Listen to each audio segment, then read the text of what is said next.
just a teeny tiny break there as we got ready for our final series of the day. It is, of course, the Dragons going up against the Spark, and these are two teams on the opposite end of the spectrum when it comes to our leaderboard, but they're not in first place because, lo and behold, it's the Seoul Dynasty still pulling out just a fraction further in front of them, Avril.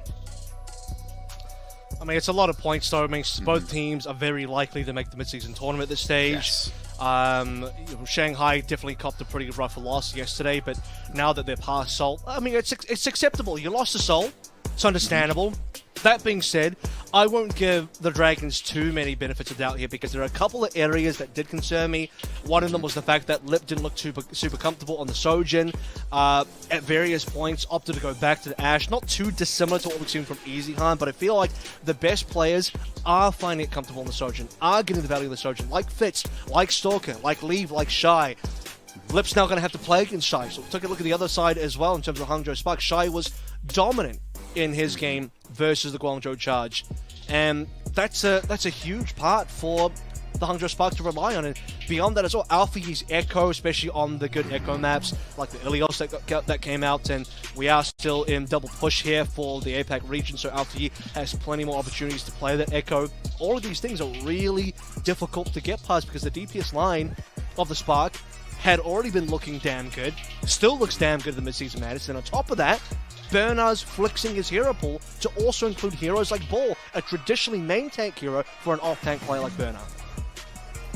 Like you said, it's the best performing tanks at the moment are the ones who kind of like are expanding that pool and are able to extend the range, because that was always going to be the big like contending issue migrating from Overwatch 1 to 2 was like how good could the tanks change roles, or oh my god, I don't know what's going on there, but Lip's camera was just zooming in on his face. What's going on with Lip's camera? Sorry, that's broken. He's trying to press his lips on the camera. Ah, yeah, give everyone a nice little smooch. Thank them for turning up and watching the Eastern region and being a Dragons fan. Oasis is our first map. We're not really changing up anything. The biggest deviation we kind of have here, Avril, is that we're going to Circuit Royale instead of Watchpoint Gibraltar. And of course, our control map at the end differs. That actually might help out Lip a little bit there as well, because it'll allow him to play the Widowmaker, which Shy didn't look too good on yesterday. So if there's anything there, I think the Dragons will be leaning on that. And this is kind of one of the matches where I'm feeling like it should be close, because Spark looked good yesterday and Dragons did not. And the things that look good for the Spark are the same areas that I feel like are lackluster for the Dragons. I can't believe I'm saying this, but the Lip and Flitter duo was not that great yesterday. They need to be far more impactful today. And we are going to start things out once again on Oasis. It's Gardens again, Tread. We've been here before. Look, we'll be starting out on the Sojin, Shy on the Ashe. Void gets that position, disrupt the shot, stops the angle from being checked. And now they put Alpha Yi onto the point as well. No one's really got the definitive positional advantage. If you had to give it to someone, I'd probably give it over to the Dragons, though, as they seem much more established. Spark finding their way in. You've got a nice roll through coming in from Bernard, seeing what they can do. They're just going to put posturing around the point as Bernard rolls back in. Marvel could just keep him at arm's length with that boxer's poise. Irony cannot step forward. They've got both angles checked right now. It's really hard for anyone to make any inroads to the point. No, they've not been able to get away with that cap just yet because of the contestation. Finally, does go over to the Dragons. Yeah, that's Bernard very low for a long time as well. Shy, brilliant headshot onto Flatter. Bring the numbers back over towards their side once Bernard comes back in. You did see that Shanghai Dragons had like 99% of the camp for the longest time. They'll finally get it towards the end with both the DPS down and Flatter coming back online. Shy is just controlling the battlefield. This will be Spark. Getting the cap. What a dominant first fight coming in there from Shy. Builds up a huge amount of percentage on the Ashe and basically leads his team to getting that flip so early on into the map against the Dragons. 17% was only what was accrued, and Alfie is checking Fletter's routes of ingress already. And it was 3 final blows for Shy as well, burning up towards the bomb will be really important for this now defense.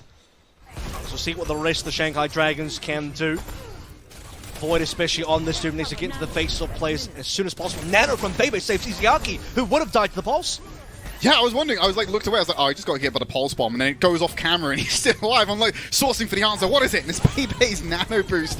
Railgun charge put in place for Lip, has the right click ready to go, and uses it immediately on Alpha Yi to shut down the Tracer. but they've not got themselves onto the point until Void jumps into the high ground. And Matrix is in a very safe position to be able to use that. Meteor Strike slams down on Irony. Oh, and Shy has nowhere to escape to either. The Dragons are going to be clapping back and retaking this point. Yeah, absolutely. Off the back of Void as well. How many kills is that? 3 to 4 so far. Lip tried to overclock, was instantly fragged by Irony, so thankfully the rest of the Shanghai Dragons, led by the Doomfist tank player of Void, was able to get it across the line, and without any other ultimates expended either beyond just the overclock and also the death, Meteor Strike, I was going to say. I was thinking Reaper for some reason, don't know why my brain went in that direction, but Lip will come through now with the instant headshot on Shy, so a fresh Ash pick for Lip, instantly getting dividends. Just be able to hold the angle, try and look out for a couple more of those. They know that Alfie snuck in somewhere, and of course Bernard's probably going to do the same on the ball. So have to keep the head on the swivel for the time being. Throws that dynamite. Slow. Spark need to find some ingress soon. Just letting map percentage accrue right now. Minefield deployed. Where was it deployed? Up on the high ground. Lip gets slapped down by Alfie. Dynamite over the top. Izayaki under pressure will be using that Transcendence to emerge onto the point and escort his team to safety almost. They had to play around the angles, but it wasn't safe for too long as Alfie and Irony find the backline of the Dragons. They go for cleanup here, and there's a flip coming in for the Sparks. This is much more back and forth than what we saw earlier today. And it's such a better performance from Alfie on the Tracer compared to yesterday, but also better than Fleta, who is still looking, a little bit rough, a little bit soft in terms of the performance. Played it low to the Reaper from the kickoff clash, and coming into midseason, man, it just has been falling flat on performances. Lip had that initial frag on the Shy, but since then it's been pretty quiet. He hasn't really been able to do too much. Having some Izayaki damage certainly helps, and that'll be the kill.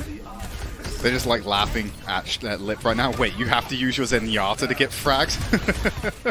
Chuckling at each other as that happens right now. Fleta drops down from the heavens.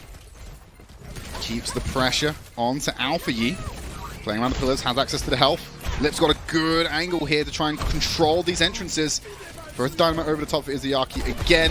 Moves around, finds Shy. We're in overtime right now for the Spark. And with Void going down, does not look like Dragons are going to be able to retake this one. Lip throws the bomb out before getting taken out. There's no immortality field on the side of Spark. False bomb comes in, and Super Rich has nothing to save themselves with that one. Stick come on to Izayaki, but they're trading it back as going to find another one taken out. Fleta's being mowed down. All the Discord being a huge difference maker there as Alfie can just spray around. Minefield, Meteor Strike drops down. Doesn't get the ground fast enough to keep the overtime going. And it's 100% to 75. Spark take the first round. Dude, Alpha Yi is sick today. I mean, I was, again, criticizing the Tracer yesterday, and I think previously in the kickoff clash as well. I was like, well, Alpha Yi, he's been dominant on the Genji, on the Echo. Yeah, I'm sure there's another pick out there that I'm forgetting at the moment, and we're looking towards the Tracer. It's like, yeah, it's been a good Tracer, but wasn't as dominant. I've got to change my mind now. That was a great Tracer performance. Yeah. Really pulled the team together, many final flows. And unfortunately, one of the key, I think, difference makers on that final fight in the second to last fight was that Void dies at 98%, so couldn't Meteor Strike away to save himself and continue the fight. Comes back in, is the only one there, ends up having to use the Meteor Strike to live, and as we saw, ends up hopping off the point because of it, and they lose the capture point, and the map is gone. But I think that round was already over. Hangzhou Sparkhead definitely taking the lead. Both teams now starting out on the show, which means health pack control, this mega pack and the jump pad control on that high ground, super important. Will be the side of the Shanghai Dragons taking it first, especially with the kill into Alpha Yi. Yeah, Alpha Yi was there for the contest, but a little bit outnumbered. Void gets boxed in the corner. Orb Discord and a couple of shots from Shy should be the triggering factor there. This first cap going over to the Dragons. They start to get themselves set up and not really using the high ground just yet. One shot into Shy. Coach Gun puts Lip up there, and that's probably where he'll want to be for safety. So Lip getting a decent lead over Shy now as far as Bob goes can be pretty important for this point. Just a stall. Putting pressure onto any members. A big open sightlines as well, so Bob can really shoot anybody. Offer you down to Izayaki again. So did a brilliant job of getting damage and surviving on Guardian, but so far it's just gone 0 for 2 as far as KD on this particular round. Struggling. Lip's constantly being challenged by those orbs as well. Every time we cut over to them, there's a Discord on there. Harmony can only do so much for them. They said great sightlines to use not only for Bob, but for themselves. They're able to keep an eye on the entrances and turn around to help the support line should someone go to attack them over there by the Mega. Bernard waiting for his team to go in, rolls up to the high ground, goes for Izayaki, tries and block him in the corner. Oh, he gets the support he needs, but Lip's there for the support, as we call it. Bernard gets taken off the map. And there's a second kill coming in as Fleta will find Shy. Pulse Bomb online for them as Alfie's taken down. This is some dominance from the Shanghai Dragons. 60% and climbing, and the ults are starting to come online. He's got a Pulse Bomb, Transcendence, and Meteor Strike on the go. Well, pretty good trade coming through. So when Bernard goes for the dive into Izayaki, they'll manage to push him away, take him down. Lip's there for the damage. Fleta receives the nano and gets the kill to Alpha Yi as well towards the back end. So brilliant stuff to get Fleta back into the game. So further slowdown onto Alpha Yi's impact so far on City Center. Has a Pulse Bomb available. Out goes the bomb. Yeah, I don't know how far that went. Did I actually manage to get onto the point? Oh, it did, right at the back there. I thought it got clipped on the wall as he put it out. Alpha Yi finds Void, Super Rich taking out Lip. Oh my god, it's looking very pink right now, and this is what Spark needs. 99% is about to be accrued, so it's an overtime push to try and get this flip. And now they're going to have to hold it for perfection if they want to deny round number 3.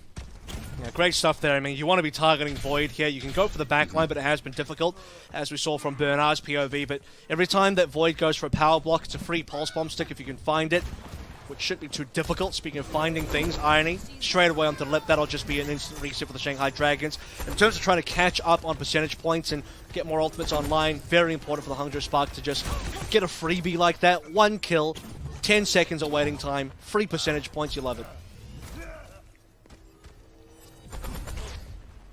We're looking towards backline of Spark to try and survive this one as well. We've got the Transcendence, which is a good panic button. Lots of instant kill potential, though. I feel like on the side of the Dragons, they might not be able to mitigate it all. Lip Bob here. Yeah. Oh, or not? Well, no, it would not be a Lip Bob, unfortunately, because Alfie's woken himself back up again, getting himself to the performance we saw from round number 1. Void under pressure again. You know that was going to be a focus for them. Has the Meteor Strike for some semblance of safety. Will be forced away, getting some healing from his team to try and stay into this fight, but there's no real pressure on the Spark losing this until Super Rich goes down. Does get the Out Matrix out before falling, as Irony will also use that Transcendence. They have an overlap, but Izayaki goes down to Bernard. Oh, they're not going to be able to keep this one up now. They have to wait for Izayaki to be able to join them with that ultimate. Lip will finally be in a position to get the Bob online to keep the challenge, but Shy is about to match them as well. So you're going to have Bob doing the fighting for them if they need to. Pulse Bomb thrown up by Alfie. He doesn't catch Bebe. As we'll now get them onto the point. Bernard has to roll away. They're so low. They're about to lose their tank. Oh, no. This could be disastrous, as Dragons might be able to get the flip here. They can keep the pressure up, but they've lost Bebe as well. Transcendence comes in from Izayaki to life support the team back into this one. Get rid of the evil field. Yeah, well, no, they're going to trade back. Both Senyasas are down now as well. Where is Fleta? Pulse Bomb online for them. Void gets taken out again. 99% overtime. It's the Spark that is still in control. They can take out Fleta. This should seal the deal. Dynamite on the floor. Doesn't have a chance to take the shot, but Bernard will get the roll through to do it. And it was so dire for the Spark, but they're able to clap back and close back the map. Spark takes an early lead in the series. Yeah, the struggles for the Shanghai Dragons unfortunately do not end. A brilliant map played by the Hangzhou Spark here. A little bit more of a comeback towards Fleta getting frags. Void looking good on that initial map, that initial Gardens. Have to credit Izayaki for being one of the top fraggers across both teams. I mean, both Irony and Izayaki, the Zenyatta plays are certainly getting the numbers in there, but Alpha Yi is the talk of this opening map so far. Definitely, I think, the best player across both teams. Started out slow on the city center, but warmed up towards the end there. Quite a large number of frags. Failed to get the Pulse Bomb to David, but still cleaned him up regardless in a 1 versus 1 towards the end, making sure the supports are out of there. Izayaki not being able to, for some reason, to use that trance in the second to last fight, I think cost Dragons quite a decent amount, and then ends up using trance with Bebe going down already. 4-man trance, it's not enough. Izayaki and the rest of Shanghai Dragons failed to get the rest of the damage in there. And Lip, I don't know what's going on with Lip, man, but it's not looking like the same Lip from 2021. Let's see if we can hop in a time machine and bring 2021 Lip back into the present. Wait for this next break. When we come back, we are heading over to Midtown. You're powered up. Get in there.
Spark with the ignition, they lead the series 1-0 against the Dragons, who now need to come back as we head into Midtown. We've already identified a couple of issues with the Dragons. They're not able to really keep up with the play of the Spark right now.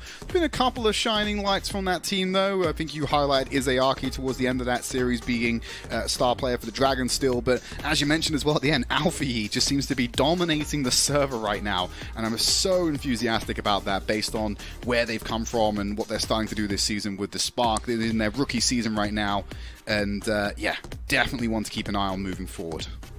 There's certainly plenty of rookies on this squad, right? But then you look on the other side, it's all veterans on a single rookie. Not saying that they need one, but a squad of veterans who have, you know, I would say is definitely the reigning champion of the best team of Overwatch 1. Seemingly still trying to find their way through Overwatch 2, especially in this stage as well. They seem to have mostly gotten there in the kickoff clash, where towards the end, okay, they did lose to the Seoul Dynasty, but Seoul Dynasty currently look like the best team in this region, and one of, if not the best teams in the world as well. So that I can't fault them for. But going 0-3 versus Seoul doesn't look pretty when you took them to map 5 twice in a row previously. Losing one map to Spark so far is definitely not cause for alarm, but no, you need to see Dragons pick up something here. You know, a map backwards, maybe map 3 could be theirs as well. A 1-1 scoreline, a 2-1 scoreline somewhere. Certainly you wouldn't want to see another 3-0 with Dragons not picking up anything. Yeah, it's just going to be a morale killer, isn't it? You know, especially in the lead-up. You're one of these teams who want to be making it to mid-season madness, but not only doing that, but performing in the upper echelons because of that legacy you accrue for yourself towards the end of Overwatch 1. The team needs to pull together. Lip, toying with the idea of the Sojourn, but I don't know if they're going to commit to it when they did go back to the spawn room. I think it's been long enough. I think he's sticking out on the Sojourn, but you can see the hesitation there about whether they want to go for the Ashe or not still. Well, the thing is, they see that Alfie is playing the Echo here, so I think Lip is probably going to be in a position where he feels like he wants to be on more of a hard hit scan. That being said, most of the other top hit scans in the league so far have just... They would definitely stay on the Sojourn, even versus the Echo here, so we'll see if that ends up being the case. I did also speak about the Alfie Echo before we got into this matchup today, and kind of had some words to say about it being fantastic, and it would show straight away why that's the case. Instant it's been kill demonstrated against Void. 4. Demonstrated against Void, find the first kill. Shy deals with the Immortality Field, gets the headshot onto Izayaki.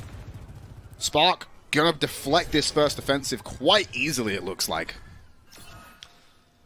Still waiting for Dragons to find that opening right, and this is where I have to get back towards the Lip conversation. The Sojourn play is important for that. You have Shy on 41, Lip on 20%. Shy already got a frag, starting things out onto, I can't remember, it was one of the two supports here. Alpha E as well onto Void, as has been mentioned. And for many teams on a map like Midtown or any hybrid or even Escort, a Sojourn player would be opening the checkbook as far as the rails go. So once we see that Lip connection to the rail, things will be good. They've lost Izayaki again. Irony just finds the headshot, gets the kill, denies the Zenyatta. Now Void left out to dry, does fire the accretion in. It's not enough to save them. Does commit the railgun shot there, but not really needed. Another deflection. Oh, there you go. Lip found the opener. Okay, that's good. That's good. And the time is actually reasonable as well. I was going to say, you know, Void even dies with the Immortality Field. Maybe the lamp came down late. But you have to see Dragons kind of push out of there. We see from the overview, Void is only returning to the team. So despite killing Irony, I thought Void was maybe closer. They could have pushed up if Void was there. But because it's not, this is going to be struggling. Alfie's in the back line here as well. So keep an eye on the kill feed for Alfie popping up. They're on the point for the time being. They don't really want to give him the 33% or the checkpoint. There it is. Izayaki keeps dying first in all of these fights. I don't think he's lived to any of these skirmishes, Avril. They've given over the 33%, but now they're trapped in a tiny Overwatch room looking for the healing. Super Rich, thankfully, can give the burst healing to keep... Vega can actually give the burst healing to keep him up. Lip gets the trigger onto Irony, answers back, but Alfie and Shy have found 2 to his 1. Alfie's Echo still relatively unchallenged. They box Void in. He plays around the mini health pack, but there's so much damage ricocheting off the walls. There's nowhere for you to escape. Yeah. And Void goes down with 1 minute 10 remaining. This offense from the Dragons has not been powerful. They've just been running into a brick wall. Yeah. And you see 2 kills come from a Lip, right? 2 railgun kills onto Irony. That's the only 2 kills that Shanghai Dragons have. They've only got 2 final blows, both on Lip, both on Irony. The rest of Spark are deathless. 0 deaths. Alpha Yi leading the way on final blows, and we saw Alpha Yi on their backline. That's why Izyaku went down, because Alpha Yi was lurking on the backline, looking for a support to snipe on an Echo. I know it's an Echo, but still, got him. Yeah. Got the kill. Oh, Fleta gets Got the him again. pulse out, so finally the trade. You've taken the raid boss down, and it cost Fleta his life.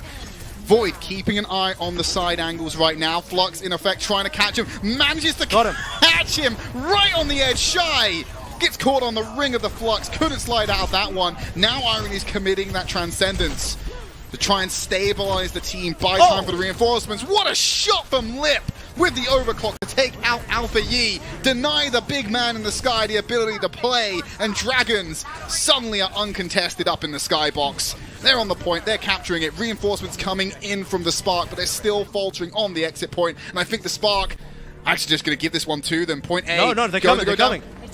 Right, Alpha Yi goes in there, uses the iframes, gets on the Sigma, but immediately gets taken out, loses the duplication.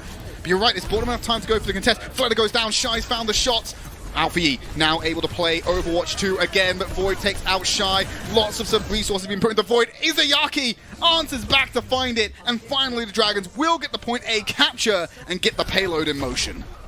Yeah, it seemed like a very optimistic retake there from the Hangzhou Spark, but I respect the attempt because you do have this duplicate on towards the Sigma. Maybe if Alpha Yi could have survived a little bit longer, kept that duplicate form up off the back of some Shy damage, you'd have seen a much better contest. However, have to credit the fact that Void takes down an overclocking Shy using his Flux as well. Lip gets to snipe onto Alpha Yi, and one very important microplay that happened was the fact that Alpha Yi dies to, he's going for the duel versus Fleta. I believe he dies, but doesn't get a chance to go for the duplicate. He kills Fleta, gets stuck with the pulse bomb, can't find a targeted duplicate. He would have avoided the pulse bomb had he used iframes, but I just don't think he saw anybody. No, he wasn't able to get himself to that safety point. Bebe's Immortality Field, the only victim so far. Void gets stunned out of the sky. Railgun online for Lip as he migrates back around to the payload to keep that moving. Try and get out the other side of the tunnel and stop this choke point from being used. Alpha Yi comes up over into the sky, provides some reinforcements. Fleta looks up on the Hanzo, but Shy finds the railgun body shot onto Lip, giving the numbers advantage back over to the Spark. Only 1 minute 15 left on the clock. That time extension not looking very strong right now because of the overtime take on point A. Yeah, they just don't have any distance, right? Waiting for a Dragon or Overclock or something to come online. Low HP members, Izayaki was going to stay forced to probably trans here. Transcendence for Transcendence, trading it out. They get the overlap nicely. Shy with the overclock finds Fleta, going to use the slide to get to a better position. He doesn't even need to be there. Alpha Yi can handle the front line more than enough. Cleanup duty's there. They lose Alpha Yi on the backside because Lip was able to get a cheeky railgun shot. 30 seconds remaining. This is probably going to be the last offensive for the Dragons. They got 3 ultimates to play with. They're only running into duplication and possibly the Flux from Bernard. But we'll come down to also opening damage and pick potential from Alpha Yi and Shy, or maybe Fleta and Lip can do it. They certainly have the Dragon, Strike, and the rest of the ultimates to get it done. Window will also be quite important. Fleta taking some decent damage here. Time running out, as you mentioned. So, they need to get themselves on towards that point ASAP. Still not enough damage coming through for a kill just yet. Dragon Strike on the point. Spark not split by that. They are together still. Fleta back in the corner, gets the healing they need. Lips on life support, 27 HP. Someone help him. Finally gets it. Overclock was used in that instance, but no, there's no rest for Lip. Up into the sky. Skeet shooted out of it by Shy's railgun.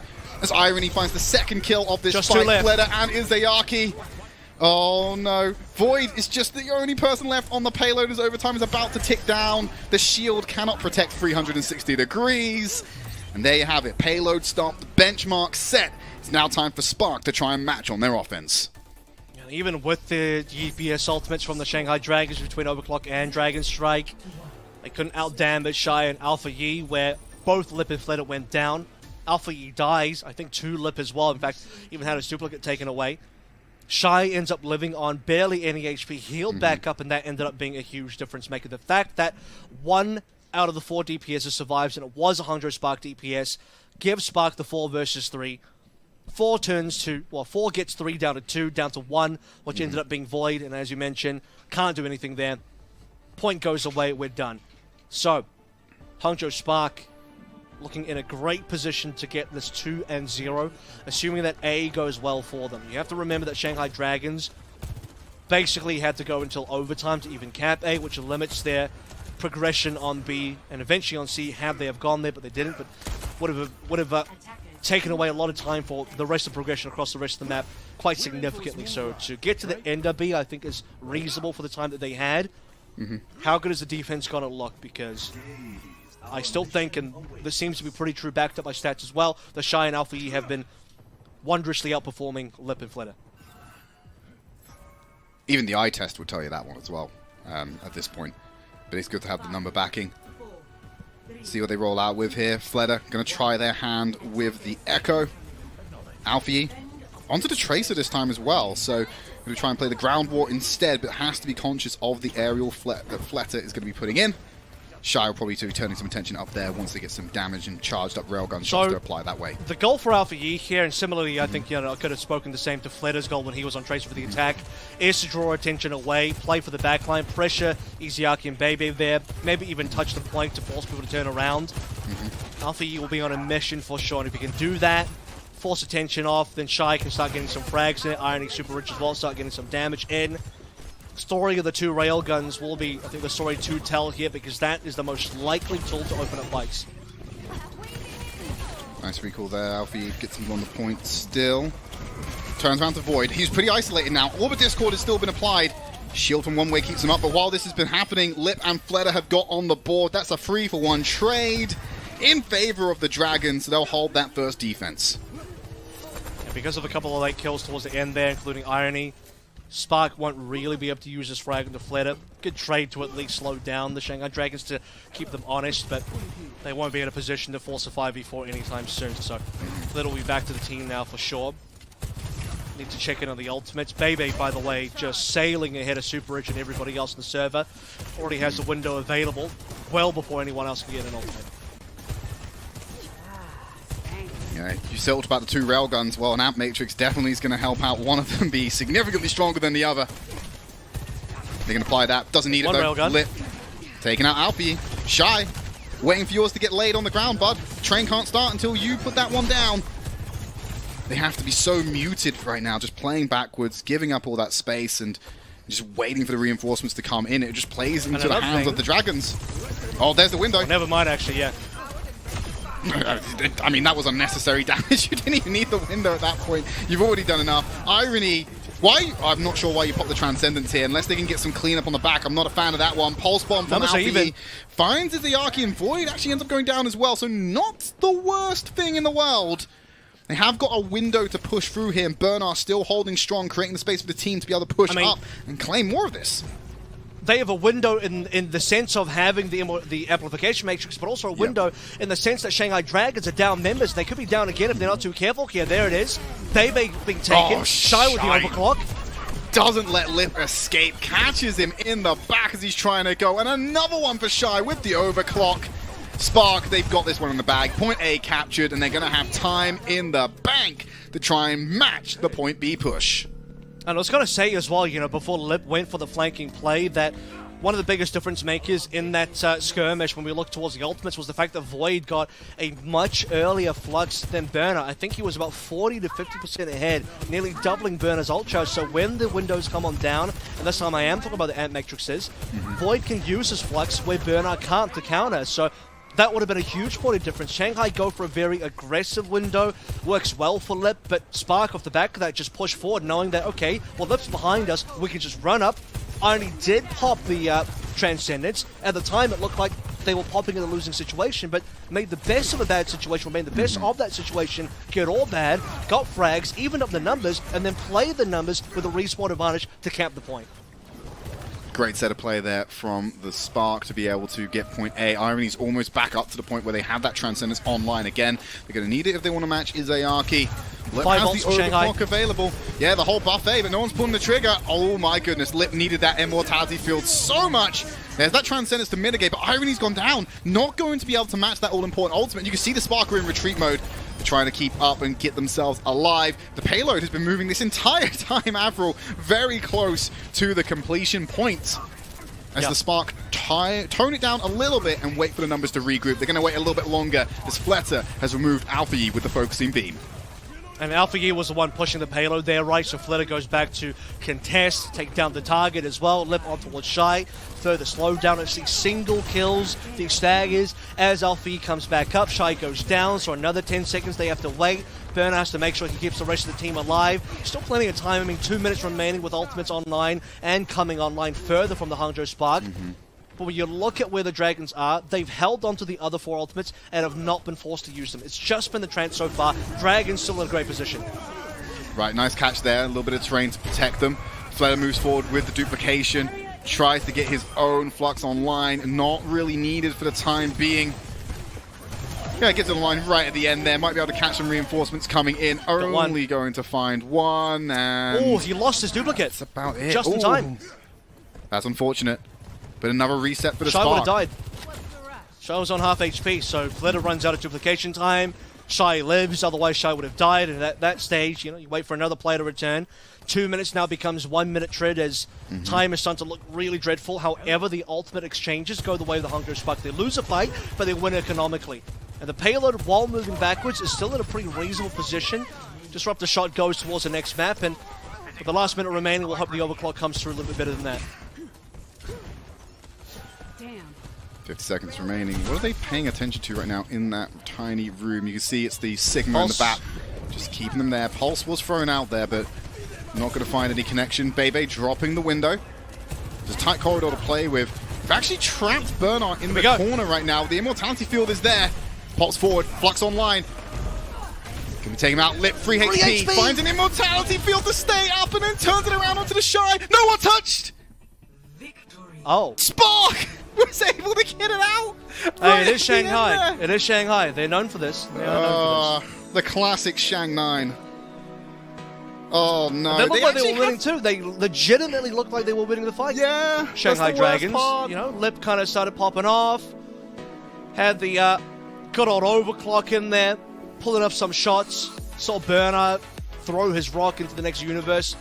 Both Shy and Burner just kind of sending utility out of Midtown, flying that over towards another city. I won't name which one. There's a few that rival New York, but in any case, man, that's a little bit upsetting for Dragons. I feel like Dragons probably could have won that map, but failed to contest the payload. We saw actually Alpha Yi pushing the payload sneakily the entire way through, got dealt with by Flitter, but kept, feet on it. Alpha Yi just kept kind of retouching the payload, keeping it active at all times.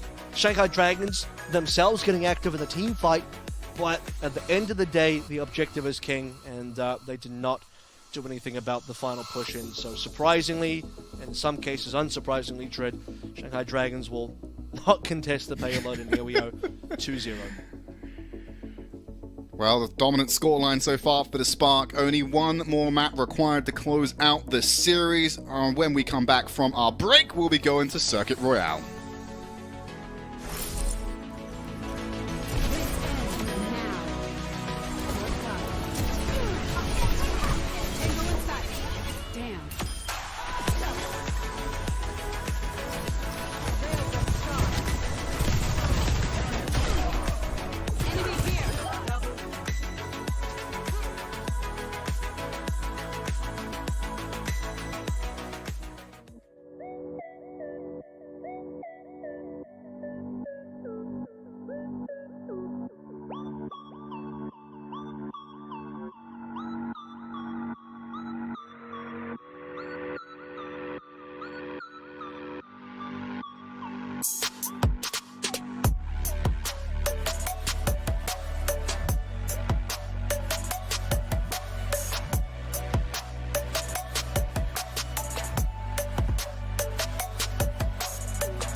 Welcome back to the Midseason Madness qualifiers. The Spark lead the series 2-0 against the Shanghai Dragons after another classic Shang 9. But that wasn't the only problems we've been seeing so far in this series, Avril, but it honestly felt like that was winnable for the Dragons if they paid attention to the objective at the end there.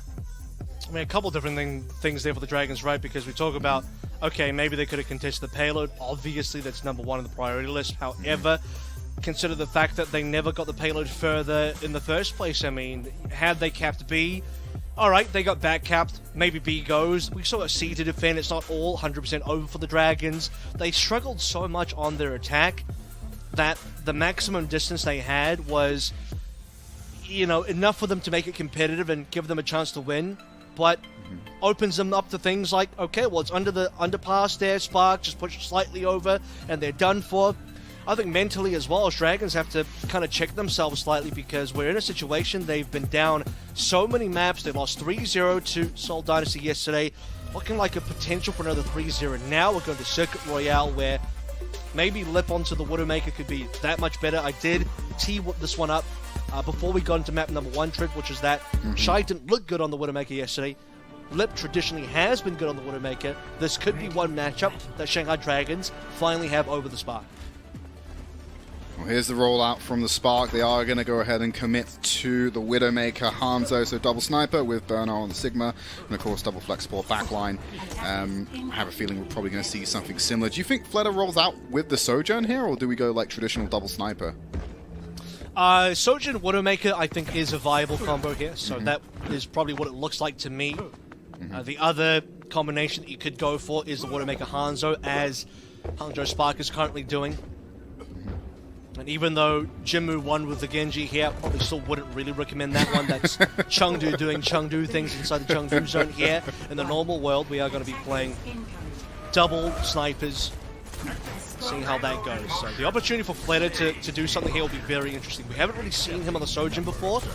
As the Shanghai law would dictate, they had this internal Sojourn 1v1 tournament. And funnily enough, Fleta actually won that Sojourn 1v1 tournament, even against Lips, so maybe there is a good case for Fleta to be playing the Sojourn. I love that. There can only be one champion. We have to decide internally over who is going to lead our Sojourn duties. And so, I will be taken on by Fleta. Moment, they've just got around that first turning, or the first real turning of the match, should we say. Slowed by Spark.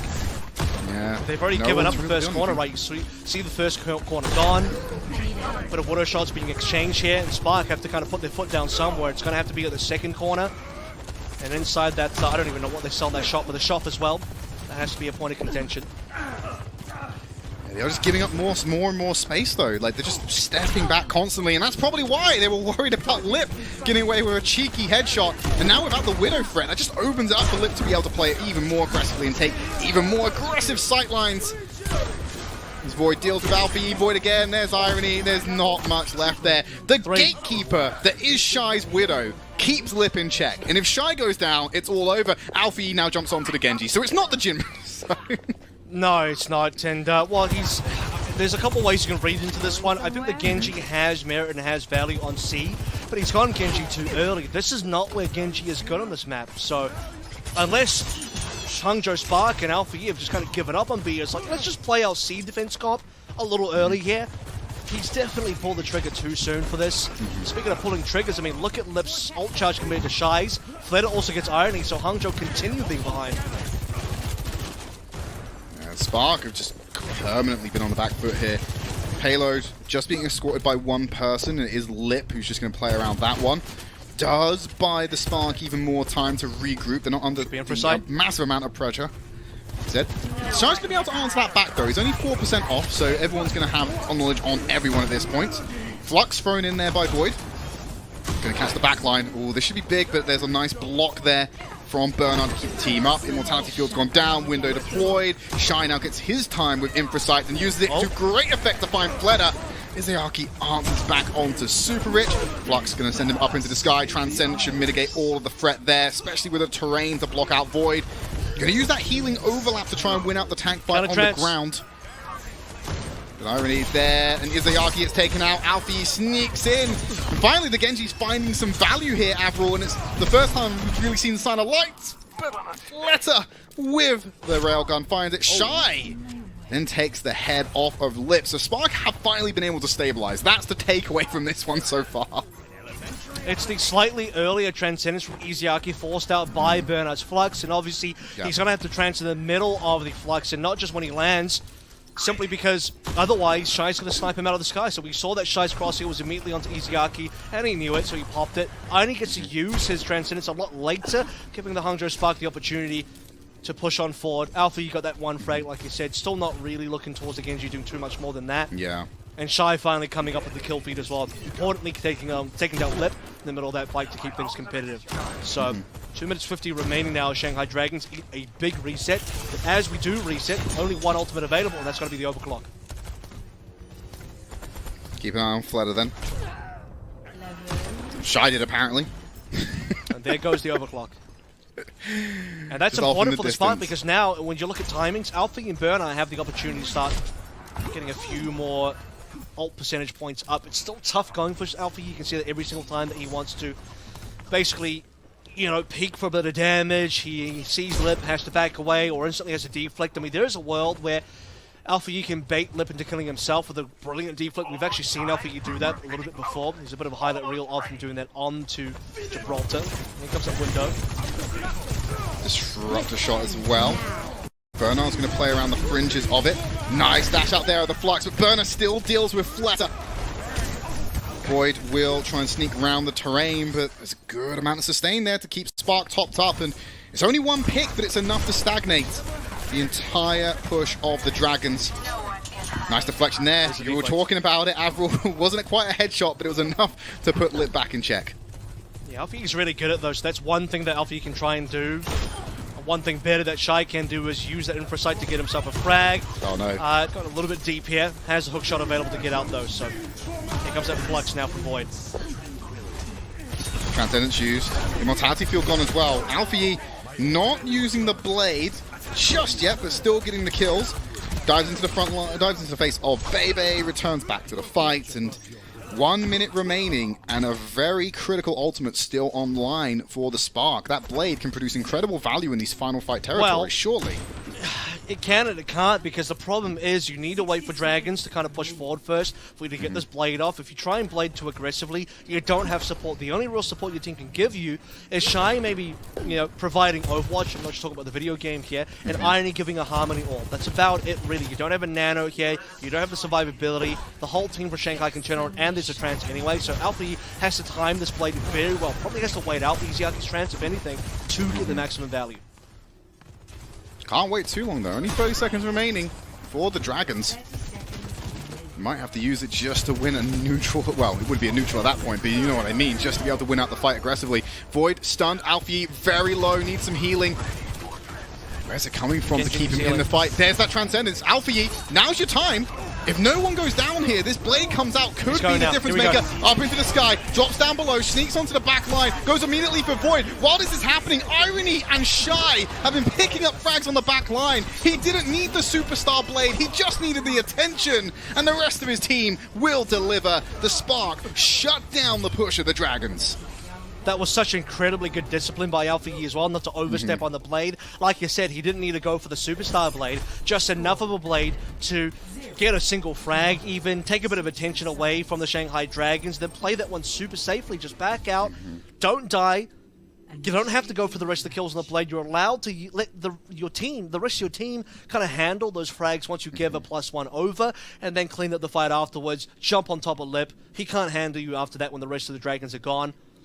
And it seems like after one major reset when Hangzhou Spark, with Dragons actually pushing the payload all the way to the top, nearing the end of B, Hangzhou Spark winning an important fight, Shy killing Lip even one time, and then Spark just maintaining control of that high ground, Shanghai Dragons failing to make any sort of progress upwards. Alpha Yi wasn't super active, he was just chilling, he was poking for a bit of damage, deflecting shots back to Lip, waiting for opportunities to maybe get a bit of damage to the back line, but played it super safely. I got to credit Shy for mostly maintaining that defense, because he went from not really doing anything to outplaying Lip and sitting on 7 final blows, which is the highest across anybody so far on this map over the course of that half. Spark able to shut it down with, like I said, more of a team effort. I know we put a lot of focus on the Alpha E Blade, but yeah, credit to him, as you said, the discipline, not having to be the superstar. Let's see what happens with Spark on the offense. They are going to mirror the Sojourn Widowmaker combination. It's basically a completely Never seen mirrored Alpha E composition. snipe before. So this is the first time we get to how far can he flex?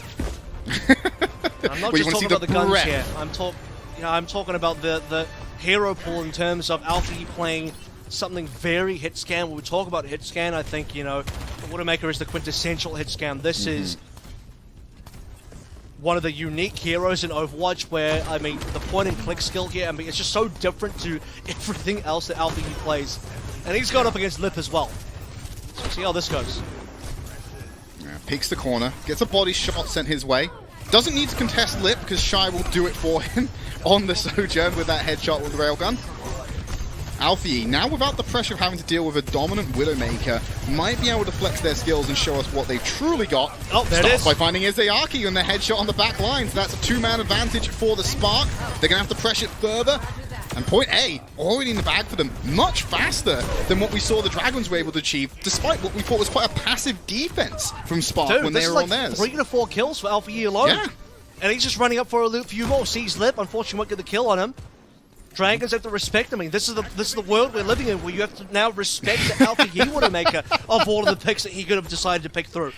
The fact that Shy actually snipes down Lip with the railgun instantly gives Hangzhou Spark so much room to work with. As soon as Lip went down, the A defense was done for. They couldn't contest either of the snipers. It was looking pretty tragic. So, Shanghai Dragons can take us to a map 4. They got to get this defense underway the same way Spark did once we got to the end of B. Body shot again for Lip. Needs to get those headshots in. Where's Shy? What's he going to be doing with that Sojourn? Is he going to be able to answer back again? Watch the Just fluxes. playing on the main. 99% to 97. Bernard has a slight lead. Void pulls the trigger first. There's a good cluster of Spark players. Only catches one in the end, though, as he goes up into the skybox. Fires down a meteor from above. Oh. Fleder goes on a deep flank. Tries the railgun. Alpha Yi will find it with the spray down. But Fleder is there to equalize. Bernard will be trading back and forth. It's a messy fight so far. Shy gets in the face with the overclock. Lip can't keep up with that amount of damage. He now gets rid of the immortality field. Void is so vulnerable. Shy on the Sojourn Dude, they has can been putting up numbers towards the end here. And Fleder will try and hold the line. Respawns have to come out fast for the Dragons, but Spark are about to walk this one over. it's over. With a 3-0 scoreline. Not a single opportunity there, unfortunately. You see the Lucio coming through from Bebe. Fleder was dead. Void trying to come back on a ball. They just couldn't touch. I don't want to even hear about the C9s. We had a legitimate C9 in Midtown, but that was not one. No, here that was on not. Circuit Royale, this is just Dragons being dead. Dragons What a getting fantastic decimated. B defense by Spark to set us up in a situation. I mean, it's similar to Midtown, isn't it? We have a brilliant C defense, or B defense in that case, not even having to play C. And Spark do it back-to-back on 2 separate maps. Shanghai Dragons on their defense. This time around, Crumble, I still think maybe they could have rescued and won Midtown, but no. The Circuit Royale was just not within reach, sadly, for the Shanghai Dragons. And who knew that Alpha Yi could also be a Widowmaker player, taking down the Shanghai Dragons, players like Fleder and Lip. And I mean, this is one of those moments where you think about, when you think about the Rookie of the Year race, Alpha Yi's like, well, let me just add a different hero from the other guy's hero pool into my mix to do it. And off the back of that, what do you do? Is that a gap? Is that Alpha Yi's gap to That's the everybody gap else? Is he running away? ahead. If you're looking at the sideline, it's like a horse race. You're just watching it, and Alpha Yi is just pulling ahead in that race right now. 100%. Every new hero, every new string in his bow is another argument to be like, yeah, let's start talking about that Rookie of the Year, Alpha Yi. Let's start talking about the player of the match here as well. It is, of course, Alpha Yi, who dominated on basically every single map here. I don't think he had a poor performance across the board anywhere. Tracer, brilliant stuff on Oasis. Echo on Midtown.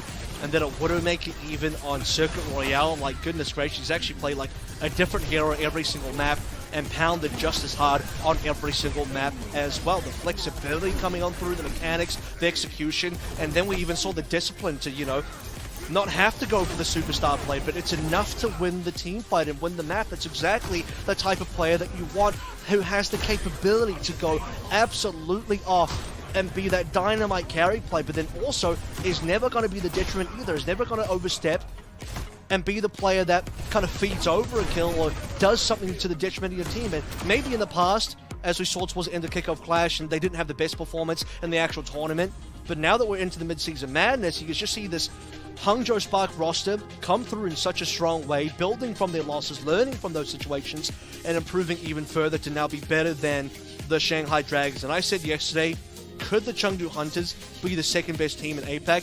No. Fundamentally, I think it is the Hangzhou Spark, and even now, I don't even know that they could be second or first, because Hangzhou Spark have yet to play the Seoul Dynasty, but what I can say is, between Seoul and Spark, these are our two best teams. Confident words there from Avril, and I'm inclined to agree with them. Alfie's been fantastic, so has the rest of the roster. I'm going to have to pull up the details and find out when that clash will be between the Soul and the Spark, because it's chalking up to be the match of the region. And if we then potentially get it as a rematch in the tournament stage itself, because if they're going to vie to the top, they're going to have to face each other eventually. Next week. So there's an incentive for you to wake up a little bit earlier and tune into the Eastern region, because you're going to be able to watch a superstar clash. Anyway, it's been a fantastic day today. Quite a quick one when we look at the scorelines compared to earlier in the week, but it's been a fantastic couple of games all the same. I've been Trid, this has been Avril. Be sure to stick around for later, where you can catch out the North American region.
Now. You're done. Damn.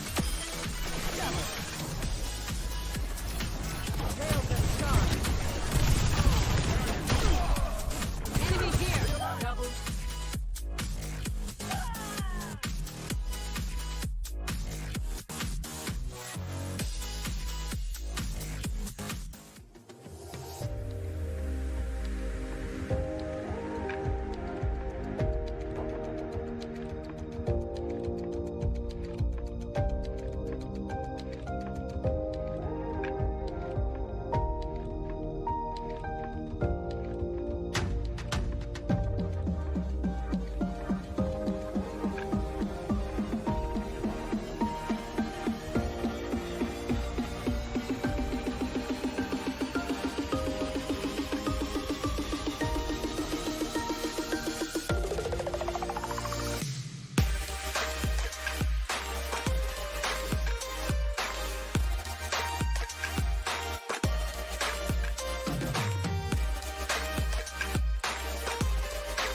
Dragons teach us that if we want to climb high, we must do it against the wind.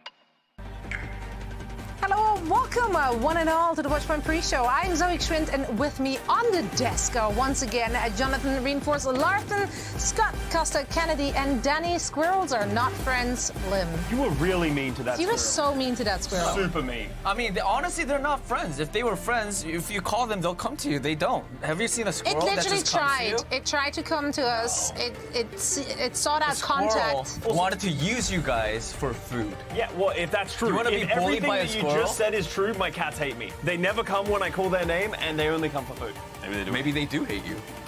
God, guys, not now. All right, we're going to unpack some stuff in this pre-show. Anyway, the bottom line is that he was really mean to a squirrel. He yelled at it. It just came to look at It's a us. furry rodent. I don't like rats. Okay, fine. I don't know. I thought it was kind of cute. Well, let's move on. I won't forget what you did to that squirrel, though. Like, I'll say sorry next time. He's Yeah, around. please do. He's around. It's a she, actually. Oh, it's a she? It's a her. You yelled at a woman. Oh. Unbelievable. Anyway, I feel bad now. I want to talk about APAC. You know, we can try to forget, but we'll never forgive. Valiant. They did take down the Charge 3-1 last night, and whilst Guangzhou Charge was actually able to really shine on Midtown with a very well executed Sojourn, Hanzo, and Sigma comp. For the rest of this match, it was the Valiant who managed to edge it out to win the series, which was, I mean, it was scrappy at times, Danny. Charge, obviously, they have been struggling ever since the season started, but I guess the question here is, are the Valiant turning legit? Like, can they make a run? What do you think? After watching this game, I do believe they have a really good chance. I think Los Angeles Valiants look a lot cleaner, and they seem a lot more coordinated. Along with, I mean, Marvel got the play of the match. She was pounding on that Doomfist and the Sigma as well. But I think every player on that team, I mean, Molly, I was high on Molly for a really long time. I'm even higher on the Molly. And I mean, DPS too. Like, I remember innovation on Tracer was very impressive. Ezhan getting really crucial picks. Every part of the Valiant team, they seem, I think, bottom line, they seem really, really confident. As for Guangzhou Charge, I think Krong really tried hard on that Sigma to carry the team, but it didn't really work. I think it was on Gibraltar where they had some team fights that they should have won, but then it was either they were a bit too slow to close out the fight, or they were too careless and they got picked off when they had the man advantage. So, I do believe Guangzhou Charge, they have a bit more work to do for stage 2 right now, but Valiant looking a lot cleaner. I am liking what I am seeing right now, and yeah, very impressive. Would you say you're a Valiant fan with Tay Zonde? I wouldn't go as that far. Baby steps. Babies. I'm a slightly bigger fan now, but not like a Tay-Zonde fan. Okay. Tay-Zonde fan is like up there. Yeah, okay. Is this your favorite Los Angeles Valiant iteration ever? I think so. Yes. Wow. No? Wait, what do you guys do? Am I supposed to say my favorite was when Costa was in? I think that's Usually we what friends would say to each other. That's what friends would say. Co-workers are honest, though. Just because it made you feel so far away. This way, he's so much closer to you, so he needed you to fail in order for you to then succeed here on the desk. You should let Zoe talk for you more, Danny. I got you. I got you. Don't worry. Anyway, it's time for a throwback, another throwback. Speaking of 2018, here's a sentence for you. Shanghai Dragons continue to struggle. Wow. I know. I bet you didn't have that one on your bingo card for this year. Former champs, they got shut out 3-0 versus the Hangzhou Spark, who, honestly, they continue to look better and better. And it might be time to start talking about Alpha Yi and Shai as one of the best DPS duos in the league right now. Are we going that far? Johnny's head's going to get too big if we keep talking about how good this Hangzhou Spark team is. They are incredible. Shine out for year doing so much work. They have so much firepower in their arsenal. And the Shanghai Dragons, they looked a little lackluster at times. And for the majority of this match, it was very similar comps. They were playing very similar styles with some hero swaps here and there. So I don't really want to talk about this match too much in my recap right here. I kind of want to pose a question to Johnny. Do you think that the rest of the league... Okay, so let me... Yes. Do you think the rest of the league has caught up to the Shanghai Dragons? In 2020 and 2021, they had the most firepower on their rosters. They had the best individual players. In 2022, we have this new set of rookies that are some of the best players we've ever seen.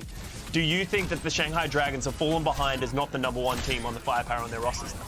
Yes, but it's for different reasons than perhaps what you outlined. I do think that just limiting yourself to one tank is something that does take a toll on the Shanghai Dragons, because they had 2 incredible tanks last year, Fate and Void as well. It's just an incredible pairing. So reducing the amount of tanks you have in your team, I think that the Shanghai Dragons have taken a step back trying to find their new identity. I don't think it's the other teams that have caught up, because quite frankly, Shanghai Dragons last year and even the year before that, they were just like on a different page than everyone else. That was magic. That was like as close as you can get to peak performances in Overwatch. So I think with the removal of one tank in your roster, I do think that the Shanghai Dragons have taken a step back. How are we going to play our playstyle around one single tank rather than our 2 reliable rocks? So the Shanghai Dragons still figuring out what they're all about with only one of their tanks in the lineup, I think. But getting 3-0'd for Shanghai Dragons, I think it's because we're so used to seeing them, just dominating every team for such a long time. Now it's just like you said, it's a wind of throwback change, to 2018. man. But I like that though. Well, it's not 2018. Let's dial it back a little bit. No, we're not that far back. But maybe you could bring that back if they lose again. Yeah, okay, Next sure. match.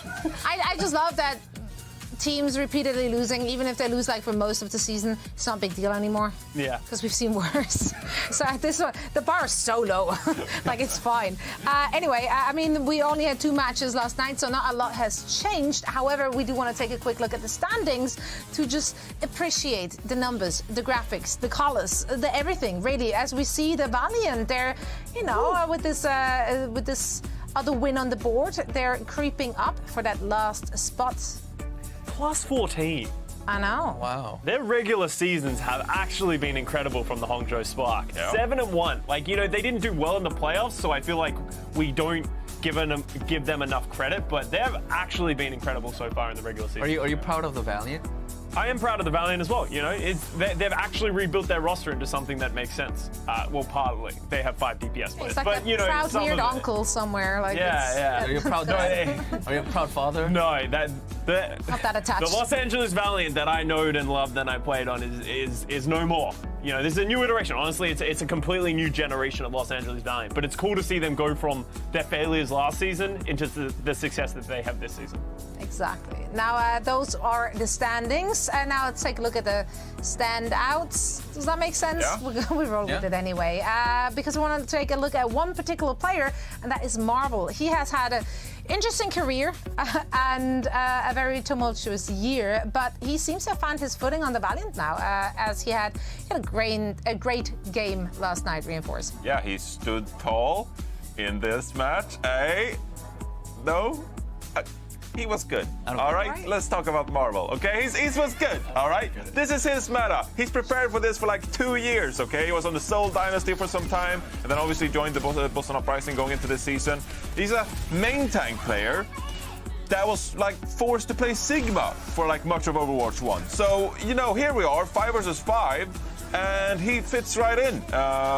Marvel being able to play this Sigma at a very competent level, as well as being able to play the Doomfist, which we saw him pull out in the Boston Uprising against Vancouver Titans very early on. This is great for the Los Angeles Valiant because you can cover so many different compositions on different maps and different layouts. So here on Gibraltar, for example, we're seeing Marvel play the Sigma, and it caters to their slower style where they put Lengsa on this Brigitte, and they play a pretty safe style, taking space in a very predictable manner. This is a good style of play for the Los Angeles Valiant. But then on control maps, they can also go into the Doomfist style of play. And I'm not talking about diving straight in Doomfist, just YOLO. I'm talking about actually like peeling with the Doomfist. If you're going up against Wrecking Ball comps, being able to punch those balls away, that can be really good for your team. So this is a Valiant team that can both play a pretty defensive Doomfist on control maps and also play a pretty defensive Sigma composition with Brigitte. So Marvel fits right in. Perfect tank for the Valiant in this meta. Yeah, I mean, what a story. He's gone from east to west and west back to the east. He's been all over the place. And we will also travel regions after the break. We'll get into the games in the western region, starting with a banger coming at you later today with the Houston Outlaws facing off against the LA Gladiators. So don't go anywhere. We will be right back.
Welcome back to Watchpoint. Later today, the Houston Outlaws will face off against the LA Gladiators. But before we get too deep into the match, let's take a look at the...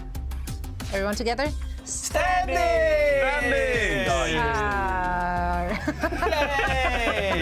That's right. Yeah, we are taking a quick peek here at our region now. Currently, of course, the Gladiators and the Outlaws, they're sitting at 2nd and 4th respectively. But remember, those top spots are going to be very important for the seeding as we're heading into the Midseason Madness tournament, which is just around the corner. And let's bring back that one sentence as well. Every map matters. That's right. And it's still true. It still rings true. Don't you groan over there. I saw that face you pulled.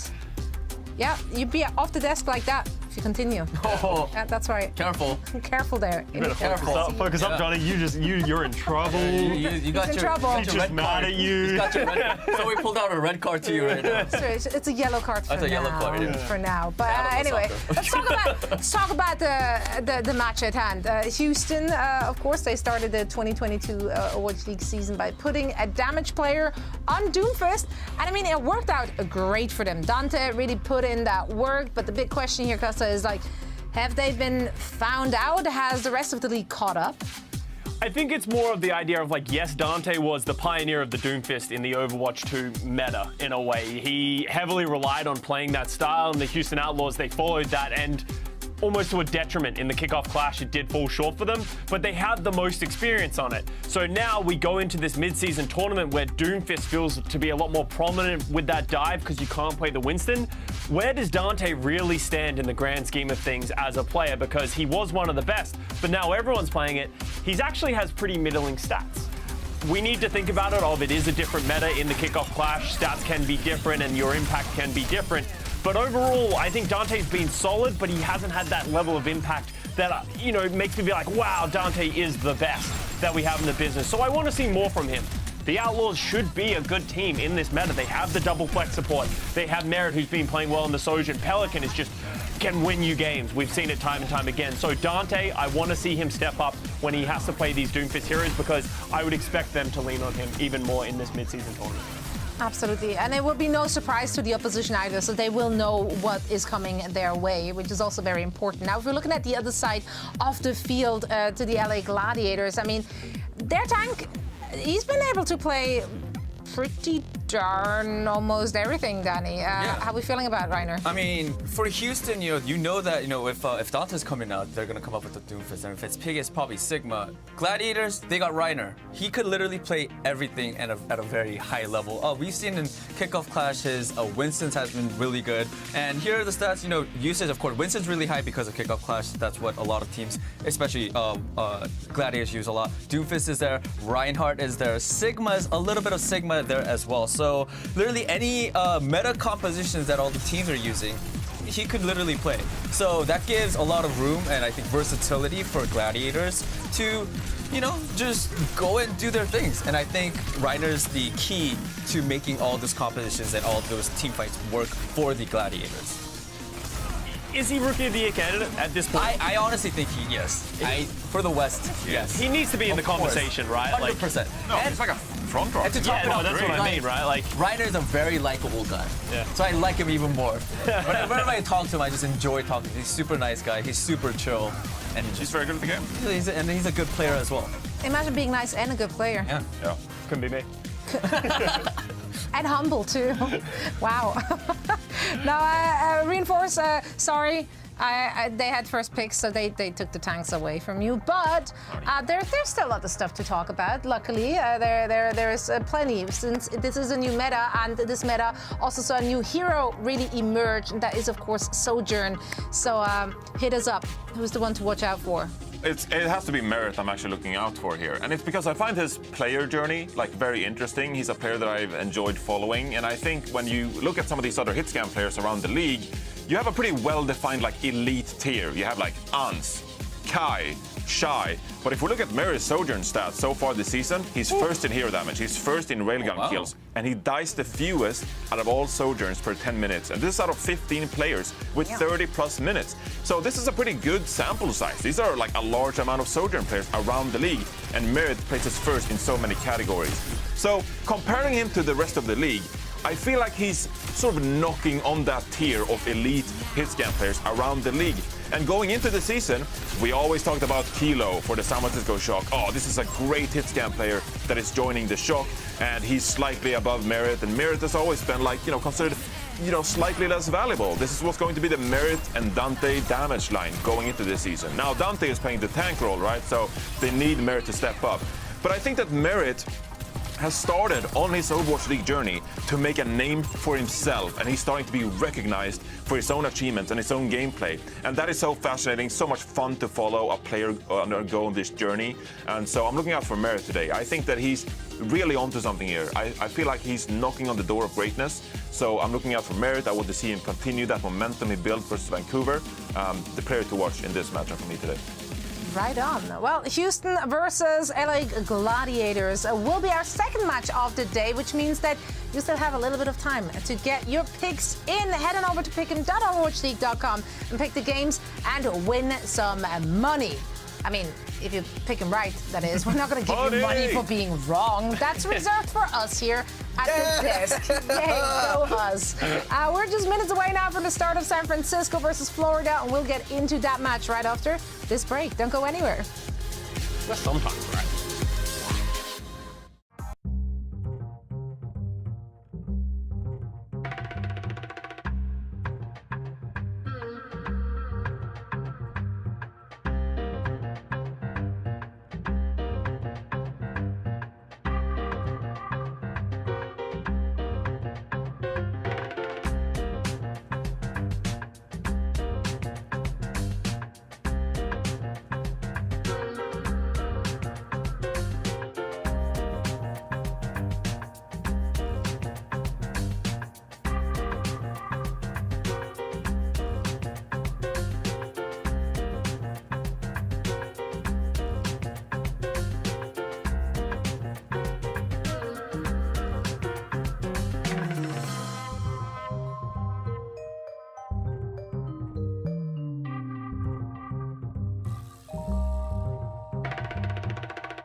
Welcome back. Our first match of the day features the undefeated San Francisco Shock, which will take on the Florida Mayhem. Now, Florida, they're coming off of a rough game against Dallas on Friday, and it doesn't get any easier for them either. Today, it's San Francisco Shock, and then we have the Gladiators waiting for them next week as well.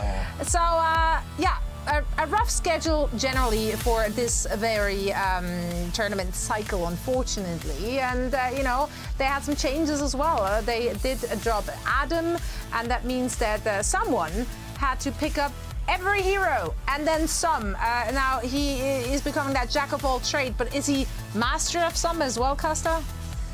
You have to see the trust coming out from the Florida Mayhem coaching staff when they decided to drop out, and they're like, hey, we believe in someone to do everything, everywhere, all at once, because he has been doing that as well.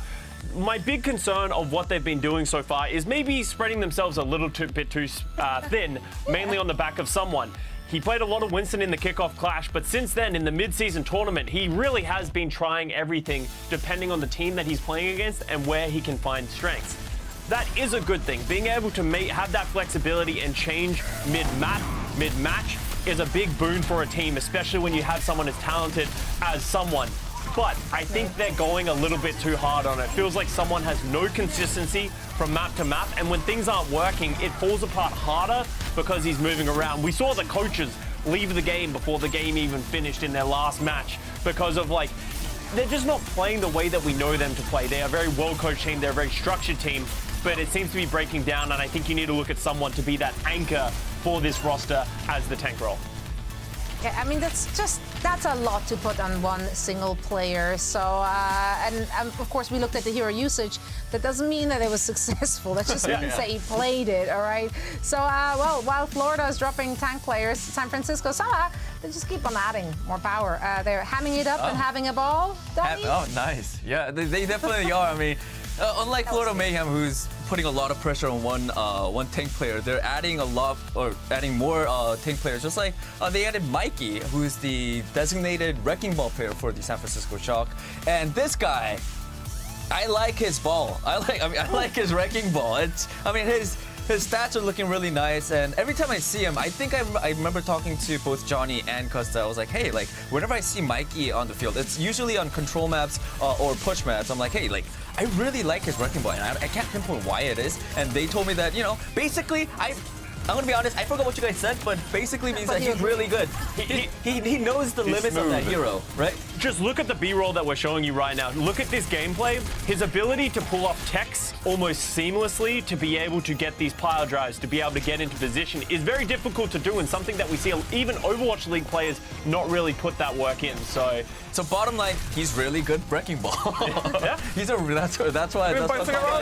Yeah, he's going. Yeah, he's a good wrecking ball, and that's it. And also, and he has some spice too. A rookie player coming in very, very late to the team, and then he has some spice. I like that. Yeah. And the skills to back it up.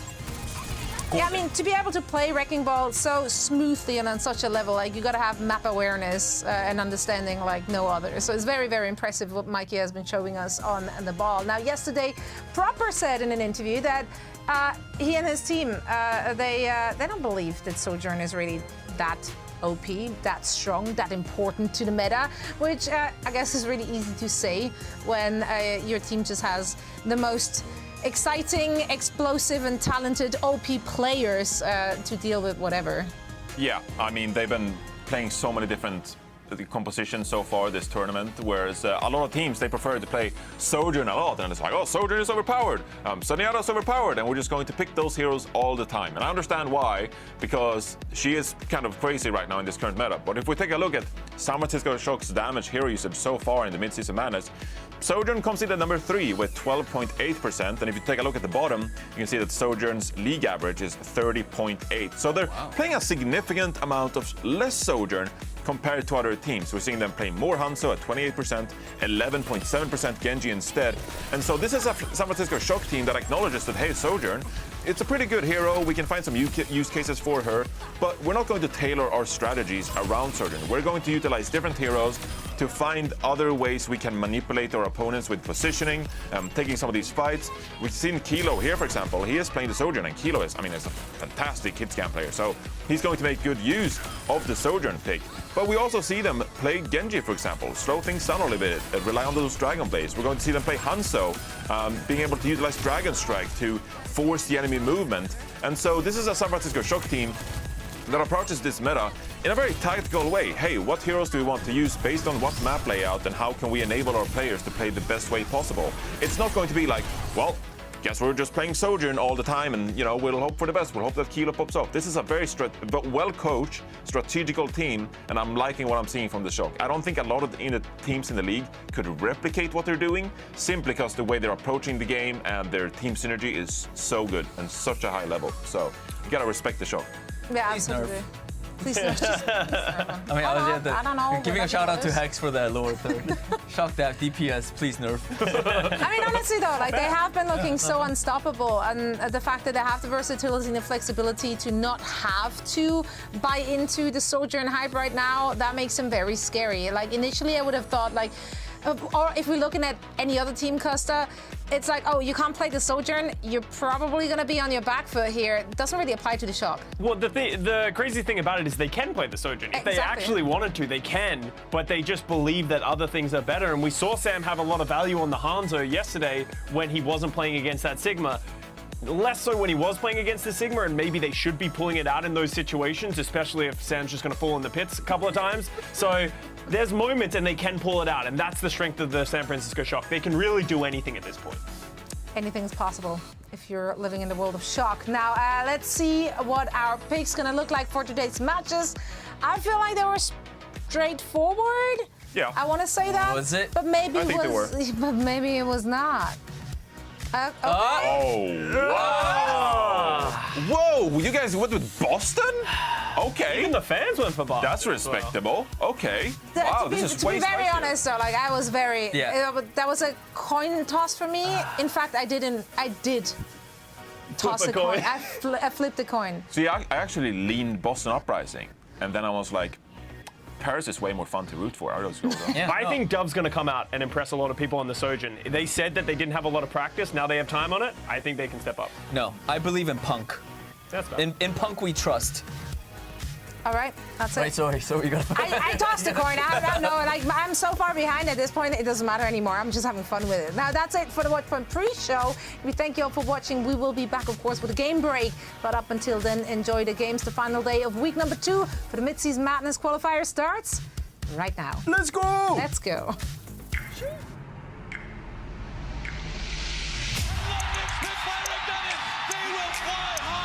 Architect is bringing the Thunder from the back. And the whole hog, a victory dance for Super. The Dragons teach us that if we want to climb high, we must do it against the wind.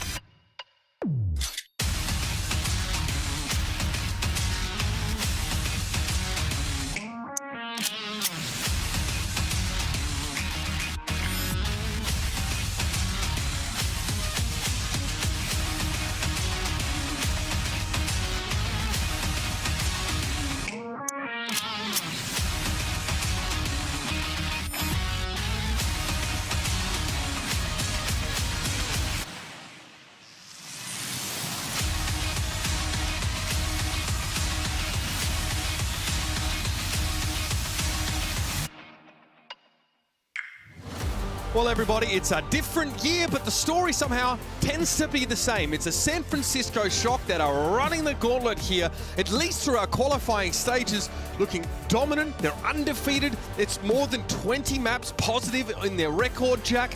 This team is looking extremely strong, and we're looking for a challenger who can face them down here. The Florida Mayhem are next up to the plate. This has been a rough week for the Mayhem after their opponents earlier on. Yeah, it's been kind of rough. But the San Francisco Shock, let's talk about how amazing they've been to start off the day and kind of carry on what you were just saying. Last 10 maps, they've only lost 1. They're currently 9-0. They could go 10-0 today. Like, unbelievable like mid-season run so far. Can they continue that into the tournament? That's yet to be seen. The Florida Mayhem have had a kind of resurgence, especially with Sojourn being meta and Hydron being very, very good on that hero so far. And I do see a few people every now and then kind of talking about, well, these players looking sick. Are they actually that good? Or is it just kind of Sojourn being as good as she is? I'd argue that you still have to be a sick player to perform like Kai is doing right now. And Hydron is definitely up there with Sojourn players. The Florida Mayhem, they still have a... Yeah, sure, definitely. They have a large backline staff as well in the Florida Mayhem, and a lot of players sitting on the bench. And I know, from looking at the document, but we might see some different shades of the Mayhem today, which I'm super excited about. Yeah, absolutely. We'll get onto that in just a moment. Let's talk about the starting lineup here for the San Francisco Shock, because I love that our crew in the truck sort of pointed this out. They were like, hey, Sojourn's not even the second most played DPS hero for this team. We've seen Sam play a lot of that Hanzo, right? At times, looked incredible. Yeah. At others, like Route 666, for example, looked like it was actively a detriment to the San Francisco Shock's chances of winning. Yeah, kind of crazy. Night and day games yesterday for the San Francisco Shock. Either they're full capping on a push map or they're getting dominated on escort. Very, very strange.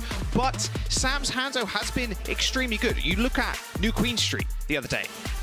How is he killing Tracer just so often? Like, Tracer's a pretty hard target to hit, obviously. Hanzo, a little bit easier now, and now you have Storm Arrows, but still, like, consistently killing people like that as a Hanzo player, especially with DPS being a little bit quicker at this point, it's unbelievable how he does it. But then it does feel like a very Hanzo thing. You have an extremely hot game, and then you go into the next one. You literally can't hit anything but walls. Like, it feels really bad. So maybe that was the case on Route 66. We'll have to wait and see. But they do have Kaluge starting today, Mitch. So no Mikey, which means no Wrecking Ball. Yeah, again, the map may not lend itself as well to the Wrecking Ball play. Coliseum, spoilers. Let's talk about the opposition here for the San Francisco Shock roster today, who want to make it double digits in the W column, but here in the M column, we've got Xe and Checkmate starting up on DPS here. Yeah. Xe, for his second map for the Florida Mayhem, and also Arnamo comes in instead of Rupal at support. Yeah, interesting choices from the Florida Mayhem today. And I like that you pick up on that point, Mitch. This is Xe's second map. His first map this season was against the Toronto Defiant, and the Toronto Defiant handed them their only map loss. Wasn't that with Xe in. Circuit Royale? I believe it was, yes, which is Widowmaker kind of central. Xe did not have a hot game in that series, but we are going on to Coliseum, our push map, which means probably not Widowmaker. But with Animo in, Mitch, let's talk about that real quick too, because you think when Animo comes into the lineup, you're playing, okay, a little bit Lucio, a little bit more fast-paced action rather than sitting all the way at the back. You can play things like Mercy too to maybe pocket Xe. But with Xe, I'm like, well, does he play something like Ashe here? Because if you want Sojourn, you have Hydra. You have Xe, you have a hit scan. So we've seen Ashe previously on Coliseum. Pretty good when fighting in that long corridor with a dynamite. But with Animo in, play Lucio, not something you'd usually see together, the Ashe and Lucio. So we'll have to wait and find out. I'm excited.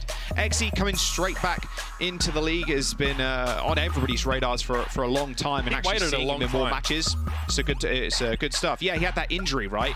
And how like unbelievably devastating is that to a player, to you as a person? Like, I have an injury, I can't do what I love, which is play in the Overwatch League and like play Overwatch for a living. Like this, it must have just crushed him. But it's exciting to see him back and starting today. Yeah, it's going to be a good time, I can imagine. Although, Mitch, let's be real, they're against the Shock.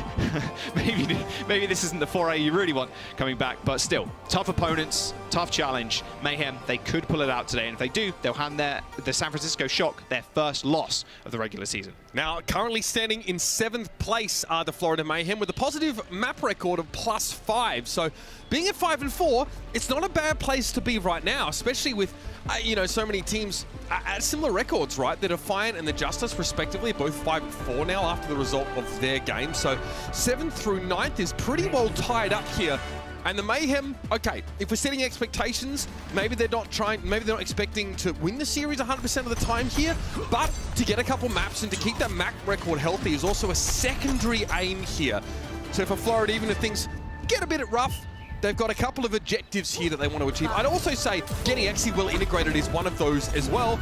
Okay, and we were kind of thinking... It is Sojourn. Right? Sojourn is powerful. You do have 2 players that can play Sojourn. I guess, getting Xe some run is pretty important at this part of the season after only having played 1 map. It wasn't much of a run. Nice, okay. We get to see Xe Sojourn. I think a lot of people are going to be excited about this. And Animo and Lucio, no surprise there. And coupled with that, we've got someone, and he's on Ride. So just full out rush with the May, try and isolate Kaluge. I wonder if Shock are actually going to maybe go back to the spawn. I mean, Kaluge might be going there in just a moment, although Xe is down already. I mean, we're talking about the Violet Zenyatta as well. Finn and Violet now, actually swapping roles from what they were on yesterday. If you remember, Violet was playing the Ana, Finn was playing the Zen. So these two are just more than happy just to go blow for blow and switch up supports. They're both really nasty at flex support here. So Violet getting player of the match yesterday and starting off with a bang today. Oh man, Xe comes in, dies first, feels pretty bad, but it's all good. Let's regroup, try and control that payload. The only problem is I'm finding right now, with Kalush switching over to Winston, a lot more difficult for the Florida Mayhem to kind of engage on a tank. Like, Kalush can just jump away. Finn is almost going to nano. He will have it in this fight, there's no doubt. You're just going to be sitting there taking a little bit of poke before the Florida Mayhem can make their entrance. XE needs to find some good value here, but whoa, someone already... Sorry, excuse me, that's not allowed. Is he luge? What is this? Cool runnings? Sorry. Someone just slurped up proper on the way through. There's like someone just bolted a bloody hyper-powered Dyson to the front of him as he charges through the middle of the map. He catches out Sam as well. You've got to play this way as Reinhardt, especially against the Winston comp. You are playing a poke setup, but you're under threat from the dive. Someone very low, eventually going to get brought down there. Kalush is now getting his hands a bit dirty. Nano boost delivered by Finn there as Violet has got to spawn back in, but it looks like the Shock are going to be able to clean things up. Looks like they're better equipped for that longer, messier, more in-your-face engagement. Yeah, especially when that lamp is down, you get nades after nades after nades from Finn, so you have to constantly be careful if you're the Mayhem. Someone, however, has got Shatter, basically, and they're able to get back to the point fairly quickly. Proper is all the way at the back lines, doesn't want to get pinned again. Speed forward Blizzard or speed forward Shatter here, Mitch. They just have to worry about Kalush's bubble. I mean, Checkmate played Ryan in the exact same manner last year when he had to step into the tank role for the Mayhem. Press W all the time here, refusing to give San Francisco's composition much space. Blade gonna have to be a shatter here. Sam finding the blade connection on it. Checkmate, but a high-value elimination. Eventually gonna get brought down by a hammer swing, though. Big B coming in. Big shatter in the front lines. Yeah, okay. That blade, not bad to start off with, but yeah, it gets swatted out the air like a fly and plastered on the walls. Unfortunate. The Mayhem do have that Blizzard to back them up. With that beat, it was nice. Maybe a little bit late. Sam already killed people with that blade, but Kalush kind of taking him out is pretty easy. You need that nano to survive those engagements for sure. He was lucky that Checkmate was actually on the side lines there and actually got scooped on up. They don't get too much space. The shot can still very easily get back to the bot to stop them gaining the lead. But Checkmate's got the Blizzard. Again, speed boost Blizzard, that's the way to go. Oh, Ryan charged forward for someone. Here's back to the barrier. Checkmate wraps around, going for the Blizzard now. The Transcendence is going to be in play though, and let's see. Proper, the only player getting frozen there, and even with the Transcendence in play, Checkmate's able to finish him off. Kalush, though, gets rid of Sir Margin, and the bot's on the run away. I don't know if the Mayhem are really aware of this. It doesn't matter because they lose the fight and lose the bot process. That's awful for them. Oh, that's really bad. Yeah, so Mayhem did what I said. Speed boost with that Blizzard on top, but the problem is the rest of your team is kind of lagging behind just a little bit. So Kalush just jumps in. He's got Primal. He's not going to die. And then Violet just covers the backline with his Transcendence. They had a nice kill on one frozen target, but that was about it. Window comes out, but Nano on Kalush. Oh, goodness. Nice body grenade connection there from Finn. Immortality field wasn't enough from Sir Margin to stem the flow. Kalush. Oh, body bot. Body being, yeah, I mean, he's okay with being in here for the time being, but the Shatter, different story. Yeah, hit hard by that one as Checkmate able to finish off the kill. XE back to the safety of that Reinhardt shield, but the Mayhem are boxed in and the bot's still moving. That wall was like a fraction of a second too late. Sam got a nice double kill, just dashing into the room. No one could be healed in that situation either, Mitch. The Florida Mayhem having a very bad time right now. No way XE wins that. The bot has got the checkpoint already. That's the San Francisco Shock setting a pace that you wouldn't think is possible against a Lucio comp when you don't have a Lucio yourselves. But with Sam in the mix, Kalush proper, all just diving head first into the front line of the Mayhem, is forcing the Mayhem to change their own plans too, going towards the Winston to stop the Ryan from just being isolated and killed. There's someone can't really set the tempo the way he'd like to. Not in this part of the map with the Reinhardt. So over to the Winston. XE pretty aggressive as he heads forward now. The San Francisco Shock can actually get out of that pretty safely. They just back away. Say, okay, we're totally fine with this level of bot progress. Kalush is just going to be a pain though. With his end, Sam is on the flank, but what a nade. Super nice. Yeah, I was thinking, oh, maybe Violet and Sam go on this flank. They can just orb Sam, send him in with the blade. It's all good, but Sir Marched kind of sniff them out, hit a fat ante, and they're good to go. But the problem is, the San Francisco Shock still have that forward spawn. It's not a crazy amount of length, distance between the original spawn and the front spawn, but it's still important enough to give them an extra small fight here before the bot pushes towards the middle point. It's a little bit insane, the lead that Shock have got right now with 4 minutes to go. Blade and Proper's ultimate available, Mitch. Kalush is going in. He's so far ahead of the rest of his team as well. It's him and Proper that are there. And here it is, going to be that overclock, but he's hit with a Vital Grenade and has to respect Execute, cleans him up. Exit with the ultimate now, surging forward. Finn takes a glancing hit, and the second one is enough to put him to bed. The Mayhem here have a chance to put themselves closer to even footing. And yeah, Finn did go down early, but Violet catches Exy as he goes too far forward. Yeah, there's still a massive amount of space the bot needs to actually gain here before they get in the lead. The beat hits 4. Transcendence to match, though. It was a great beat, but someone missed his chance to hit the Primal Rage there. He had it available, but just wasn't quick enough. Wasn't ready for the damage coming his way. For a moment, looked like he'd overextended, but the beat was really well timed from Animo. Just really unfortunate for the Mayhem that they don't have the Primal when they need it. Yeah, and they don't have Exy either, Mitch. Exy died super early on in that fight, like in the San Francisco Shock spawn. He went too aggressive, couldn't get healed. Violet hit him with a couple of Orbs and he was dead, and that's a lot of your damage now missing. They can go for a re-engagement with the Nano and the Pulse, but Sam, Finn, they got Nano Blade. Kalush They want to go first. Get nanoed. Yeah, I mean, you don't even... Okay, Bio Nade on Kalush. He has Primal, so you can work with this. Checkmate wants to harass. Violet's going a little bit low here. And okay, so Sam chooses to bring the blade out here. It is Nano to try and break the deadlock. And he can't even get rid of Exy. Great healing there from Sir Martin. And Exy also got given the Nano boost for survivability. Another fight goes to favor of the Mayhem here. But they're back at neutral in terms of bot position, so they've got some pushing to do. Damn, yeah, okay. That was an amazing nano from Sir Marjet. He saw Sam instantly heading for Exy. Exy was already in the air when he used his jump. So 1-2 slash, yeah, he's dead. He's long gone. Sir Marjet filled his health bar back up with the nano, gave him that invulnerability, and then Exy just hit him with the amped up railgun shot. Perfect response from the Mayhem, and they're going fast. Look how close they're playing to the spawn, Mitch. Yeah, they are getting real aggressive here. They're trying to get past that underpass and use the high ground to do so. Caluso buying plenty of time here on that bot barrier. Backing up into that side room there, and yeah, Kalush very low, but someone even lower. Somehow Violet's going to come to the rescue, get a double kill. Checkmate's able to find Kalush at the very least here, but losing 2 players for the Mayhem means that their momentum's about to run out. Violet can hardly be stopped here with Animo getting taken down. The Shock are back in control. Wow. Violet just comes out on the Lucio, starts fragging, and like, you don't really expect that. I mean, you are close to the spawn, and he has been playing Zen this whole time. Comes out, finds a double kill. It was unfortunate there that Kalush lasted a long time. Checkmate couldn't find that kill, and only after he used that pulse bomb did they manage to take him down. The problem was Violet had already found 2 kills. Another fast fight, Mitch, but Proper's got that railgun. Someone has ready to go. double the final blows of anyone else on his team. He is really leading from the front in a big way.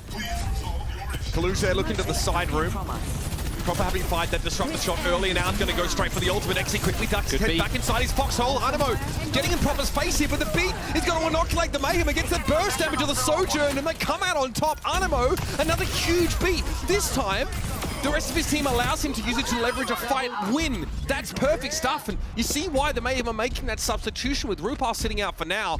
Florida have looked better and better as this round has gone, and it's still up for grabs.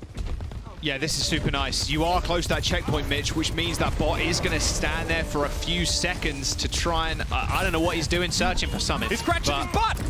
Yeah, that's a big problem for the Mayhem, though, because that time is basically wasted for them. All that fight that they had, they gained a few meters, and then he scratched his butt for a few, and then the shotgun were able to get back because the spawns are so close. You have 30 seconds to go. Mayhem need to win this fight, and Finn's already dead! What a start for Sir Margin. Get rid of the enemy armor, and Proper's trying to take revenge, but he can't! There's an electric Winston in his face, and someone drags Proper down. This is where the Mayhem can get back to the bot, get back to business, and get back to pushing. They can win this. The Shock have stole the bot. Fight. Oh no, he's back in the middle of the map here. Kalush needs to be dealt with. This is like the 3rd time he sneakily moved the bot back to neutral midway through a fight. That's devastating. Shock are granted an entirely new fight now in a high ground position because Kalush stole it. There's a Blade coming up, there's a Nano for San Francisco Shock, and the Primal Rage. Like, Exy has to go gigantic in this last fight to try and make this work. OT's here. Exy trying to get a bit of space, but Proper is on him. Where's the healing? Okay, defensive body grenade is going to be emboldened from Checkmate. Kalush is low despite being in Primal Rage, and Exy going for the overclock now. He found Sam. I don't know how he does it. That's 2. Proper to fall. No DPS left for the San Francisco Shock right now, and Kalush has to get out of dodge. This is happening. The Florida Mayhem pushing up in map number 1. Shell shocking the San Francisco Shock. It's a laborious process. Progress even. And Anamo's going to get that bot over the line. This is astounding. The Mayhem make it happen on map 1, sneaking it away from the shock. Xe pops off in that last fight. Sam had the blade, Finn had the nano. That was their win condition for that last OT fight to win it out. And then Xe just slides along, just smacks him in the head with a rail, and he gets taken out before they can even use their ultimates. The San Francisco Shock was set up for success in that last fight because of Kaluj pushing that bot to the middle of the map, but they just were not quick enough, and Xe had that big pop-off moment. He comes in for the first map against the San Francisco Shock after losing to the Toronto Defiant on his map a few weeks ago. This is what you want to see from the Florida Mayhem, an unbelievable map number 1 against the Shock. Look at that man in the middle. Someone is starting to get a little bit loud here. Bit of wind under the wings for the Mayhem. Let's see if they can convert on this momentum as map number 2 is around the corner.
Righto, you may have had a sluggish Sunday morning, but you're sure as hell awake now. Xe, on the other hand, putting the shock to bed in these final moments here on Colosseo.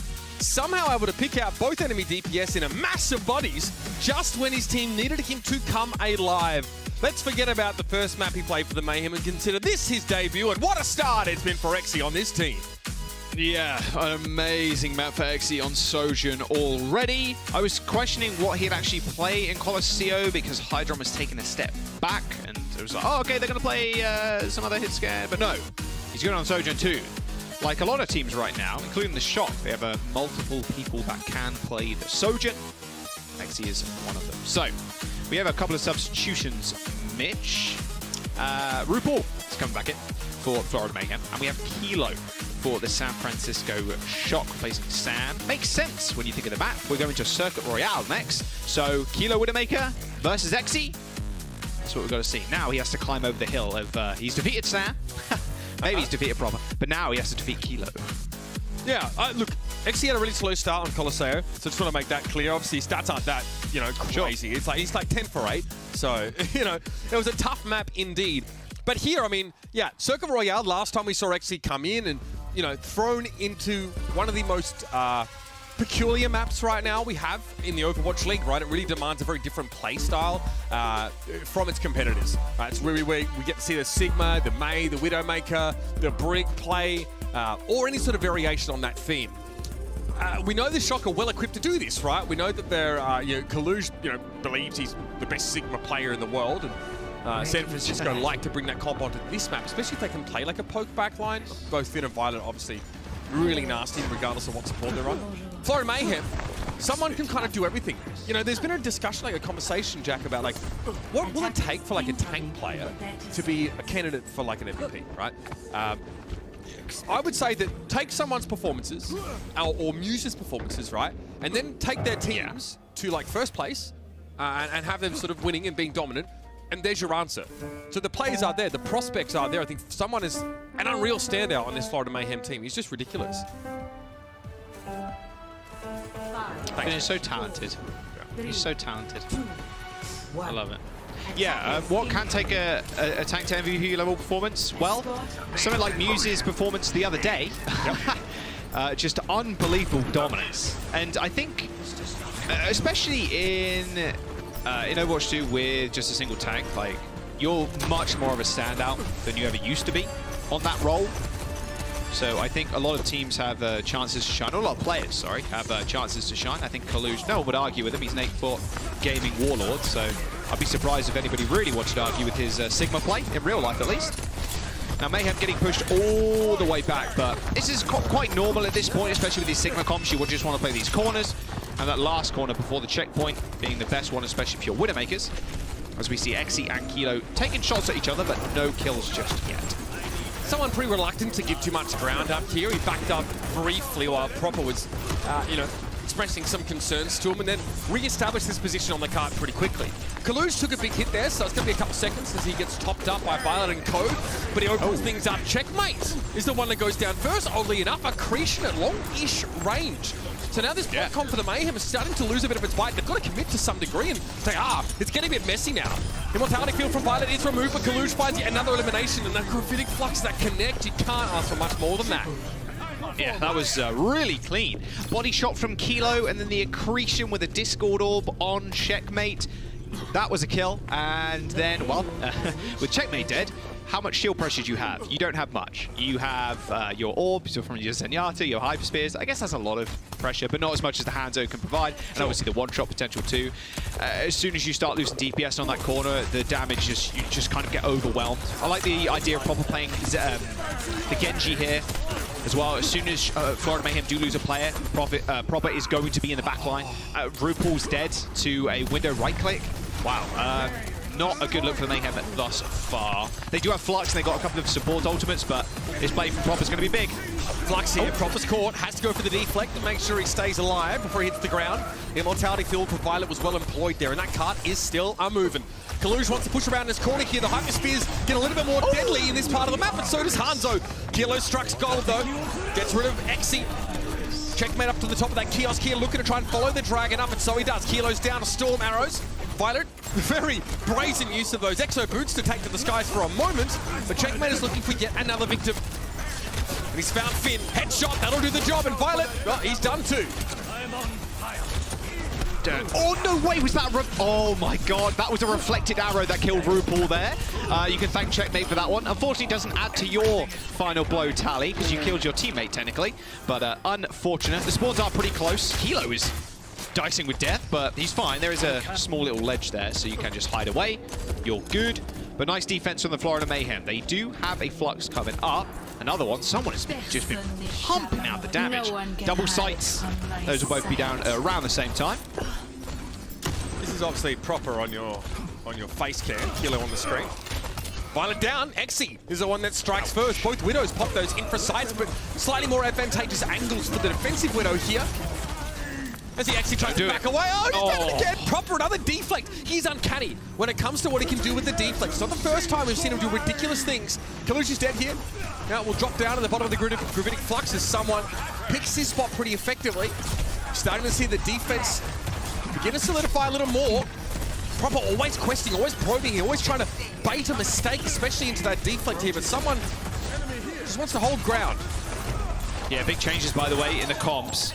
X is changing over to Sojourn and Kilo to Hanzo. So a little bit faster pace for the Mayhem. Ideally, just get those disruptor shots on the corners or just force people away from these staircases, which is kind of annoying when you're on defense, having to hold this staircase as well as the main. Exi with a nice right click to Proper's dome.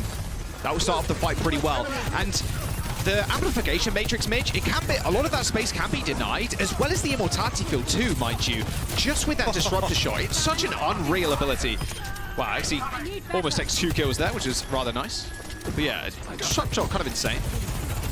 Look, I like what the Shock were trying to do, though. They throw up an Ant Matrix, and then they use Sigma to play the off angle to sort of force the Mayhem back. Okay, the Mayhem can't play on the road because there's an Ant Matrix. They can't play on the left-hand side because they're getting bounced by Hyperspheres. And then Exi just finds a kill to break that deadlock. It could have gone really badly for Florida as the Shock had like very advantageous zoning. Now, back to the neutral. The Mayhem able just to poke down, try and get value out of Exi here. He takes a hit from the Hanzo, presumably. And Kalush wants to get forward. Blade available. They have Transcendence for Mayhem. They should be fine against this just generic Blade. Store brand. Not quite premium. You haven't got nano. Yeah, the no frills black and yellow brand. I don't know what you guys got in the UK. There it is. RuPaul going down first. He threw the Ant Matrix up and exposed himself for just a little too long. Still, the Shock fear 4 players with an Ant Matrix, so they'll wait this out. But it's time to go. Easy push, easy push. You've got no heals with Florida Mayhem. You might have to use this trans fairly early to keep everybody alive on the payload. And then that's go time for Proper. As soon as that trans comes out, you can hit that Blade, get to the backline. Everybody's grouped up in this small corridor as well, Mitch. Kalush wants to get forward now. The Mayhem gave a bit of ground for a time, but now they're looking to reclaim. Transcendence Blade going to come in from Proper. The deflect timing is so good. The Checkmate took a bunch of damage before Proper even was ready to go on the offensive. That's beautiful stuff. Gravitic Flux also comes at just the right time. Sweet serendipity for the San Francisco Shock's ult usage. And they're into the last phase of the map. Yeah, man. Proper's Blade, he got one, but then the Flux came up from Kalush, and he spotted the Immortality Field. Well, just end the fight real quick, kill the Immortality Field in one slice, and boom, everybody goes back to that percentage damage from Flux. Is just nasty. And coupled with the Blade too, it's way too much for the Transcendence to really do if you're quick with the dashes and the resets. Okay, high ground control is the aim of the game at this point of the map. This window to Xy's right, or even to be fair, straight in front of him, is extremely important to like hold on to.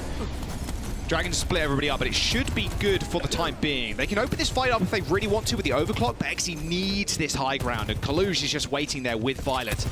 It's going to be a tough point to assail. And all the meanwhile, by the way, Mitch, Shock's just been moving this payload for free, but that's just kind of what this point is on defense. You learn to get to this corner, and then you attack. Exi here, itchy trigger finger, I'm sure of it. Thinking about that overclock, that's going to have to happen pretty soon. That card is moving. Violet, shield bashes away. Here comes Exi though. Key pick to start that fight. And even with that rally over shield, yeah, they're going to crumble under the scrutiny of Exi if his aim is on point. And, yeah, spoilers, it is. Yeah, not bad, not bad. I like the idea of the rally there from Violet. It forces Mayhem to go for a drop. Just Xy with the overclock, like you said. Oh, that's stunning. Oh my god. Sweet ang. Very nice.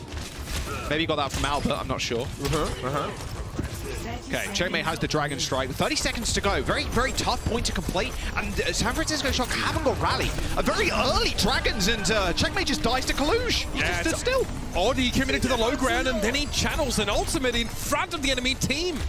Curious decision-making, to be sure. And he touches. Kalush, deep trouble. Deep trouble. Finn trying to keep him alive from range with that Harmony Orbit. It's not going to be enough. Will his sacrifice be in vain? Looks like that may not be the case. Disrupt the shot on the cart. They're looking to try and sneak it over in the Transcendence. Timing is just perfect. RuPaul tries to take to the skies, but Violet brings him back to Earth. No time left in the bank for the Shock, but a map completion's got to put a smile on their face. Score. Man, the Florida Mayhem really just emphasizing high ground control in that last point. I mentioned, when you go into that last corner, when the car starts turning, ideally you have your Sigma on the low ground, maybe have a support or two with them, so they can continue to contest. There's a small room to the right-hand side, there's a health pack in there if you really need to get it, but you need to stop the payload there. Like, the Shock just drove straight underneath them, and then the Florida Mayhem had to react, so they rotated from that window, overlooking the corner, straight to the last point, and then the Shock were basically at the final checkpoint. And in that case, the Florida Mayhem then have to just fight using their last few ultimates, but all that meanwhile, the Shock had been gaining their own because they gained so much space and so much time. It's just Florida Mayhem there. I feel like they should have split up, let Xe do his thing on the Sojourn. I mean, even Violet not having the rally, it was still enough for him to do, just exist on the payload. Brig is annoying to begin with, but getting her off the payload could be even more tough. I mean, Violet does really well here just to avoid some of those cooldowns. Oh, he got triple kill. Okay, I like that. Yeah, very cool. 4 actually. Yeah. 30. Oh, 4. There you go. Just Keep that. 30. Violet, Yeah, Brig's still pretty good. showed up on the Lucio on Colossea, right? Switched to that midway through the round, gets that key double kill while like creates all that space, and kind of was what put the Shock in a position where they could have won. Very not for Rexy. All right, man of the moment here on the Widowmaker out the gate. Still a double sniper. Very poke-oriented setup for the Mayhem. About as poke-oriented as you can possibly be for both these teams. So expect slow progress, drawn-out engagements, everything predicated on these initial picks. Oh, man. The Sonic Arrow does a lot here, Mitch, I will say. If you are the Florida Mayhem, you put the Sonic on the corner, and then your Widowmaker has free walls for a few seconds, which is always nice. Kilo looking for a jump up from Xe, but okay, there, Venomine trigger, but not by the right target, unfortunately. Yeah, he's pinned there, isn't he? Has to get out. Gets eyes. That rock hit him. What? Yeah. And he saw, I think he saw Xe a moment before that as well, so very concerned about dying to the Widow. Oh, beautiful. Yeah, great stuff there from Kilo. Waits for Xe to come out. Patient play from Kilo, who's been giving up ground this entire round so far. Finally, he sees an opening. He exploits it, and look at the rest of the shot. Hey, Surge ahead. They know it's on like Donkey Kong. Yeah, I mean, you're worried about the Hanzo one-shotting you, but you do have a Sigma shield in front of you, so it's not the worst to try and peek those. You have a hand of your own as well, so all good. You have to wait for Xe to spawn. You can't really push without him. Just the Battle of the Widows. It's a Widow standoff. There's a few maps like this in Overwatch, and this specific point is just waiting for the Widows to win the duel. Yeah, actually tried to bait something there. Flux. Mini Flux. Oh, his little head. Someone got caught in it. Unreal. Margin. Caught in that by Finn as well. And Matrix making that a pretty comfortable kill. Yes, Xe gets Kilo, so his job is done. That's what they need from him. Unfortunately, it's going to take more than that to win this fight for the Mayhem. They're going to get pushed back once more. It's such an interesting cat and mouse engagement, right? Because it's not just the Widows, it's also, like you mentioned earlier, Jack, how the Hanzo Sonics and sets them up. Kilo has to respect the Sonic. He's playing that barrier like in the middle of your screen, and then he has to grapple back to the right-hand side when Checkmate throws a Sonic there. All right, well, more walls. This time it's from Xe. So he, oddly enough, he gets this first and he pops it straight away, hoping that Kilo can't match him. He was right. Oh, I mean, yeah, it felt like Kilo was baiting him there, but Kilo's going to have his own in just a second. Easy Flux kill straight onto Kilo. Lamp has been used by both teams, so playing the corner is going to be important. A nice Transcendence to match Violet, as the Florida Mayhem should be able to win this. Xe is alive, Kilo is not, and he gets a straight shot at the backline. Kaluge just got bundled out of any good positioning there, while the Transcendences were in play. Finn eventually is able to bring someone down, but that's going to be it for the San Francisco shot there. And Xe obviously really pivotal, picking off Kilo at the start of that fight. And he drops again here to Checkmate, so rough couple rounds for Kilo. Yeah, rough couple of fights. I mean, look, mate, come on. You get fluxed, it's like, okay, I'm gonna die. Like, when you're in the air against a Widowmaker, it's like, yeah. I think Kilo didn't get fluxed. Dead. I think he died at the peak. We'll have to check, but either way, he ended up going down. And now with the Florida Mayhem, they're doing like a small two-pronged attack, just holding this column, which is kind of nice. Kilo activating the site super early, but it's always a lot of free space for the attacking team when you push the cart up the hill. You still have to be fairly careful because you are playing against double sniper. If the Zenyatta peeks his little head out, you are going to die around this corner. Again, the Sonic arrow is giving so much information of a big flux too. Such a nice flux. That just derails your entire team fight. Immortality field or no, you're just held in place for far too long. Get dropped to the ground and you are done like a dog's dinner. Yeah, it gets taken out so quickly because you have the height as well, so you're just kind of looking down on the limo field, but there you go. All right, change for checkmate. No more Hanzo, no double sniper, going on to the Genji instead. I like the Genji. I mentioned before, you kill one person on the enemy team, and Genji just gets so much more value in space, so he doesn't really need to worry about anybody. Just really the supports and Violet killing you. That is normally the main problem. Finn too, to be fair. They're very easy ways to kind of execute checkmate. Have to wait and see. Does Exy get the grapple kill? Not quite. Some info, I guess, at least to someone knowing that there's not that many people on the left-hand side currently. And Matrix here. Man, I mean, the way that's positioned, RuPaul really trying to make sure the shot can't get away from it, and they got what they asked for. Proper is down here with that Dragon Strike in his back pocket. Now, the Shock have an Air Matrix of their own, but the positioning is so defensive right now. Can they get use out of this or not is the big question. Margetti's down. Violet trying to stay alive inside that Immortality field. He does pop that regenerative burst and Proper's back with a vengeance. Dragon claims Exy immediately. Shenron's sick of getting woken up. Maybe just bury the Dragon Balls instead this time, mate. BM Spawn Dragons should be over. Yeah, yeah, BM Spawn Dragons, like straight to the stairs. You kind of know roughly where Exy is, and he manages to pick up the kill, which is super nice. There's no way you avoid those if you're Exy. You kind of hear it, and you're like, he's probably putting it on payload, right? I mean, that's where normally you aim the dragons if it's being contested, but didn't expect it on the stairs. Oh, nice. Oh man, that's now I don't nice know many words in Korean, but I can lip read one of them. And I think that was it. Yeah, that was definitely it. Definitely an expletive. Not safe for broadcast. No, from Exy. Not what he's hoping. All right, 1 minute left here. Another grapple shot, perhaps. He's given away his positioning here, and Infraside's about to come up for Kilo. And he pops that instantly as Exy misses, well, a golden opportunity there. Now Kilo has that information as well. A lot of high-flying antics here, but Finn is the one that finds the first pick. RuPaul down, and all things are looking dicey here. Were they not ready for Kalush to push up there? Oh, he finds two, though. Big turnaround potential here. Insane double headshot. Someone comes back on the wrecking ball. Exy is a long way away, though. Not in a great spot to capitalize. Someone is... He may as well be in a different bloody postcode. Yeah, or a different continent. Yeah. He just dies on Wrecking Ball in the back. It felt like more of a desperation play to try and get back to the point in time to deal with an extra fight. But, I mean, look, they have played at 4%. They got Transcendence in a few percent. They got Window in a few percent. They just have to deal with Kalush. There it is! What a shot! Violet take it down! The grapple from Exy is huge, and now there's no Immortality field. This is big for the Mayhem. They've got to make something happen here. Someone goes forward, is hit with a Discord Orb immediately, and that's a Gravitic Flux. Nice the Transcendence from Margit. I think the Shock are happy with that. They can back away. Proper hastily gets behind the barrier, and he's got to catch checkmate out. That's a huge momentum killer. The Dragon Strike roars its way through. Someone a little bit low there, had to be topped up once more, and now the Shock are back to 5 players. The Mayhem, well, it's less than ideal, Jack, but they've got to make it work now as Exy surges ahead. We need another big Widow pick to start this fight off. Oh, there it is! Finn is down, but Kilo responds. The Widows are getting it done. And the San Francisco Shock just a little better when it counted. Man, Exy tried again to come up clutch. That's almost 2 maps in a row. He's done that now at the very end, but San Francisco Shock were in such a cemented, like, bunkering down position.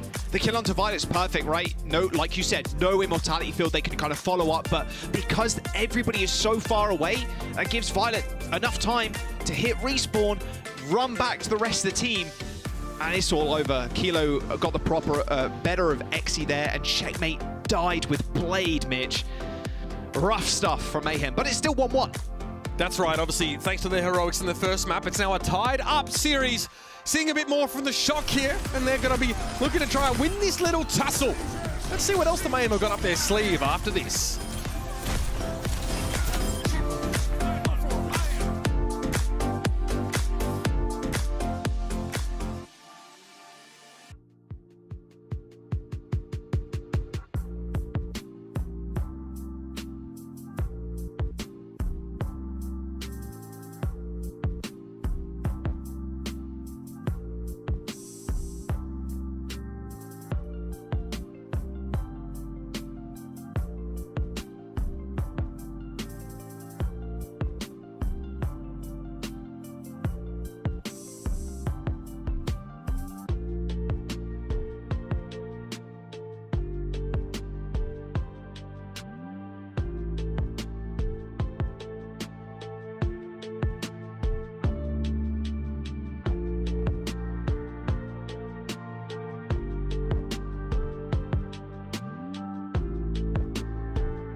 Said lightning doesn't strike twice has never met the San Francisco Shock.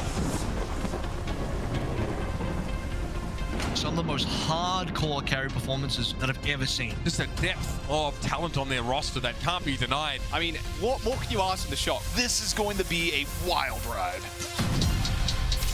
Violet is cracked. He's out of his mind. I say that justice. Okay. At pace with everything right now. Jesus Christ, dude. Sam is deadlifting right now, actually. Finish is doing so much, cleans it up like DPS and Yada. San Francisco has cemented themselves as the greatest team in Overwatch. Always a fun time to see two teams with great hit scan. Welcome back. This is the Florida Mayhem versus the San Francisco Shock. What a piece right now in the series. Now, Circuit Royale was a bit of an interesting one. We saw Exi on the Widowmaker against Kilo. It was fairly even to start out with, but man, Proper, Finn, What more can you ask for from a DPS duo?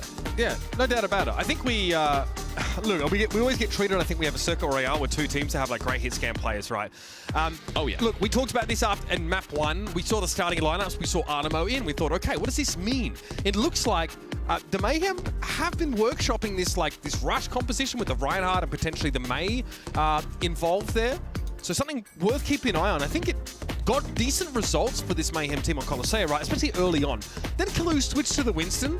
I feel like it was a little bit harder from there on out for someone to have that same impact on the Rhine. Yeah, it did feel a little bit difficult. We saw him switch over to the Winston instead. But initially, I like the idea, especially against Sigma. I think that's really what it is there to counter. But then Kalush is like, well, I can play pretty much everything. So let me just switch to Winston. And you can't really do much with the Rhine.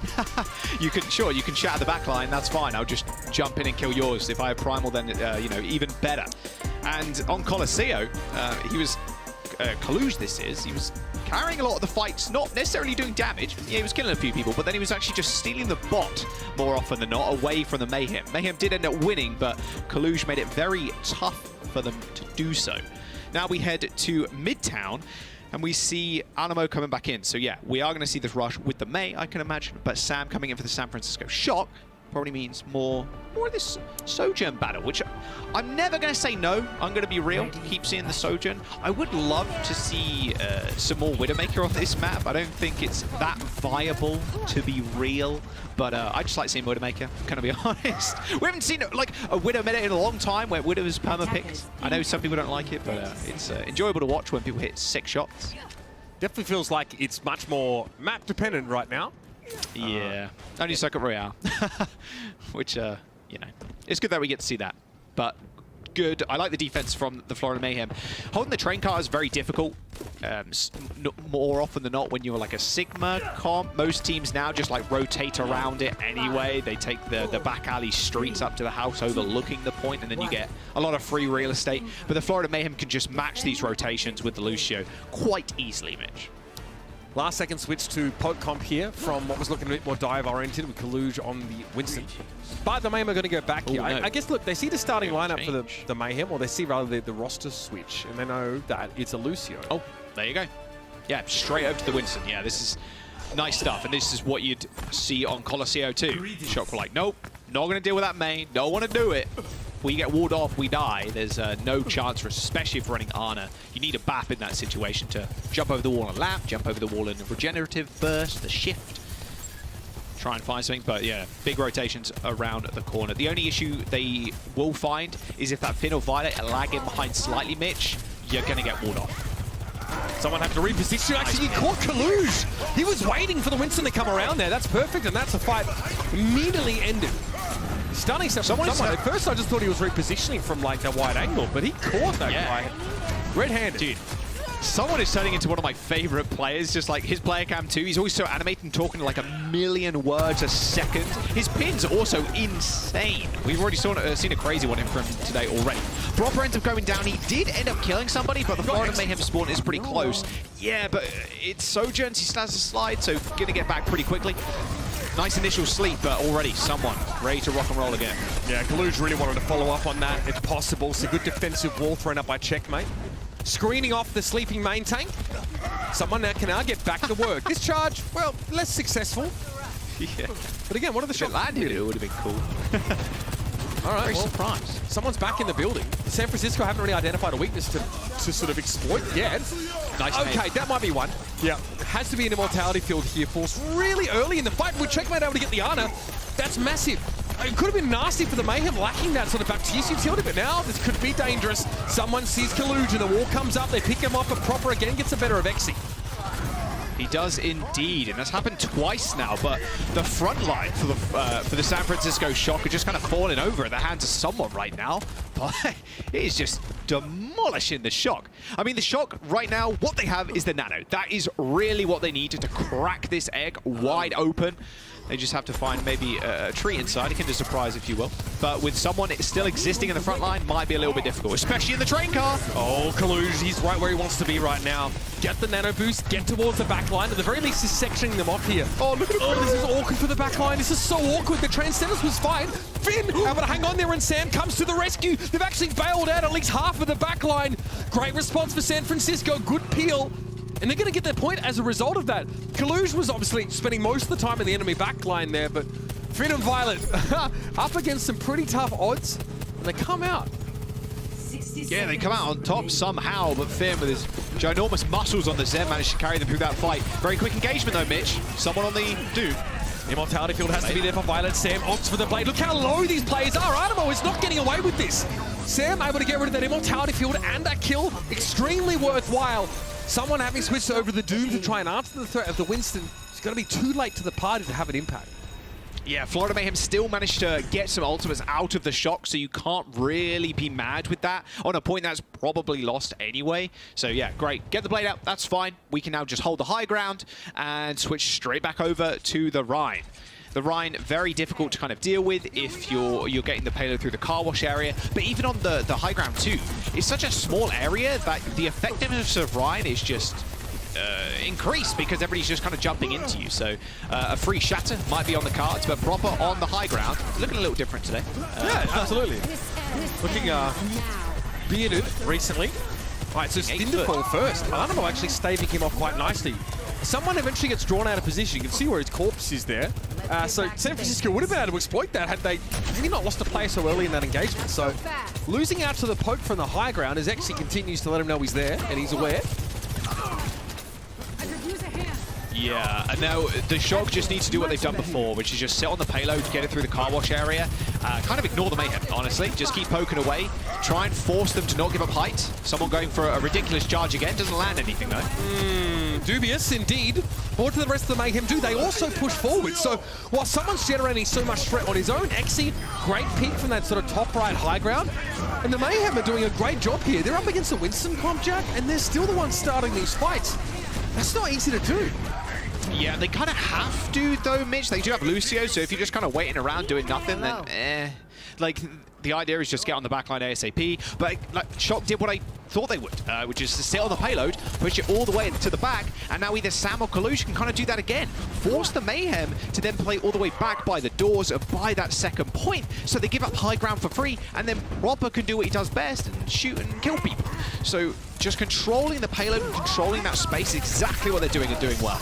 Oh, that Transcendence falls super early. There. But Proper finding that kill on Exi actually turns this into a potentially very gainful situation. Someone's low. That Discord Orb's going to make this pretty challenging, and while Checkmate gets great positioning for this Blizzard, line of sight being broken there means that most of the Shock can get away.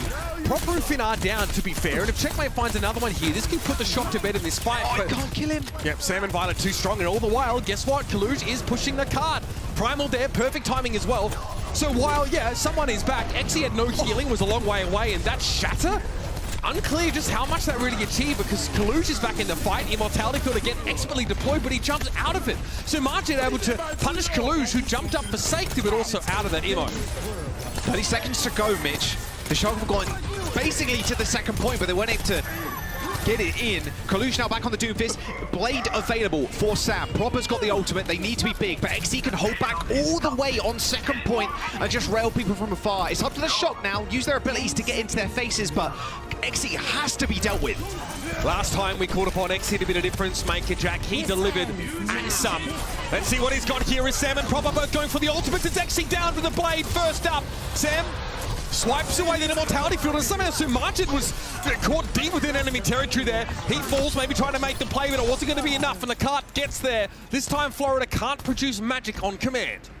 Yeah, both DPS ultimates from the Shock dealt with the Mayhem, the blade to take care of Exi. As soon as you use that slide on the Sojourn, you are infinitely more vulnerable to something like a blade, any form of reset, or just a, you know, a slash and then dash. Like, it's too much for you to deal with. Good positioning from the Shock now. They don't have ultimates, really. They've got window. They can use that to charge, obviously, a couple of the DPS ults, but with only 1 minute to go, this has been historically a very tough point to assault. Exi knows A proper setup on that high ground here. He doesn't want to be here. He's a little bit concerned about the Doomfist, but he can't take that high ground comfortably just yet. And Matrix was set up for Proper, but Proper had already crossed back, so some wires getting crossed there for San Francisco. All right.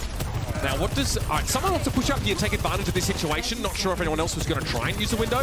Oh, I mean, Proper's lucky to get away with that one alive. XC just whiffing a key rail. Now, Proper's chasing. He's hungry. Someone shield very, very low. This could be dangerous for the Florida Mayhem here. It's got to be an early immortality field, but that is just swatted away disdainfully by San Francisco. And now they dig it a little bit deeper. Transcendence here lets them get position to pressure down. Artemo falls. So Marjed was right behind them here. And this is going to put the Mayhem in desperation territory. Yeah, OT fight for last. That was a really nice punch from Kaluj, isolating someone in that room so he could not be healed. Shatter almost available. Window for so much air to create a lot of space, but Kaluj could disrupt that with his ultimate if he so chooses. Window straight away here. 2 disruptor shots on the card, and someone wants to get a little closer to Kaluj if he can. The Doom's taking a ton of damage and has to now get out with the Meteor Strike. Someone ready to receive him as he drops back down, but Proper, he's getting some work done. XC's down, Artemo takes a rail, but it's a body shot, not enough to get the kill. Someone charging, getting rid of the Genji. How does he do it? The Mayhem stand tall. They even had the beat at the very end. Proper did not get high value with ultimate. He got 1 kill and a little bit of damage, but the more time you leave with Ryan on the payload with a Lucio and a BAP, like, you need to do something. The backline needs to dive your Proper there. It was a good opening kill, but you need at least 1 more to turn that in your favor, because someone is just swinging, hits the shatter, and it's all over. The Florida Mayhem have way more like close quarters space control with the Rhine and the Lucio to deal with these final fights on points like this. Tough stuff, but like I said, historically this map is a little bit tough to finish, especially on third with about like a minute in the time bank, so not too bad for the San Francisco Shock. Definitely winnable, but also defendable. Oh, sorry, winnable for Mayhem, but definitely defendable for the San Francisco Shock. A little bit of a different look. They are just starting out on the Sigma, so Mitch, they're kind of rolling the dice right now, hoping that Mayhem don't run this May comp. It's a little bit different to Assault this point with the May comp because of how the compositions hold on defense with Sig. You are just all over the place pretty much. Oh, this was supposed to be the shadow that hit. Oh, it was beautiful. Oh, 3-man, both supports in the backline dead. Really nice. I said it before, I'll say it again. Someone, yeah, quickly becoming one of my favorite players, I think. His Reinhardt is so mad. All right. Dealt with the Winston pretty well, all things considered. And then the Doomfist when Kaluj had to switch. Looks like this Reinhardt is here to stay. Looks like there's too many compositions that are going to scare someone off this prospect. So, into the train car we go. They have a maze, so they're definitely feeling favoured there. Sam not hanging around nearly long enough to pressure that right shield. Oh my! Someone explodes onto the point. Has to be an immortality field for the Reinhardt though, and I don't think the healing's going to be there with Sir Marchet falling. It's a trade of Baptistes, but XC's not feeling quite confident enough to push out into the open now, and the Discord all made that easy work for Proper. Oh, that was really rough. He missed that rail. If he gets that rail, maybe they take a bit more of control, but someone luckily staying alive. Yeah.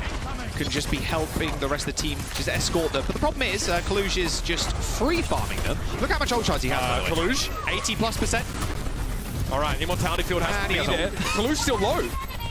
Has to back away now. Make his way onto the point here. Someone is very, very low, but Marchet is back on the scene here. XC getting rid of Finn is massive. That is huge. Prop had to recall right there, and Kaluj wants to go up forward. Can it catch them in the flux? Checkmate at the very least seems to have been caught in that, but he's the only player. Still getting dropped in front of a Sigma is a pretty scary prospect. Couldn't be able to get away though. Getting healed up constantly by Marchet. He dodges the rock, and here comes the shock now for a decent take. And that's Violet for 2. Stunning work here again. The backline of San Francisco pivotal in this retake. A very quick flux generated by Kaluj. He was just spamming the Florida Mayhem. 3 of them were trapped in that small elbow, and only with the Lucio healing. So you're not going to be able to heal up enough damage to make that fight viable. Someone almost managed to do it, but the flux was just the difference maker in that engagement. Proper could start this fight off with a bang. Just force that out, that lamp will be crazy good for the San Francisco Shock. And then Violet can use that window on the point. And Matrix here for Martin, but probably more just to keep someone topped up as he plays extremely aggressively. He's low though, that pulse bomb's going to do him in. Yep. Proper chases him down there. Martin just couldn't keep them alive. So now it's time for the sound barrier here, something that Exi isn't going to be the beneficiary of. Kalush falls. Animo trying to play alongside the rest of his squad. Here is Violet's in a very compromising position. Unlikely there's an immortality field available here, and the Shock just didn't have the capacity to help him out at all there, Jack. Look at where Finn is. Yeah, he is in Neverland right now. Huh? Dragon here, proper getting a key kill. That's just huge. Now he has a bit of time to collect himself. While the Mayhem are caught inside that room, time for the Shock to formulate a retake plan as Kalush is back on the scene. Only one tick so far for the Florida Mayhem here. Proper always harrying, always harassing like a Hornet here.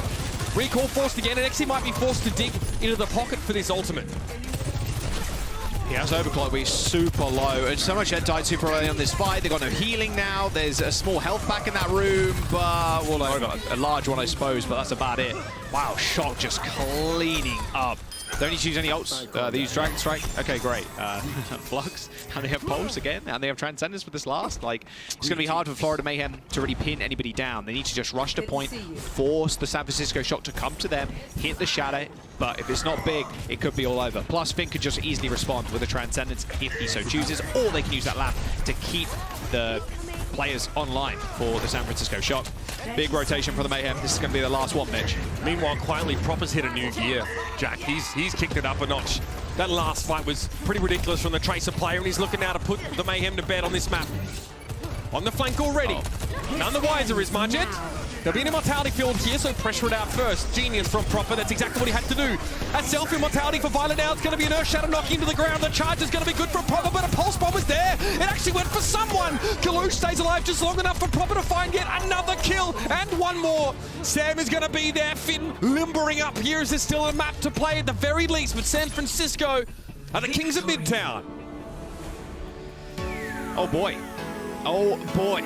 That offense from the Mayhem looked so good until Proper kind of came online on the Tracer. So much head. We talked about him a lot over the last couple of days, but just dying quite early on in these fights. And that's not really been the case today, but Proper's ability to kind of isolate Florida Mayhem backline is just so good. The Shock, they're one map away from taking the series. Can the Mayhem come back in the game? That is the question, and we'll have to find out after the break.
payload. You fancy yourself an artist? You want to see your artwork on the Overwatch League broadcast? Then what are you waiting for? Head to the fan art gallery and submit your art for a chance to be featured. Favorite little features of the broadcast we have so far, so get those pieces of work in so you can admire your handiwork. So far, it was the Shock's handiwork that did the Mayhem in on their previous map. Midtown was pretty close, pretty competitive, up until we saw the Shock have a really elegant defense. I've got to say, proper coming alive there in the last few moments of that round. I think a big difference maker. The San Francisco were split their team completely on point A, Jack, and managed to hold. Like, Finn was in no man's land, Proper was way out there. It's very interesting how they played that. Yeah, well, the Florida Mayhem's they just want to kind of run it here, right? They got the Ryan, they have someone who holds shift all the time, want to get onto the backline, and then hopefully kill people. But problem is, if you are split like that, and you have Proper on your backs, like, it's hard to, like, isolate multiple targets and kill them. But when we see them, when we saw them do that, Mitch, they sustained so many casualties that there were 3 people left. It was the May, the Ryan, and the Lucio left for the Florida Mayhem, and then Kalush, this was on first fight, and Kalush was just dominating them with the hyperspheres and a flux really quick. So if you lose any people when you're actually making that long haul trip towards the back line, you just crumble, and that's exactly what happened. Shock knew how to play around it. We are going to Lijiang Tower next, so we have Mikey stepping in for Kalush. So Wrecking Ball and more Wrecking Ball, I believe. They could end it here, and my God, can we... 10-0 they could be after today in regular season games, the San Francisco Shock, that is. That will leave Mayhem 5-5 for the season, which isn't too bad. There's a lot of teams right now huddling around the mid, like 4. We had 4-4, and now we're getting towards the 5-5, but Shock just steamrolling ahead of regular season. Yeah, which is huge, right? Especially if they're thinking about mid-season madness. The reality is, though, is that the Shock are going to have to turn up to like an offline event and produce. For sure. That's definitely like the only real concern for them right now. But I mean, they're doing a fantastic job here of integrating Mikey. As someone pointed out, by the way, Mikey, not the first Overwatch League team he's been on. No, he was on Boston. Boston Uprising, that's right. Yeah, didn't really get any run there. Things just didn't pan out that way for him, but again, obviously a true talent coming out of sort of North American contenders, and there aren't a lot of players that are getting a ton of value out of Wrecking Ball right now, right? Mikey, seen him hit the ground running on the ball, looking fantastic, whereas Dallas have been, you know, experimenting a bit with Fearless on the Wrecking Ball, and haven't, I wouldn't say, it's not like instant ramen. They can't just add water and have Fearless pop off in that role. He was working on it all of last year as well, if you recall, trying to emulate that Shanghai Dragon style. So, you know, pretty incredible that the Shock can just have a Wrecking Ball player that's plug and play for their team, hitting the ground rolling, so to speak, and it looks fantastic. I think, Jack, a lot of teams have shown that they're not really sure how to deal with it. Yeah, I think Wrecking Ball is an interesting hero, and I like the analogy there, Mitch, of like plug and play, because Wrecking Ball is more of like a solo hero when it comes down to it, and the comps you play him are more solo orientated, with the traces, setting up slam pulses or just slam and then Tracer comes in and owns you. Like, so having a Wrecking Ball player come in like this, is easier to integrate that than it is to integrate a pick that needs a lot of teamwork, like the Reinhardt, for example. So Mikey has just been such an asset to the Shock and a lot more flexible for the team. And Kalush is flexible as it is, but having Mikey even better. Great point about the Tracer as well. For Proper, it's really easy to finish off or follow up on players that are knocked up by a pie driver, whether it's like pulse bomb sticks or just one-clipping someone. Slam pulse. The job gets a lot easier for Proper, and that's what we've seen so far from San Francisco. When they got Mikey on the ball, Proper just tends to pop off. Over to the point he is first here, is the Mayhem aren't really ready at this. They're busy fighting still. Immortality on someone. I don't understand what is happening here. Finn down at someone. Mikey going to clean up Exy though and force this Doomfist away if possible. Try and take control of this high ground, but someone is so reluctant to give it up. Okay, well, point is Flint in the meantime. What I don't know. A backyard brawl is what that is. Well, it doesn't matter because they now lose the point again. All right, okay, well, you don't want to reload, just hit him over and over again. That was really funny. Finn that entire time wasn't even shooting orbs, Mitch. He was just kicking people because it does extra damage too. I believe 45 damage to the 30, 50% increase. And he was just kicking people out of the way, like, get out of my immortality field, it's mine, you know. That was very silly. But the Mayhem had a good idea of like, okay, you're going to quickly go to the point, we'll take care of your backline, but because they took so long, Shock just took the point and then finished up the fight because they were able to rejoin as 5. So they at least have a pulse bomb. Shock can finish this one up fairly quickly. Yeah, been off the map there. Someone just swept him away. Proper in a good pulse bomb spot here, hoping that Mikey to set him up, but Exy gets him first. Body shot from the rail is enough to get rid of him. Really awkward fight for San Francisco. Losing Violet as early as I did, I guess, doesn't help. Yeah, putting the window, normally you'd put it in one of the doorways and then you can just kind of shoot out of it, but putting it in the center like that, or almost in the center, an angle, if you're Exy, you're just like switching sides of the window. I want to shoot proper for a little bit, I switch, I now could shoot the other choke, I now switch, and then boom, one-shot rail to Proper's chest, he's clapped. Pulse 1 versus Pulse 1, but mad ultimates online for the Shock. Oh, he's already dead.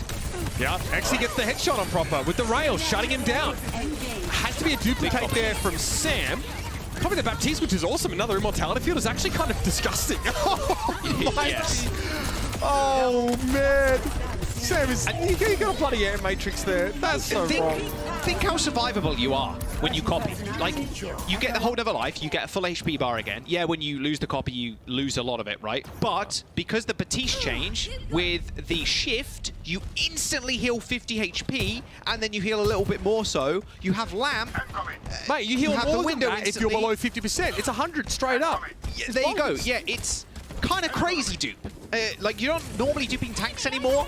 You dupe with Baptiste, easy clap. That's double Baptiste healing, double Lamp. It's very dumb. Oh, look at the focus here. Inside the Disruptor field, Mikey just going for it. They can't quite get rid of someone, though, and Violet's actually going to be the first to go down. The dive from the Shock just did not work, but now they have a Transcendence to smooth out some of their issues in the later part of the fight. No Baptiste for both sides, no Immortality field at all. Also no burst healing for people like Mikey, who's very low right now and needs to be topped up by a health pack. Sam focusing beam, looking for someone here, but is ignoring Exy, and that might have been his demise, but Prop is there for the cleanup. The Shock do lose the point, though. They're not in control right now, and they need to get rid of checkmate if they want to have any chance of getting it back into their favor. Or just, the Shock just go for that recap. Yeah, this fight is so scrappy, Mitch. Finn ends up getting a kill onto Surma Shed. Immortality Field's been used by Violet, but it shouldn't matter. There's so many people on the point that they just need to take care of someone. Very low is someone. That Discord Orb is tough. Minefield. Exy, I think he's in trouble. Maybe he was able to buffer the slide against the rolling Wrecking Ball. He hasn't been eliminated yet, so he's still in here somehow. Mikey doing his darndest to try and knock Exy off. Exy, who has no choice but to try and face the music here. His checkmate's stuck in that corner. Mikey rolls through, picks him up. Big stick on the Exy. Or rather, soon Mikey, the Immortality field was taken down as well. Nice looks for the Shock here, but it's messy, Jack. Very messy. Yep. GR. I don't think we had a bit of downtime there at all. That was just constant, constant rumbling. I mean, Control does normally pan out that way when you have Wrecking Ball, Tracer, like Echo, like again, more of these like solo-orientated heroes. Like it can just turn into a big brawl. And Shock just came out on top more often than not. Those mines at the end were really the undoing of the Mayhem. They couldn't step on the point. Exy was in trouble. I think maybe he did buffer the slide, Mitch. We saw that yesterday, in fact, which was kind of cool. Yes. If it's a bug, we call it a mechanic until it gets fixed. So, yeah, mechanics. The San Francisco Shock, one map up now. Still rolling with the Wrecking Ball. I thought that was crazy. Hang on a second. Mercy? No way, but they're going Moira. I like this a lot. We saw this from them on Ruins, actually. I think it was yesterday. Looked really effective. Obviously, you want to try and win the fight pretty early, otherwise, you know, your lack of throughput in healing can hurt you in the longer game. Power block there for someone. Can they keep that? I mean, they're doomed to life. They can. Artemo's sat in a corner. Look at all the proximity healing coming out. Someone is back to full health again. Dude, it's just Tiny Overwatch again. Like, that's all we're playing right now on Control is Tiny Overwatch. It's so silly. Just a lot of AoE healing, that ended up winning it out. The Brig and the BAP in a very close quarters situation. Normally, I use the Lucio because you can only have the healing once. With the Brig, you just keep on swinging. So Mayhem do end up winning that fight eventually through the help of the Brig and the BAP using Immortality Field. But Finn, I would expect him to have a little bit more ult charge on the Moira, but did go down fairly early. So that is a bit of an issue for them in this next engagement. They're looking for a miracle pick right now. The Shock want to fire out in the open if they possibly can. That's an early fade from Finn. Means that he's not in position to heal up his front line anymore. Is checkmate going to recall out of that very messy room? And again, the Shock don't fight in the dojo if you're up against a Brig. Animo is going to put these guys to bed. Nice rally there from Animo. Means that pulse bomb, unfortunately. We need a little bit of follow-up there from Proper. Shocker falling further and further behind by the second here. It's a Meteor's try by someone to reposition as he looks for Violet. See Sam, punch will send him over the edge, sleeping with a holographic fish. Nice cancel on the Coalescence. Beat's going to get used by the Shock, though. I like this late fight positioning from San Francisco. Together in White Room, making use of sound barrier there. Someone trying to clear a few mines. He's very, very low, but he catches Violet still somehow. Mikey's heroics, not too shabby at all. It might be Proper again being called on to bail the Shock out of trouble. Sam's back in the fight. The Doomfist is going to be pretty endangered against Sam as there's the hack to interrupt him. Somehow still alive. So Margin, look at the timing getting back. He saved this fight. He actually just saved the Mayhem. Great lamp to keep someone up, and there's the window. EMP though, tough to deal with that. Margin forced back again and off the edge. That was unreal how someone was kept alive there. Oh, checkmate with a double? What? Okay, this fight is not done. The Mayhem just come back. It was like, okay, Shot win this one, no worries. Checkmate with a double pulse. 10% now to go before they take this round, and they tie it up. This one might be going all the way, ladies and gentlemen, to control center at that. 98% and counting here. The Shock need to try and find a way to touch. It's going to be Proper to go first. He has a pulse bomb, but he's used his recall early. Ideally, Mikey is the next. Yep, pulse on the Doom. Not enough to kill him, though. Someone gets out with that Meteor strike. Exy wants to charge forward now. Finn gets taken down. That is huge. He doesn't have the mobility to get away from someone who, for whatever reason, seems to have gone off the edge. Proper going to get rid of that immortality field now, but he needs to get his hands dirty on the point. Is Exy throws out that disrupt the shot. Now eyes on Sam. The rail connects. Wrecking Ball still could be an issue, but the damage is there for Florida. Everything they need at their fingertips. There's Exy again, forces Violet back, and Checkmate is the one with the finishing blow. Beautiful round for the Florida Mayhem. Just what the doctor ordered. Damn, Checkmate. That was insane at the very end. That looked like a very easy win there for the Shock, or at least not win, I should say flip. But Checkmate comes back in with a double pulse bomb, killing Violet of all people as well. I get that beat, you end up losing. That is a big thorn in the side. And now they bring it to control center, Midge. And this is a map where the Wrecking Ball, it's effective, but Florida Mayhem can go back what they've been playing throughout this entire series, which is this Rhine. Oh, this will be the double pulse kill. Look, straight on top of the ball, and Violet is heading straight towards Mikey already. Can't stop that momentum. Double kill with the pulse, saves them the round, and wins it for them, more importantly. Now we're seeing Mayhem, okay, no Rhine. Take it back. They're just going to play the Doomfist. I thought maybe they'd roll out with the Rhine, use the May, surprise the Shock a little bit, dive on the backline, but it is going to be Doom instead. Someone got a lot of value that last round. It's pretty hard to argue with that pick here. Goes in deep in an immortality field from Sir Margin, gets removed by Proper, who's really doing his job here. Now the Mayhem forced to play from the outside of the map, but XC had the sideline to line Proper up. Sam actually assumes that same position later on here and has a good vantage, but he lacks the teammates here, so he's just poking him and he'll be forced away eventually. Small thing I want to point out, Mitch, in that fight was when the lamp went down, Violet throwing the lamp at his feet with 2 people next to him, Exy instantly used that disruptor shot. That ticks away not only at the health bars, but at the lamp as well, so that is almost deleted just from the damage from that. They're getting run over now, though. Yeah, Proper, what a key pick-off to start that fight. Both supports down for the Mayhem. Proper no recall for a little bit here, but he's looking pretty comfortable. Right, so now the Shock back in control here. The Mayhem look to leverage maybe the pulse bomb on their way in. Checkmate's had an incredible map so far. 10 final blows, 6 deaths, currently leading the lobby. San Francisco Shock have so much point control, though. They've got mines, they're going to have window. Finn and Sam can sit behind that. Proper's pulse bomb is available. Checkmate's going to have to match. If he's done it once, can he do it again? That's the mines thrown out now. Immortality field had to be used to try and inoculate the Mayhem against that damage, but it's not going to be enough. Someone is the first casualty in this fight, and that should give you an idea of why. And Air Matrix gets thrown up here, and the Shock is still smiling ear to ear, because there's a Transcendence ready to come out. Clean team fight there at the very end. Oh, okay. I was like, what? Probably just kind of chilling. I wonder if he was going to go for maybe a 1-clip on someone, or attempt to go for a 1-clip. Put it past him. Yeah, I wouldn't either. Yeah, Proper's pulse bomb was just better than Checkmate's in that scenario. Checkmate had a few people in his sights, but 180 didn't catch the Zen. And that was it. And they still have Transcendence to their backs. The San Francisco Shock in a very good position right now. Rally to start off, though. That was clever from someone. I don't think Sam realized he'd be playing from around that corner, so he'll continue to put pressure on that Sojourn. In the back line of the Shock aren't benefiting from it right now, but someone A little call on his own, the Discord orb maybe? Exi, an uncharacteristic rail miss there. Is an opportunity that goes begging for the Mayhem to equalize here. Finn's still standing on both feet. Violet looking real scary, and Artemis out of the picture. The longer this goes for the Mayhem, the worse. They've got to get out now. Yeah, Exi was struggling against the backline of the San Francisco Shock. Oh, pulse bomb from Checkmate kills Finn. Okay, that's a really quick... Oh no. Off the map. Okay. At 90% for the Shock. That's not good. This ends. Oh, So much at Denton Sport. This is it. Checkmate looking like he was going to be the monarch, but he's the one that tips the king. Oh dear, 99% accounting the San Francisco Shock are in position to end this series here, and for the Mayhem again, it's the same story. Close but no cigar. They just don't have enough to get the job done. Checkmate is back on the point now. Can't think about that mistake anymore. It's about trying to keep his team alive, but that sadly is going to pull up short, and the San Francisco close the series. They are 10 wins, 0 losses so far in the Overwatch League regular season.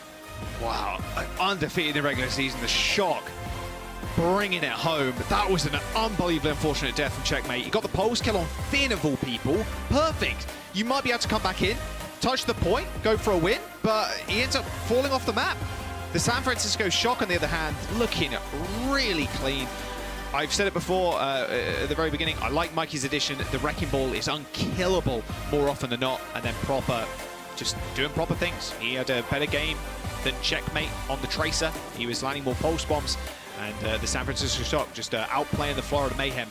Mayhem at 5-5 regular season right now. Shock undefeated. Who's eventually going to topple them, Mitch? I think that's going to be the big question coming into the next couple of weeks. Yeah, I mean, you're thinking about the Atlanta Rain had a chance, you know, that one goes begging. Unfortunately for them, they're not quite up to the Shock standard right now. Let's talk about the secret to the Shock's success. It's actually not a secret at all. It's really common knowledge. It's probably the kind of thing you teach kids before they learn to walk, is that Proper is going to be your player of the match here for the San Francisco Shock, and what a key player he was. Listen, I think for players like Proper, it's a little bit hard to identify his true peaks because he's operating at such a high baseline, Jack, especially on Tracer. Sojourn was also excellent, but I mean, man, this guy is continuing to really light this team up and pave the way for another championship-winning squad. Oh yeah, same old Shock, just a different roster, almost entirely apart from Violet.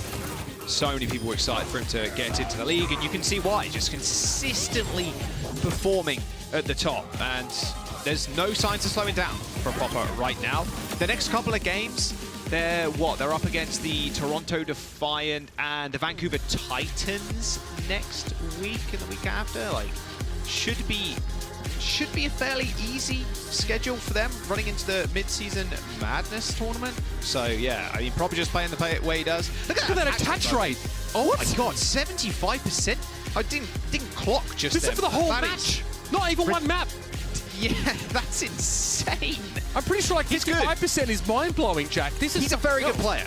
Like MVP / Rookie of the Year candidate already. Yeah. Crazy stuff. Crazy stuff. That is just insane. Yeah, maybe there's a chance a Rookie of the Year also takes MVP. Hard to imagine, of course. And there's definitely some staunch opposition awaiting Proper on the other side of the ocean. We're looking forward to seeing those kind of matchups play out, Jack. I mean, that's very, very exciting. We know the Shock are locked for the mid-season madness. They are going to be a force to be reckoned with, and they're going to be leading the West and leading the charge as their regions go head-to-head. Been a great weekend, Jack. Been a pleasure working with you. It has been.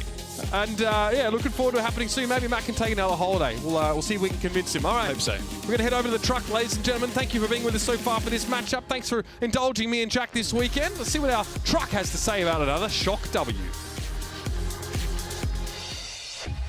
The Overwatch League is brought to you by Upper Deck, the official trading card of the Overwatch League. And by TeamSpeak, the official voice supplier of the Overwatch League.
Welcome to Game Break, everybody. I'm here joined now by Sam from San Francisco Shock. Sam, congratulations on the win. Now, the score was 3-1, and you guys, of course, were fantastic. But, you know, I did feel like Florida Mayhem put up a really good fight. Do you feel like you guys sort of underestimated the Florida Mayhem coming into the game a little bit? Yeah, I don't think we underestimated, just like underprepared. Having like the Atlanta match, like, you know, Atlanta's a sporadic team. Like 1 week they're insane, the next week, you know, they're struggling. But so we wanted to prepare for them. We didn't know what Florida just kind of played weird comps that caught us off guard, and we didn't make the right adjustments, I think. So what, like, was there anything in particular from the Florida Mayhem that gave you guys sort of a hard time? Yeah, the Rhine. The Rhine was, so like our counter to the Rhine, they would counter it, and then we were kind of like lost, so we kind of just had to like stick to it, you know, and just play well. So, yeah, it was really just the Rhine. So. Just right. Oh, interesting. And I also do want to talk about your hero pool, because I talked to Proper yesterday, and he told me that you're really, really great, a good Hanzo, and you really were. I think your Genji and also your Hanzo have been popping off the stage. Would you say that Hanzo is your sort of your comfort pick, your best hero? If not, then what hero is your sort of your best hero? I don't think it's my best. I honestly don't even play Hanzo that much. This stage started and everyone was playing Sojourn. I played Hanzo like a couple times, and you know, next thing I knew I was on it a lot more maps. I definitely say like my more comfortable heroes became like Sombra, Genji, Mei, Echo, stuff like that. I mean, it's surprising because, like I said, yeah, your teammate Proper was like, yeah, no, Sam's like a great Hanzo, and you're like, yeah, I don't really do Hanzo, but yeah, I'm okay. But you're not just okay, you're really good. So thank you. All right, final question. I do also want to ask you about San Francisco Shock. You guys are the only team in the league currently that are undefeated in the regular stage. You guys are now, with this win, 10-0. How confident are you that you guys could sort of keep this up until the end of the season? I mean, regular season, like, I'd say we're pretty confident we could probably get undefeated, but like, regular season doesn't really mean that much, you know, especially like we're 6-0, getting 4th in the tournament. Like, that's, the 6-0 is cool, you know, but obviously if we're not getting the tournament wins, the undefeated record really doesn't mean too much, right? So I'm not gonna I don't think anyone's ever gonna complain about a lossless record, but you know, I don't think that's the most important thing. Well, I think you need to talk to Zoe, because Zoe always says that every map matters. So every win counts, Sam. Thank you so much for the interview. Again, big congratulations on the win, and hope to talk to you soon, man. Thank you. Yeah, Bye. you have a great day. Oh, you got to wave there, Ian. You got the wave, you got the wave. And the great day. Nice, and a great day. That was a good interview. Yes, that's the first time someone wishes you a great day. Yeah. Actually. I didn't hear. Oh, Sam, I'm sorry. Have a great. Sam, have a great day. Sam. To Sam. Sam, have a great day. Have a great day. Well, I certainly hope he's going to have a splendid day. Now, we do want to discuss, of course, the match. It was great to hear from Sam and get that insight. Very interesting that it was the Reinhardt composition which kind of threw them off. And that was also kind of the story on the defense, mostly for the Mayhem here, I think, in that match, which made them look really, really competent, really, really strong, apart from Exy just popping off. So there's that also, of course. So let's break it down, Costa. How did the Shock overcome the Mayhem, and why did the Mayhem manage to play close?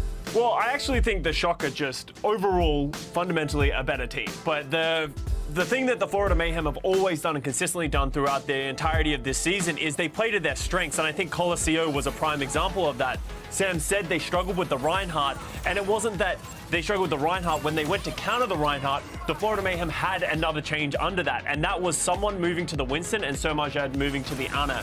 What that did is all of a sudden San Francisco Shock, they kind of stumbled a little bit on Coliseum, and then Florida Mayhem had that great overtime run to get that first map win, and that was sort of where some of us were starting to believe in the Florida Mayhem of like, maybe if they can keep sort of forcing the San Francisco Shock off balance, then it could work. But then you go to Circuit Royale and they get to flex their individual mechanic muscles, and you really got to see the true San Francisco Shock step up.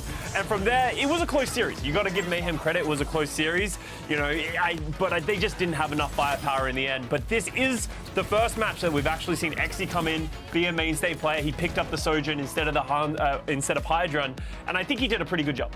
I just want to add, you know, I do agree that Xe popped off, but like one part, mainly his ult usage, I wasn't really happy with, because I feel like Xe sort of just held on to his ultimate for a lot of times a little too long. I guess he was sort of waiting for the right moment to pop in and rack a lot of kills, but it just sometimes didn't work. I wish that he would sometimes, you know, just be a little bit more aggressive with his ult usage.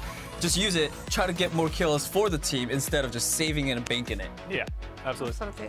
It's always the question: what's more infuriating, someone who holds back or the trigger finger? You just want that middle, but it's always one end of the spectrum, right? It usually is. Now, Reinforce, you want to break down a particular action we got to see involving someone on ball. That's where I wanted to go with it. So please go ahead and tell us what you liked or didn't like about it. Yeah, I mean, I kind of wanted to follow up on what Costa talked about in the pre-show as well, that he plays a lot of different heroes, and you know, we saw some very entertaining performances from someone, but in my mind, he was also like pretty disappointing in some aspects of his play. This is a very talented rookie we got coming into the league, and he's already built a reputation for himself. But then at some points, you get hero swaps like this, where he goes over to the Wrecking Ball with, you know, a minute 30 remaining. And if we take a look at this map overhead, he's kind of doing his own thing on the Wrecking Ball. And so Kalush here, he's like, okay, well, I guess you're playing Wrecking Ball. I'll just go kill your supports. Like, there's no protection here, and he gets a pick there as well. Someone's going to follow up here and actually get the frag onto Kalush. But what else? Like, after this, then what? Xe finds 2 picks, so, you know, that helps. But, like, he goes in for slams and stuff, but it doesn't help the rest of his team. So there are these, like, weird hero swaps from someone that I think really, like, holds his team back sometimes. And I think that they should be more, like, straightforward, understand what compositions to play, where to play them. And also, an additional point, like, they did play the Reinhardt on Midtown. It worked for them. It threw the Shock off guard. But like sometimes he would just like overextend, like go too aggressive, and like that hurts his team. So, you know, I think that someone had a really good performance in this match here today, but he can be better. And so I'm not trying to be hard and like shut him down and be like, no, he's not as good as people think. He is good, but I really believe that he can take one more step in his career, and he can really become like a really good tank within the Overwatch League. So I'm not being harsh on someone just to be harsh on him. I'm actually like recognizing that this guy, he has talent. Someone has talent, but he needs to do a better job, because if he fulfills that talent, he's going to become one of the better tanks in the entire league. Got it. So a bit more consistency, a few less swaps maybe, and you know, just because you can play everything doesn't mean you have to play everything. This is a general rule. Now we do have another exciting match coming our way, and that's the Houston Outlaws going up against the LA Gladiators. And Kassa, I want you to preview this one once again and give you maybe your thought process of why you went with the Houston Outlaws, which is not a super unreasonable pick. Some might act surprised, but I mean, it was that moment in the air. You know, you get that feeling, and this happens every season, where you get that feeling of Houston Outlaws are going to come out, and they're just going to be really good. And this is going to be that match where they rally together. They're in a great meta. It feels like they're comfortable. They're going to have a great win. They're going to pop off against the Gladiators only to disappoint us like 2 weeks later. You know that like Houston Outlaws narrative that happens a lot of the time? I think they're a great team. I hope they keep it together, but I actually believe the Houston Outlaws have a great chance against the Gladiators, and we're overrating the Gladiators because of a great kickoff clash performance. But in this meta, I haven't been super impressed with what they've been doing so far. I have a feeling Costa had a talk with Jake again. No, Jake was not in the bathroom to convince me this time. I think he talked to Jake. Yeah, I mean, it sounded more like a weather forecast. Like, I left my house and it smelled like rain or a Houston Outlaws win. There's something in the air. That's never good. WS smelled. Well, let's see. You might look like a genius or like a bit of a buffoon. But we'll find out after this match is over, and then we can gloat or let you gloat. Everything is possible in the world of Overwatch. We're excited for this one, that's for sure, and we hope it will go the distance. And for all the action, we're going to hand it over to Lemon Kiwi and Leg Day. Thanks so much. So, yep, it's Sunday Fun Day here at the Overwatch League, and Legday and I are very excited to cast our first esports boxing match between these two next teams. It's the Houston Outlaws versus the LA Gladiators. And Legday, you know that Houston were the pioneers of Doomfist, the Dankte, right? What do you think of Houston's chances in this match? Because Custa has smelled something in the air and has predicted Houston to take this match. Yeah, Custer's licked his fingers like, yes, the wind says everything's coming up Outlaws. Let's have a quick look at the roster they're going to be bringing in today. Both of these teams, Lemon, are sitting at 6-2 at the moment. For the Houston Outlaws, like you said, they were one of the pioneers of the Doomfist alongside Atlanta Reign. Both these teams early on in the kickoff clash really started to believe in the power of that tank, and Dante's in again, even if in the mid-season madness he is sharing a little bit more playtime with Piggy as Sigma comes into vogue for some of the more pokey compositions that we see. And speaking of poke, while there may be a little bit less evidence for Custer's current prediction, there's plenty of evidence as to why Merit is going to be a monster coming into us. Look at the Sojourn stats of Merit. We know that Sojourn has kind of become the hero du jour of the mid-season madness, and Merit has proven to be one of the most deadly on the block thus far. First in 3 separate key stats, including their railgun kills, 0 damage, and of course the deaths. But Lemon, it's worth noting as well that Houston Outlaws as well as LA Gladiators, they've been able to farm these stats against some what you might call lesser teams. Yeah, Houston Outlaws having a pretty decent schedule against Vancouver and Washington. Maybe Gladiators looking really inflated too, only facing the Paris Eternal and the Vancouver Titans in their first 2 matches post-kickoff clash. But another point, so you've highlighted Merit, but also there's the Pelican and of course Dante himself getting to play a bit of DPS. So when Dankte is not on Doomfist, it seems like Houston are experimenting with different Tracer players too. So Dante and Pelican have been seen playing both. It'll be interesting to see the results of those findings as the season goes on. It could be a question of just which hero pool do you want more? Maybe Dante more on the flank specialist, Pelican with more ranged heroes like the Hanzo. Who knows? But let's talk about their opposition. It's the LA Gladiators, who have not lost a match since the first 2 of the season. Now, we're not talking about kickoff, but they won that too. So who? They've also adopted Punchy Mean Tank Guy. So as the desk said, Reiner can really do it all. Yeah, they have adopted the Doomfist. A lot more of that playtime that Reiner's had on it has been recent, and Reiner, of course, played a lot of the Winston and the Reinhardt in the kickoff clash as well. And Reiner's flexibility to be able to play all these different main tanks, as well as a new one, has been critical to Los Angeles Gladiators' success. I actually predicted them to win the kickoff clash on the basis that they were the most versatile team there, that on any map they could bring out the optimal strategy for the topography and be able to create enough space for Shu, Skewed, and Kevster to pop off. But I think what we didn't expect, Lemon, is for Padapan to come out and be such a tour de force on the damage. He struggled in the early season, but recently and in the kickoff clash itself has come up with multiple player of the matches and is getting some time on the Sojourn alongside Kevster. Especially, yeah, Padapan had the player of the match against the Vancouver Titans, and Padapan will be seen playing the Sojourn only if the team needs Kevster to play Tracer. That is their premier and elite Tracer specialist. Maybe I'm sure Padapan can use it too, but Kevster is also their main Sojourn. But I love the overlap that Kevster and Padapan have, and it's kind of like Kevster gets to pick his choice of hero and Padapan fills in the gaps, and that's what you need out of your flex DPS. It is a double push week, by the way, so we will be starting on New Queen Street, and I know one of these teams have played New Queen Street before. Yeah, we have some data in the mid-season madness for Los Angeles Gladiators here, playing a little bit of a Doomfist alongside a Tracer Sojourn. Houston Outlaws have only played 1 push map thus far in the mid-season madness, and that was a Colosseo, so thus far we are lacking data on New Queen Street. As Los Angeles Gladiators, everything seems up to par normally. Shu and Skewed coming in as the double flex support. We do have, of course, Funny Astro on the bench for Los Angeles Gladiators. If they want to turn up the volume, get a little bit faster on that Lucio. For now, though, Shu and Skewed, they're going to be in many positions here on New Queen Street with long sight lines available that are going to allow them to stay in relative safety while pushing out huge amounts of damage, because we know how famed these guys are for their accuracy.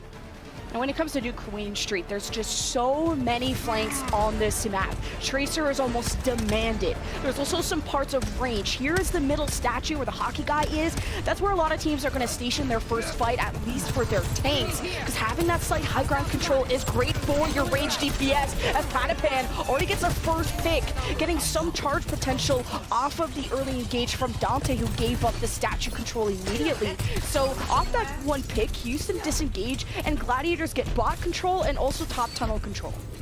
It's interesting at the moment, Skewed and Shu appear to be playing a little bit further apart, and we have Patapan almost ready.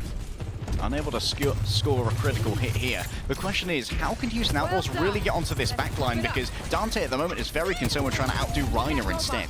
Reiner got down to 2 ticks, and Patapan has just been left in the window, unpressured by Pelican. I'm sure Pelican was trying to approach, and he got sniped. He's probably gonna have to take more creative routes to accessing Patapan, who's had 2 first bloods back-to-back for the Gladiators. Scoot is also moving up a little bit here as well to get these closer angles and to potentially be able to chase Dante and Pelican when they try and take a little bit more physical cover. At the moment, Kevster all the way in the back. Oh, this Scoot's been caught out.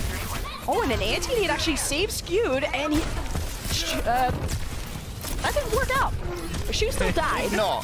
It did not. Gladiators still ended up killing more. They're missing out on Shu, but it's been 3 fights in a row for the Gladiators.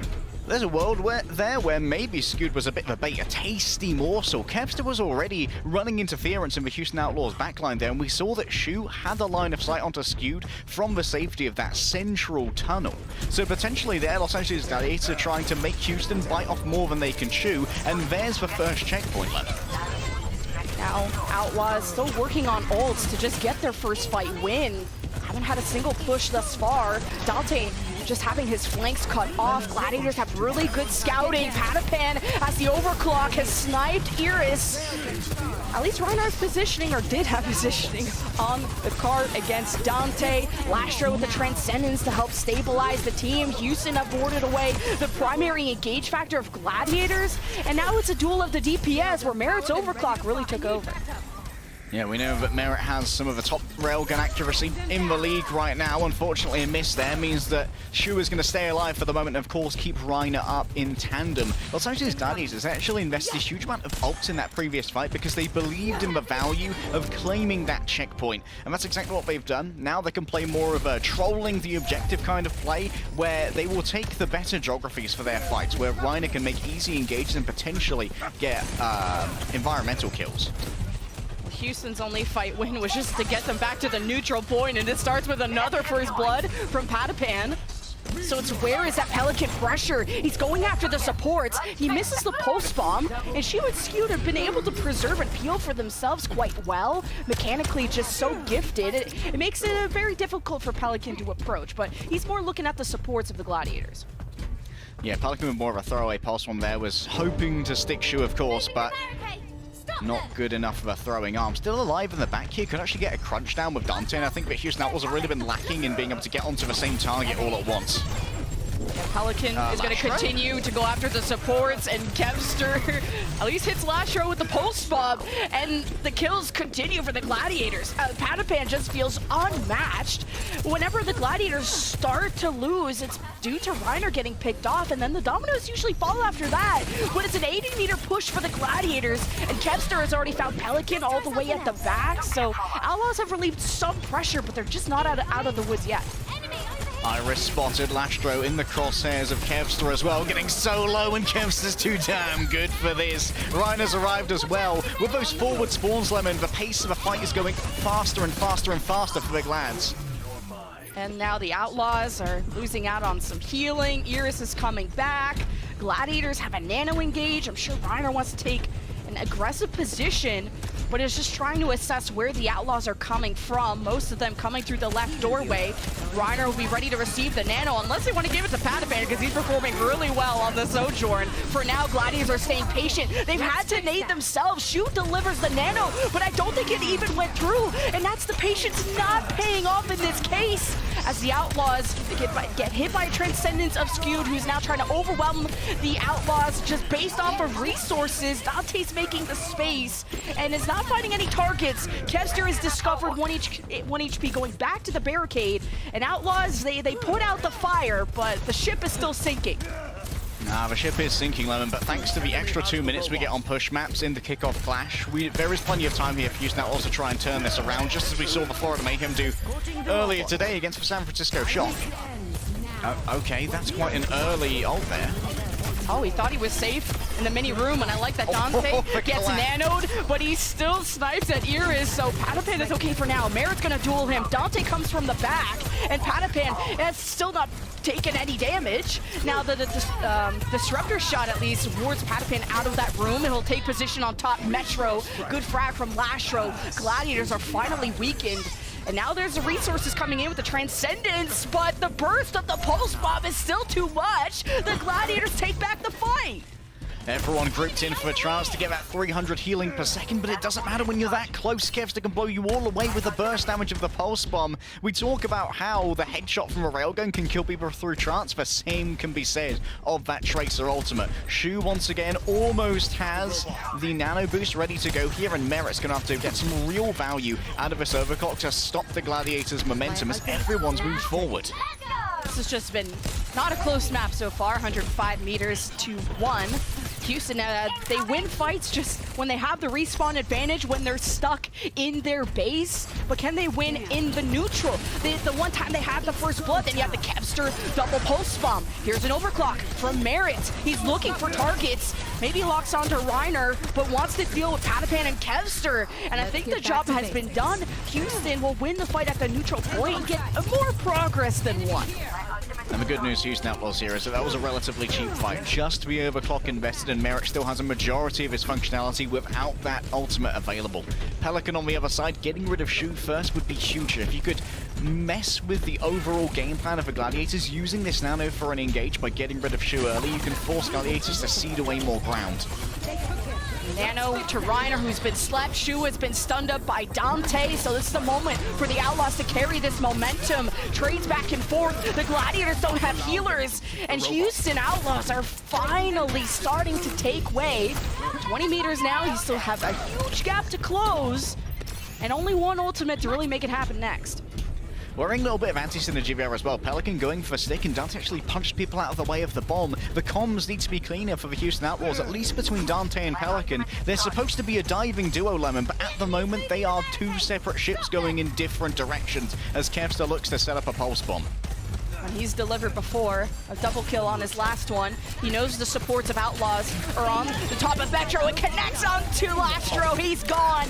The nano was maybe given to Lastro to try and save him, but it was too late. Iris wastes it, and Dante desperately needed it because you have Patapan, who's already killed 2 this fight.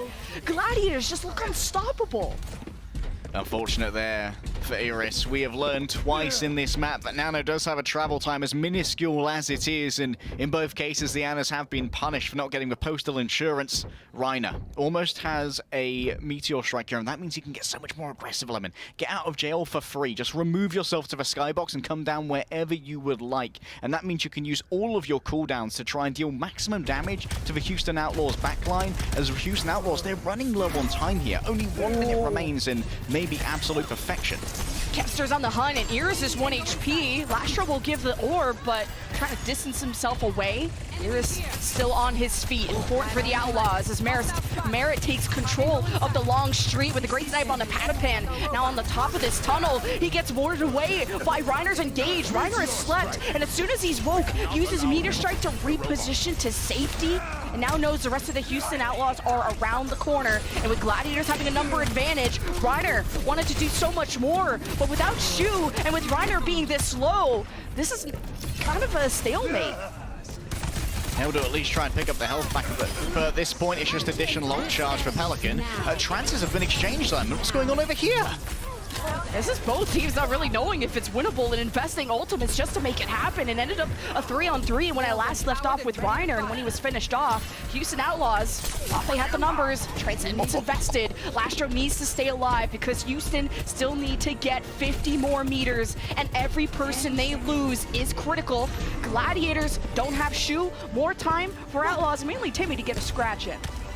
Remember, Gladiators, now they can try and play to keep Houston Outlaws off the bot and off the objective. Overtime in session, and Reiner can knock back multiple people if he gets a charged up punch on the Doomfist. Even better so if he can get the Nano as well, if Shu doesn't lose it in the post again. Good scout by Mare. He knows Kevster wants to use his staircase for flank. Houston Outlaws have control of the right side. Reiner has jumped in past enemy forces. He's completely surrounded. He's been nanoed by Shu, but it's just so much pressure. Gladiators were still rounding the corner and had no line of sight on Reiner. And like, as we said, as Reiner drops, the rest are supposed to fall too, but Houston forgot about the barricade and actual C9 in our first match. That is a legitimate Charles IX from Houston Outlaws. It was looking so good. For sleep onto Reiner, the execution could have been so clean. And then, well, Timmy, you still believe, don't you? Pelican. Oh, there he goes. Yeah, that's Pelican. Pelican or Lastro Lastro. was trying his best to get there. Lastro just wasn't fast enough. He's only his end. He can't overclock those little boosters he's got. He's having enough trouble keeping his feet off the ground, Lemon. Pelican went a touch too far, trying to back up Dante. At least they finally dive together, but it's at the wrong point, and they dive off of the cart. Yeah, you know, mid-season madness, how about the multiverse of madness? Would Houston have gone all the way and maybe win the map if that wouldn't have happened? Well, after this break, they're gonna find out what they can do differently after this.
Okay, finally you guys can get away with C9 lol. Here's a replay of those final moments where it felt like Houston could have gone all the way and maybe win.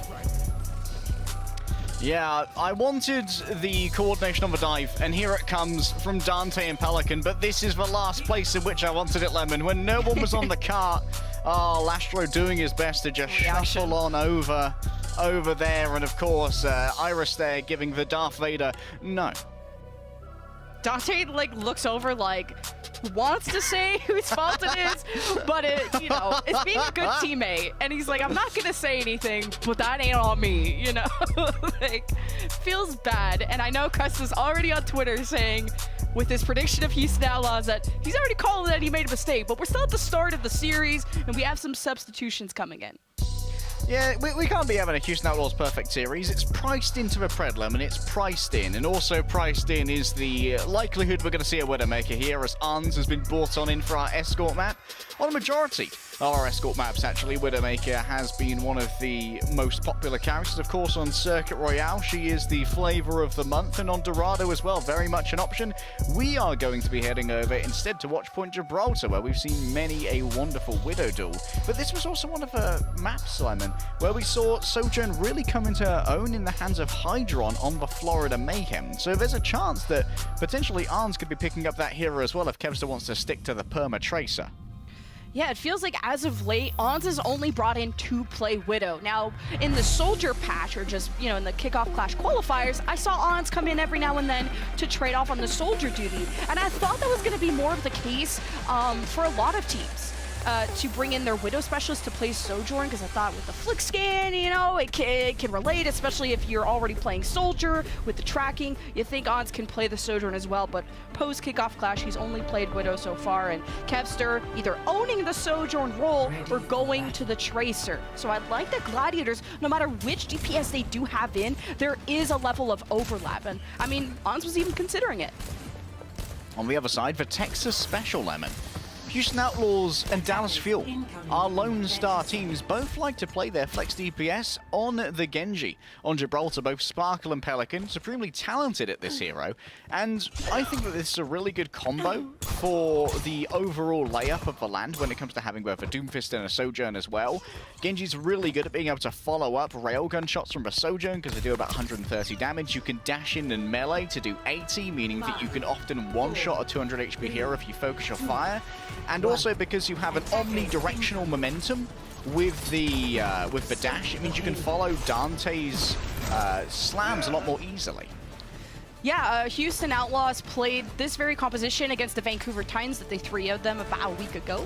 And Lastro usually was on the Lucio when it came to the attack, like you said, to just help Dante get around. But for now, thinking, okay, we want to put the Discord up on Kevster. You already see it now, making just every shot into him so critical and maybe even one-shottable as Gladiators. They'll back away. Ons is looking for any targets, and even just putting pot shots into Dante ain't too bad. Outlaws getting a lot of cart push. Let's talk about the power dynamic of Widow versus Sojourn here as well. I mean, I think it's actually well in favor of the Widow because she's constantly dangerous, whereas Merit's going to have a lot of trouble here building up Railgun Charge against a Wrecking Ball and these smaller targets, so she's only going to be dangerous a small amount of the time in terms of that burst. Looks like Outlaws are prioritizing that high ground at the very least. You see Gladiators, I'm not going to bully them or just get too aggressive yet. With the 36% additional knockback that Hammond has, I like this choice from Reiner. And he was one of the few contenders tanks that was known for how good he was on the Hammond. And we've already talked about his flexibility. 3-man pile drive into the swipe of Kevster. And they match. And Outlaws, they'll fall back. Kevster can now just hang out easily here within the zone of influence of the Ana, try and dive in alongside Reiner, who's got plenty of burst. However, look at that. The counter, look at these Zenyatta assists in the kill feed. Lastro's on it. Yeah, this is Outlaws with a big response after taking so many hits at the start. Gladiators have no heals, and Outlaws shouldn't be contested at all here on point A, so I'd like the soft disengage. Now, how do you carry this into point B? Because if you lose a fight at any point here, re-engaging into this area is so dangerous. And look at that quick take of top ship. Ons didn't die though, so that's a silver lining for the Gladiators as they still hope to take space here on point B. Yeah, Gladiator's getting these quick spawns. I mean, this is going to be a battle for the high ground, and the battle for the high ground is going to be so important here in order to actually not get bogged down in B. I want to see huge investments from both these teams to try and play for the initial win. Oh, Kevster at least got the kill on Iris before he was traded out, and good timing on the deflect. Lastro forced to use Transcendence just to preserve his own life and allow him to rotate back, but there wasn't a real threat from the Gladiators.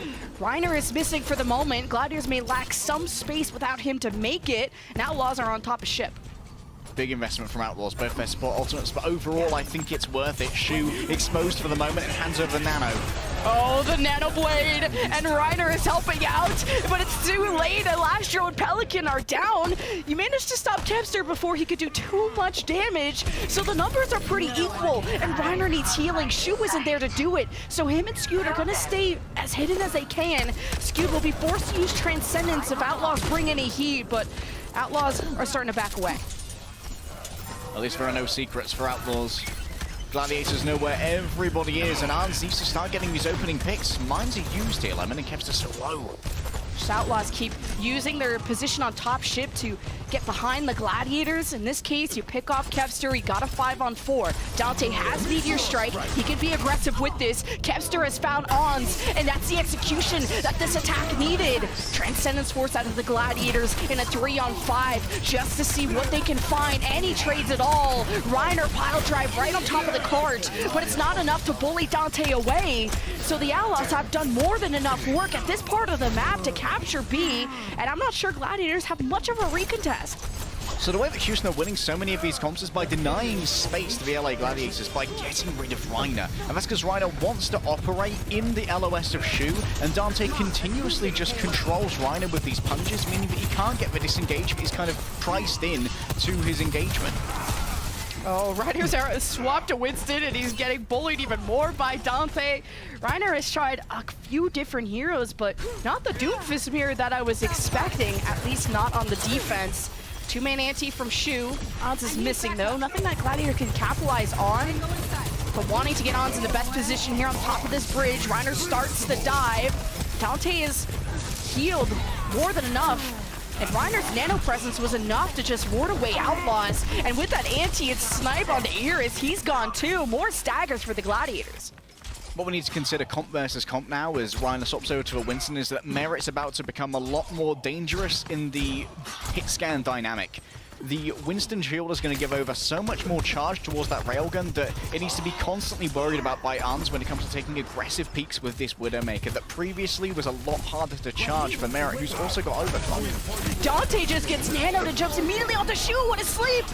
But Dante is still could have done more, but all of Gladiators just coalesced on the one target to burst him down. Ons is picked off too, and well, the overclock wants to do the same thing, and Merit's doing a good job. He's in the backline, he's going after Skewed, and he just can't afford to lose more. And at least Outlaws recognize that, so you can use Transcendence just to keep the pressure on this defense. But Gladiators are coming back with Blade. They won't have Nano, but let's see if Kevster even needs it. About to swipe onto Merit and looking for more. You see that Kevster's got the help of his team. Reiner's by his side, but no longer. But it's still more than enough for Gladiators to stop Outlaws in their tracks. No nano given, but no nano needed. It was all about creating space for Arns who could get headshot after headshot and ruin the Houston Outlaws. Unfortunately, Dante being stepped on that nano engage meant that Houston Outlaws had to expend so much more resource in order to hold the space they purchased with that blade. Lastro having to use the trance meant that they were vulnerable to a counter-attack, and now they're going to be vulnerable to a nano Winston as well. Reiner's good to go the second that Shu calls it, and that's going to be likely when Dante or Pelican use their mobility or Merit. Dante just trying to get on top of the ship to see if maybe Ons was up there, but Ons has to be a lot more creative with the pressure of Pelican and Dante. But it's the initiative taken from the Gladiators, the nano onto Kevster to help him with the blade generation. And despite just a nano and an infrasight, it's a flawless fight for Gladiators.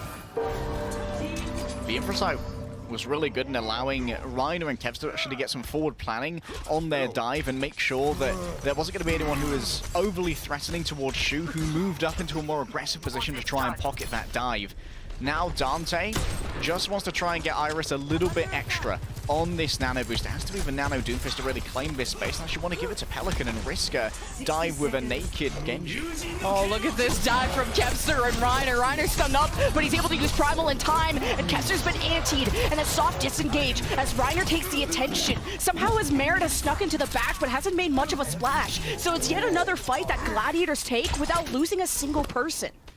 And this is happening so fast to the Outlaws. Their backline's getting crunched upon so quickly, Lemon, that Lastro is having so much trouble building up towards his own ultimate for survivability. He's just dead too quickly, can't get enough orbs out. And Arns is taking this advanced position here, still with the safety of the grapple. That means that moving forward for Houston Outlaws requires a huge amount of resources. Another dive from Reiner and Kevster, but this time Merit stays in the back to protect his team, and Alice has negated the dive of Kevster.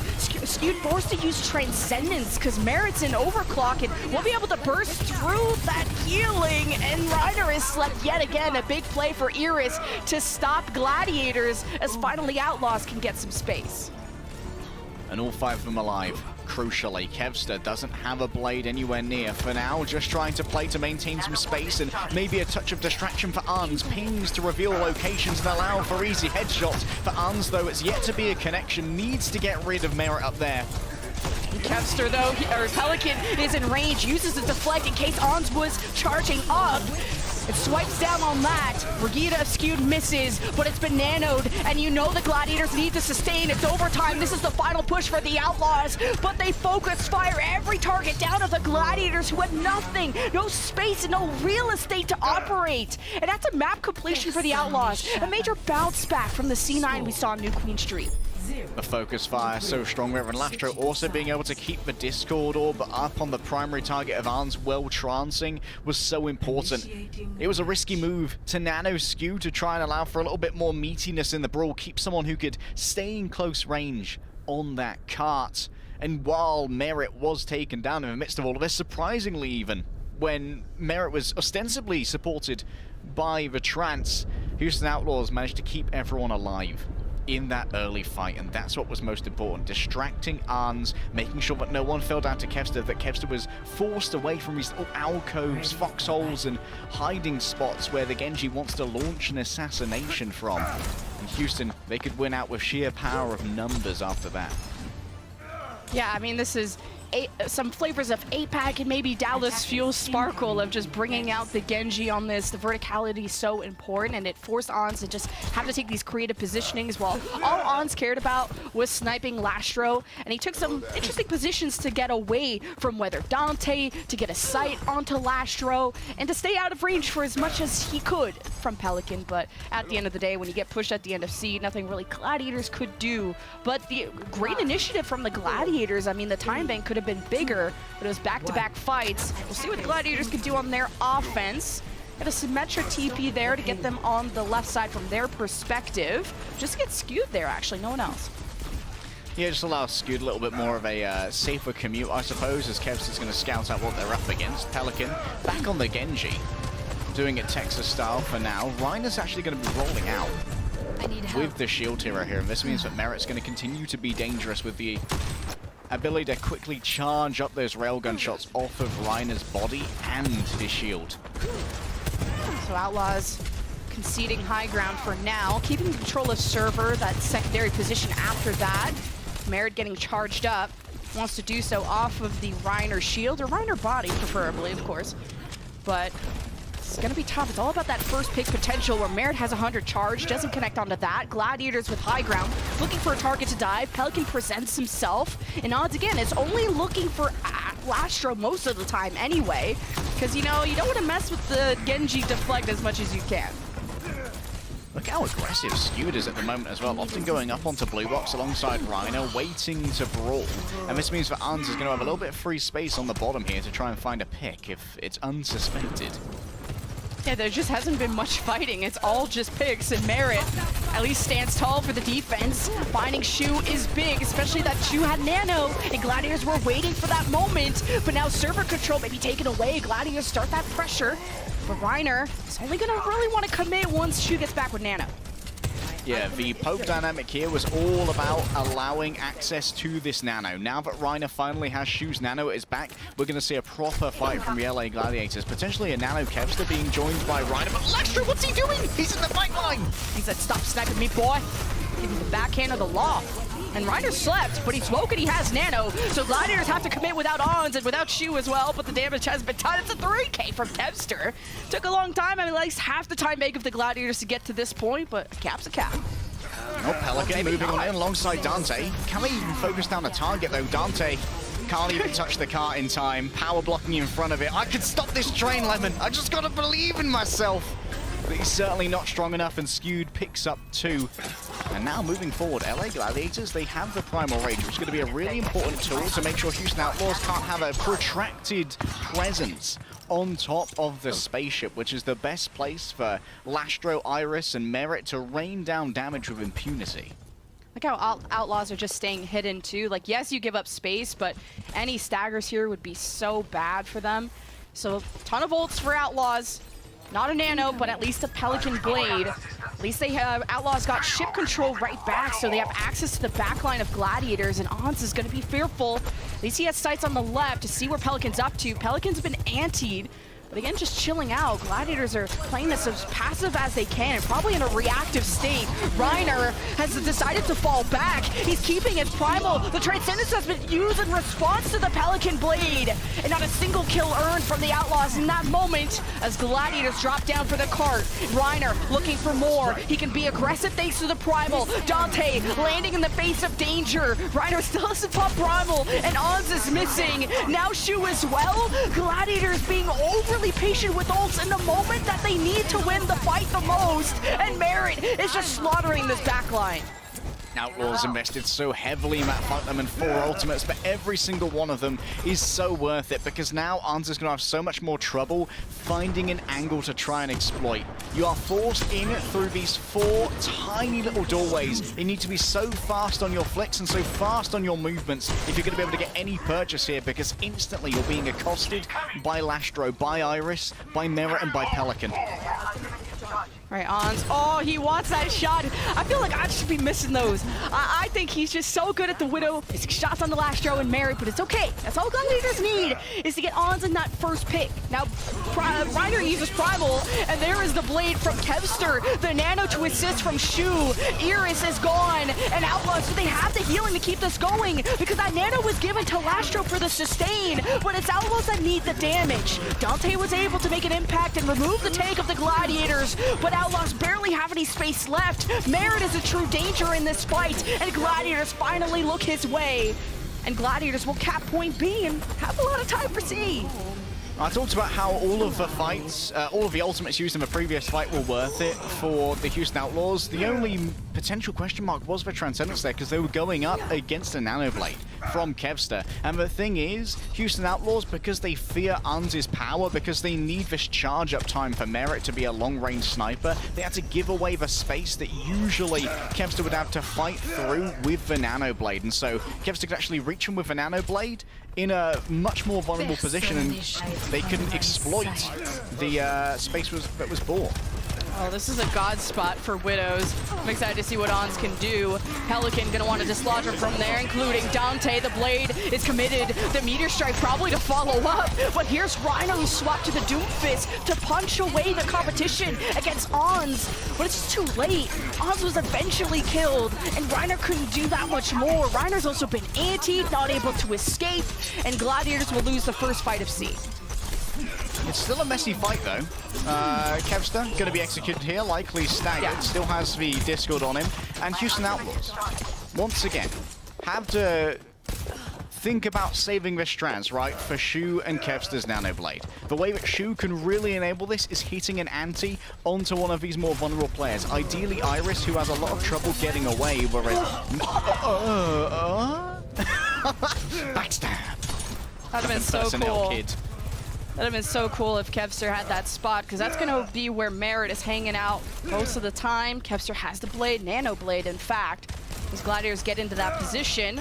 Reiner sees Pelican around the corner, starts to make that space. Ons wants to get into the top right, because like I said, that is the god spot. But now Merit's comfortable at the top, ready with Overclock, so who's going to pull the trigger first? Shu communicating with Reiner, making sure he's up to full. There's this jump up there from Kevster, no immediate nano response. The nano's instead given to Reiner. He needs to take the attention away, but the counter nano to Dante as he mirrors the dive in the backline has immediately found Ons, and Kevster not able to do anything either. So Gladiators took so long to set up and it didn't pay off. Yeah, the poke was so strong that Reiner was afraid to go into the 1 versus 3 with the Nano Doom. Sure, it's the correct decision to instead try and counter dive Dante and make sure that the main tank could be taken away, but it also means that Kevster now is going to have a blade that is likely just going to be used to force out a Transcendence. Pelicans around the back. He's going to be able to do a good bit of scouting here, and Anza swapped over onto the Ashe. Ooh, and the swipe right out to Shu, but he antis himself, and the Transcendence from Lastro comes out to save the day, potentially. Outlaws have used 4, 5 ults all at the same time. But it converts into a fight win, but it's a quick one. So there's a silver lining for the Gladiators, who have 20 seconds left to respond. Yeah, Lastro diving in with that trance. Now Kevster can actually get some purchase off of this blade, especially if Reiner forces out any cooldowns early using the Meteor Strike. 10 seconds remain, and it's going to be down to Reiner to get the touch here. There's no Bob to do it. Uns in the back needs to find some value from this Ashe, which thus far has been valued less.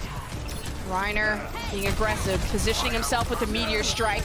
Dante is in the back, and On's doing everything he can, including swapping to the Ashe just to get to a high ground, just to be safe, to have a coach gun to stop the Dank Fist. But Gladiators, they had a better clapback. They have 4 people on the cart. Shu is still getting back from spawn. They have limited heals, but they still have skewed. Outlaws will have one last contest. This is for the map win for Houston Outlaws to tie the series, and it starts off well. Ons is on the bridge, gets to pick away at the reinforcements of the Outlaws. It's insane what Ons can do if you let him have the freedom to do just that. Gladiators will finish the map. The Viper strikes true in our lemon. It's a beauty in the hands of Ons. LA Gladiators bring it 1 minute to 1 minute off the back of their swaps, and Houston Outlaws again. The same thing that was their doom on point 2 was their doom on point 3. Over-investing with the diving of the Transcendence. It meant that once LA Gladiators could negotiate themselves into actually being able to control how a fight engagement worked, there was nothing to really stopgap the huge damage that's proffered by Kevster and by Arns. Houston Outlaws, they're likely feeling not great about that, but overall a quick mental reset to get back in the game. I think they probably feel pretty good about how they're going to be able to take point A here, and here's a quick look at how Arms just dominated the end of Gibraltar. It's just a god spot. I mean, you have to do everything you can to get any range DPS off of this, whether it's a Widow, Ashe, Sojourn. Merit was dominating this for most of the time. Houston Outlaws had a 5 ult fight, which they won, and it looked cool. But then in the last 30 seconds, Gladiators had the ult advantage. And then that's what overwhelmed the Outlaws for their backs to be against the wall. 1 minute each for both teams. Outlaws out the gates first. Outlaws sticking to this same composition. Plenty of long-range poke.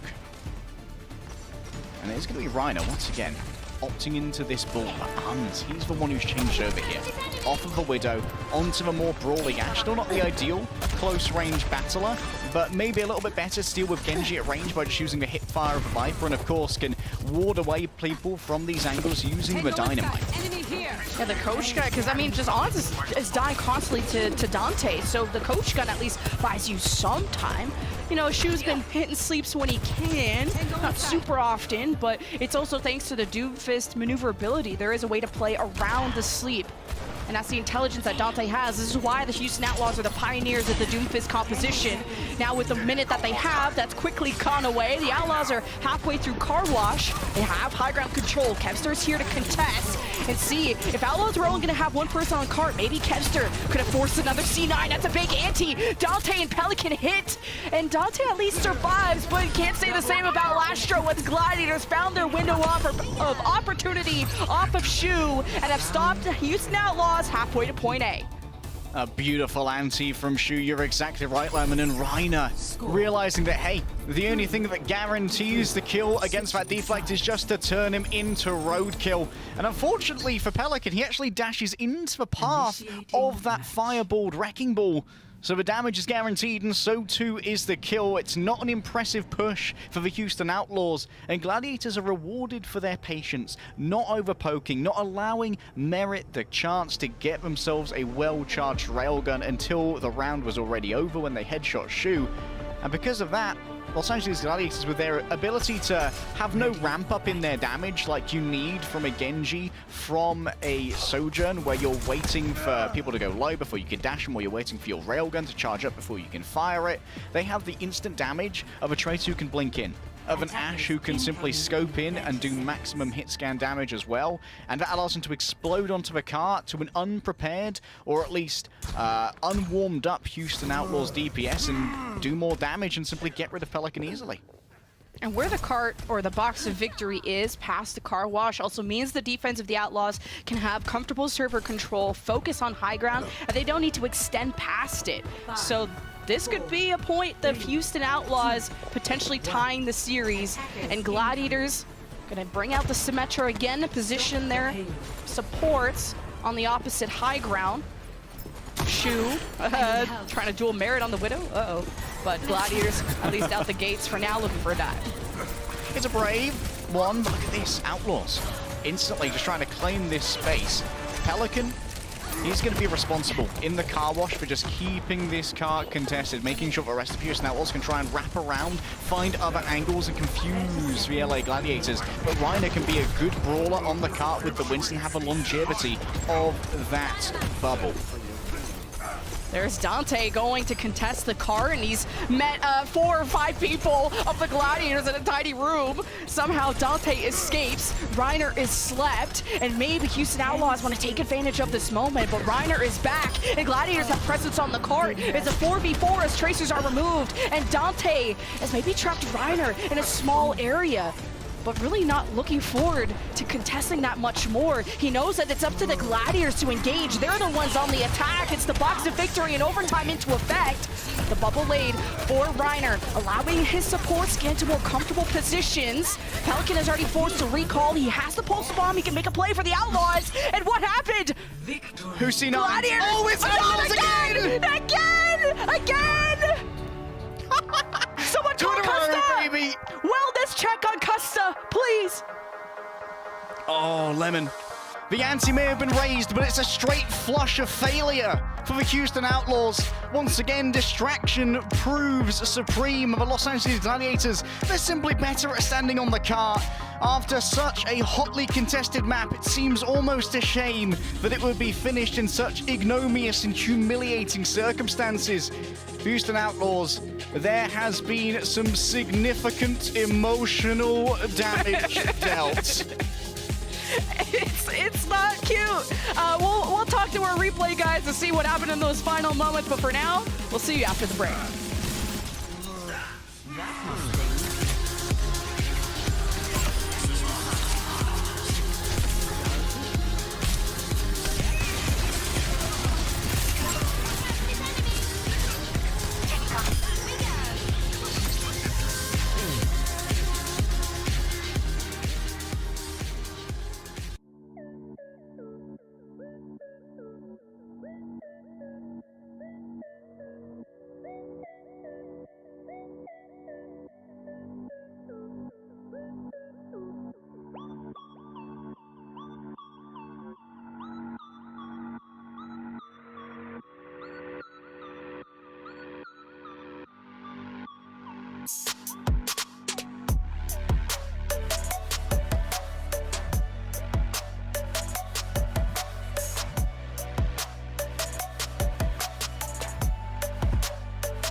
Please don't let me in. Please don't let me into my zone. I just need some time of my own. All these people trying to get a conversation. You can conversate to that tone.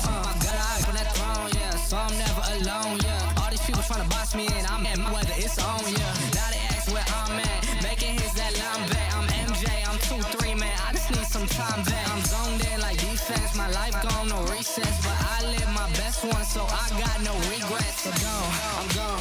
Finally back in my home. I'm working like so much, they swear I had me a clone.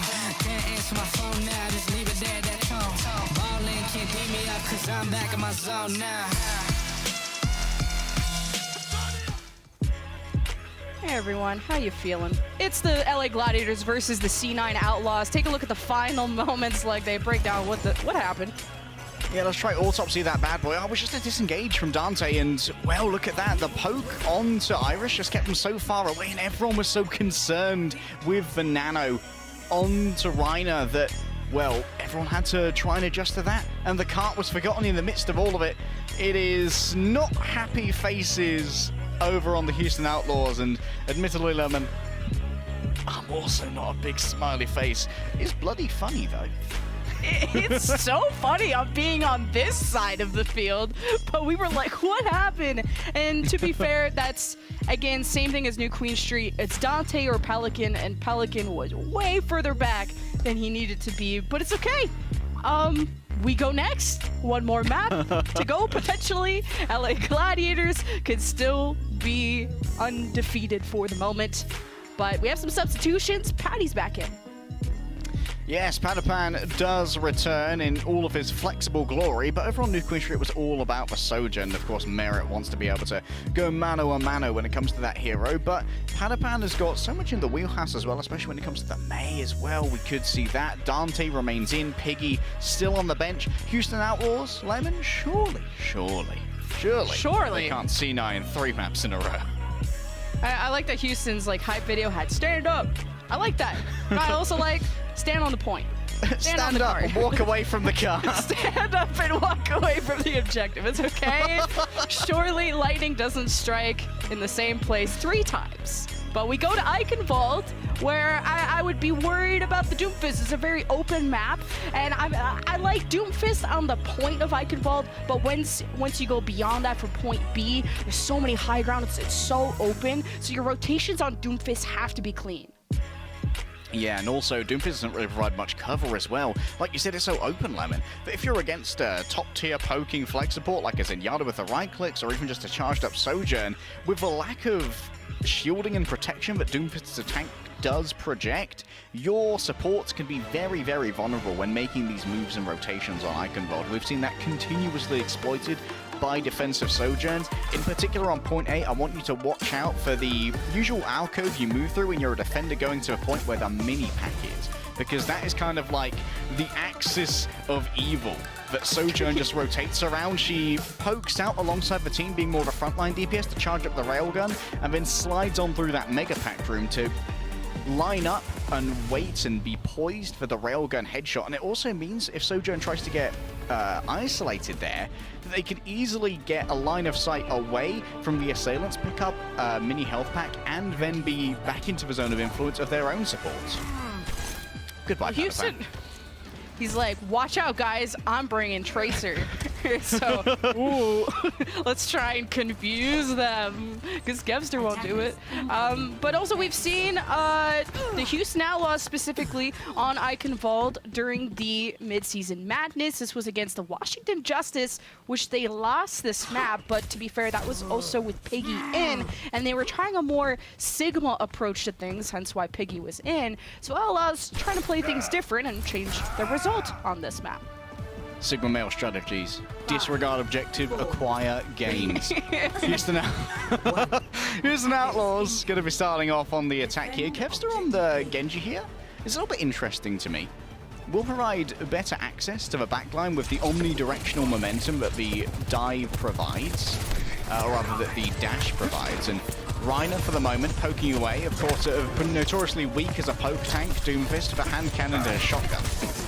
Oh, that was a good engage from Dante already. Got Patty to half HP. There was a somebody from the defense on this top bridge, so Dante's being wary of that. I like that he's also peeling for his backline. He's not just baboon forward, you know, situation.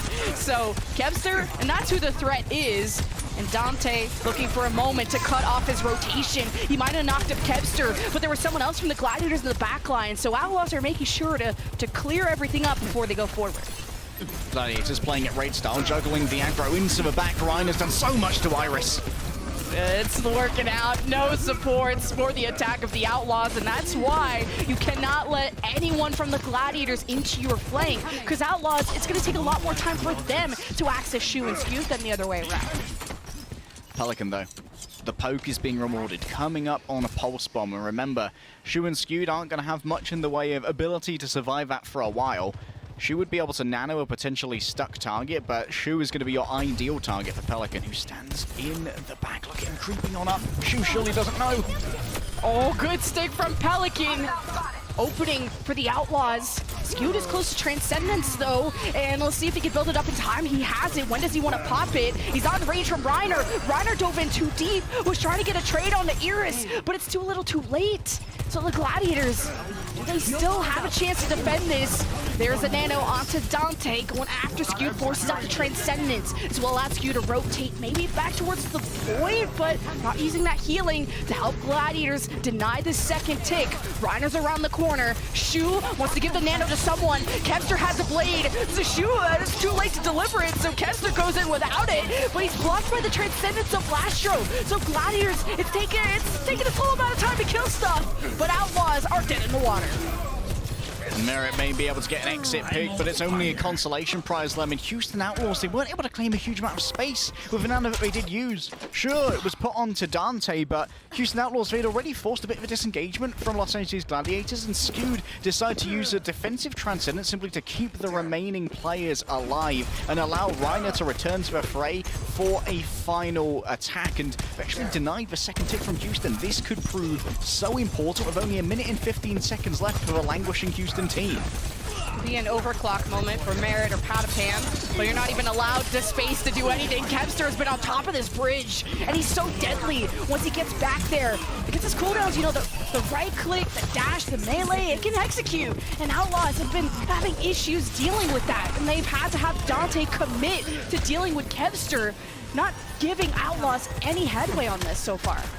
Remember, Kevster will return pretty quickly on that Genji, but Houston Outlaws at least finally have the overclock you were talking about. If the duel goes Paddy's way, if Paddy can take out Merit before he can really gain some proper charge off of that overclock, then Houston Outlaws might be dead in the water. But once again, Pelican, the same way he opened up the first fight with a stick onto Shu, that needs to happen again.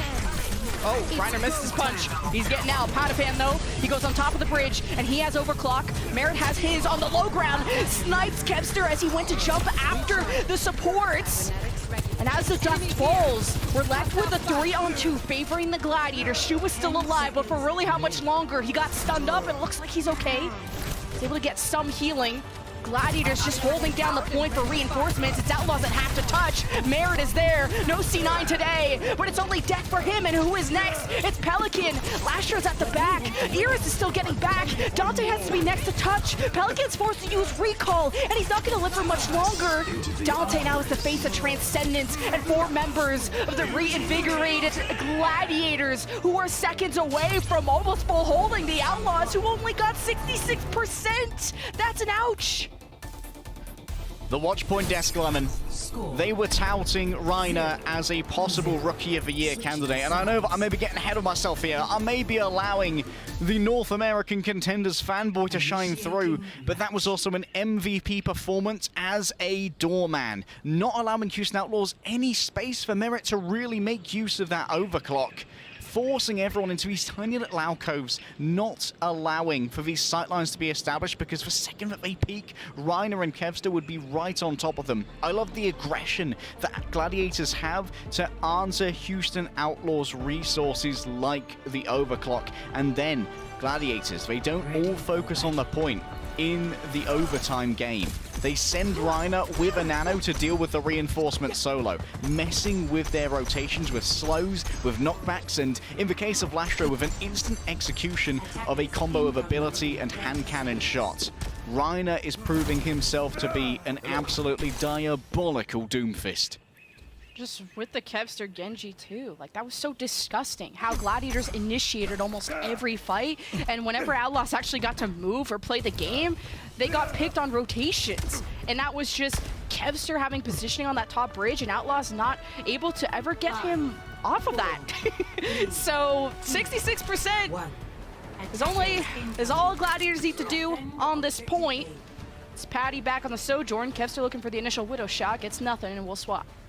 And we're going to talk about how aggressive Kevster could be as well versus the Houston Outlaws, but the thing is, they aren't continuously missing Kevster. These are owl-level aimers, and Shu actually takes so many risks with his positioning to keep them pocketed. Oh. What is this? What? No way Lastro wins that! No way! No way! You just got drop-kicked by a Zen like that. Ryder, please. Please. Oh, that is an uninstall moment. That is a Lastro in the chat, kind of, Lastro just being like, kick Big Doom. That's that's a moment for Houston Outlaws to take penance, think about their sins, and wonder if, okay, maybe we can't pull this kind of thing against the Houston Outlaws. They are still a 6-2 team, and Skewed on the Brigitte here is going to be able to provide some long-range support for both the Tracer and the Doom. Well, there's some initial rotations from Gladiators on that left side. You see that Dante trying to cut him off, be the doorman, as you call it. The Gladiators are safe in the mini-pack room, and Outlaws don't want to immediately get up in there. Be up to generating some ults. No one's really close to anything, but Gladiators being on the left side, now they have options. They can take the left or the right, and that's options for Reiner to access Iris and Lastro. And they want to play as far away as they can. See how they're in the back house? And you see that Iris might want to hold sleep for the Reiner engage, and the pulse should finish him. Reiner is down. Gladiator doesn't need any type of pick to make this winnable, but it's Merritt who's just dipping right now, and Pelican is pressuring the supports. Skewed's on the brig, and he's been nanoed, I believe, but because of the anti, there's really not much survival left of the Gladiator supports, but it's because of Patapan's double kill and Reiner being back in the picture that Gladiators could turn this around at all. They started the first tick. Outlaws still have 2 members on the point, make it only 1. It's Dante left to touch, and no one is home for the Houston Outlaws, so the Gladiators will sweep 3-0. And Shu stays alive long enough there to get the nano onto Skewed on the brig, activating the rally and giving the staying power in that scrappy fight that Gladiators need to really keep Houston on the ropes and off of that point. Outlaws, this is certainly not the game that they wanted, but it is certainly a cause for maybe a touch of ego. On the Los Angeles Gladiators, Ross Farleman, their competition had been fairly easy up against the Paris Eternal, up against the Vancouver Titans. These teams that are still yearning for that first win were battling up against our incumbent champions in the LA Gladiators. And finally, Gladiators have gone up against some more serious competition and look bloody good. Didn't mean to laugh at you. Nothing you said was funny. It was just, I wasn't sure. Wow, thanks. That's worse. You were being smart and whatever. I was paying attention to Patty. I wasn't sure if they were hyping up Patty's haircut or Patty's Sojourn, because I thought that was really impressive. And I've already said that the overlap that the LA Gladiators have on each other's hero pools make it so they can flex to literally any composition. And the fact that Ryder can pick up all of those is fantastic. And, he did look a lot more human today, but Outlaws had to commit every single person, almost to the point of getting off the objective to go after Ryder. But that was a 3-0 sweep. I was not expecting this to go this way. I don't think anyone did. But we do have one player who is a constant threat, not only on the Tracer, but also the Genji. And he's your player of the match from the LA Gladiators. Oh, it's actually Shu. We swapped at the last second because those antis were insane. These antis were everything, Lemon, and while we did see big moments from Kevster and from Patapan and from Reiner, it's for one person keeping them alive all the time. Shu, the all-reliable on the Ana, the playmaker with the sleeps, with the antis, and in that final fight with the Nano as well, just about inching in towards Nano availability and giving it over to Skewed, which rolled over into an active rally. That was the first domino that eventually fell into the collapsing of the Houston Outlaws on this map. Yeah, Shu, your player of the match in the neutral fights. Kevster just looking good in the kill feed, all thanks to Shu's nano. So I'm just having a Genji complex right now. You always got to shout out your Ana player, and I mean the stats speak for itself. Very low deaths per 10, ton of healing, and Shu makes it happen. You know, the only thing is nanoing Skew to save him. That's takes a lot of guts. Sometimes it works, sometimes it didn't. But Shu is the guy you count on to save the fights time and time again. As our reigning champions, Los Angeles Gladiators have finally gone up against a team with a impressive record. 6-2 the Houston Outlaws were, as were the Los Angeles Gladiators, and a 3-0 sweep is about as big a statement as the Gladiators can make. We will have this penciled in as the Gigabanger, the 5-mapper, the 6-mapper of the day if it could have gone that far with Overwatch 2's first draw, but it was not to be, Lemon. However, we are far from done here at the Overwatch League. We've still got one more match for all the lovely people at home. Oh yeah, it's going to be the Paris Eternal versus the Boston Uprising. That's coming up next, but we're going to check in with the Watchpoint desk. Maybe we'll get an interview. We'll get some reactions to the C9, and we'll see you after the break. The Overwatch League is brought to you by Upper Deck, the official trading card of the Overwatch League. And by TeamSpeak, the official voice supplier of the Overwatch League.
welcome to Game Break, everybody. We're here joined with Skewed from Los Angeles Gladiators. Skewed, congratulations on the win.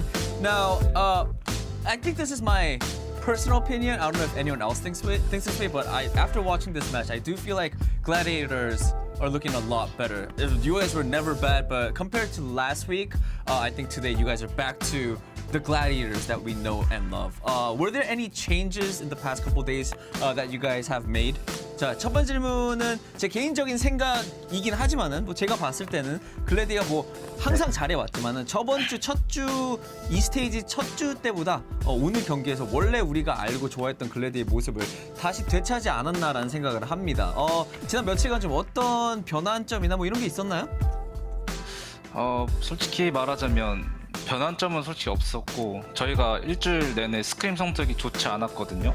근데 오늘 일단 좀 잘하는 방식을 좀 위주로 그냥 경기하려고 노력했고 아무래도 오늘은 휴스턴이 좀 실수를 많이 한 것 같아요. 저희가 잘했다기보다는.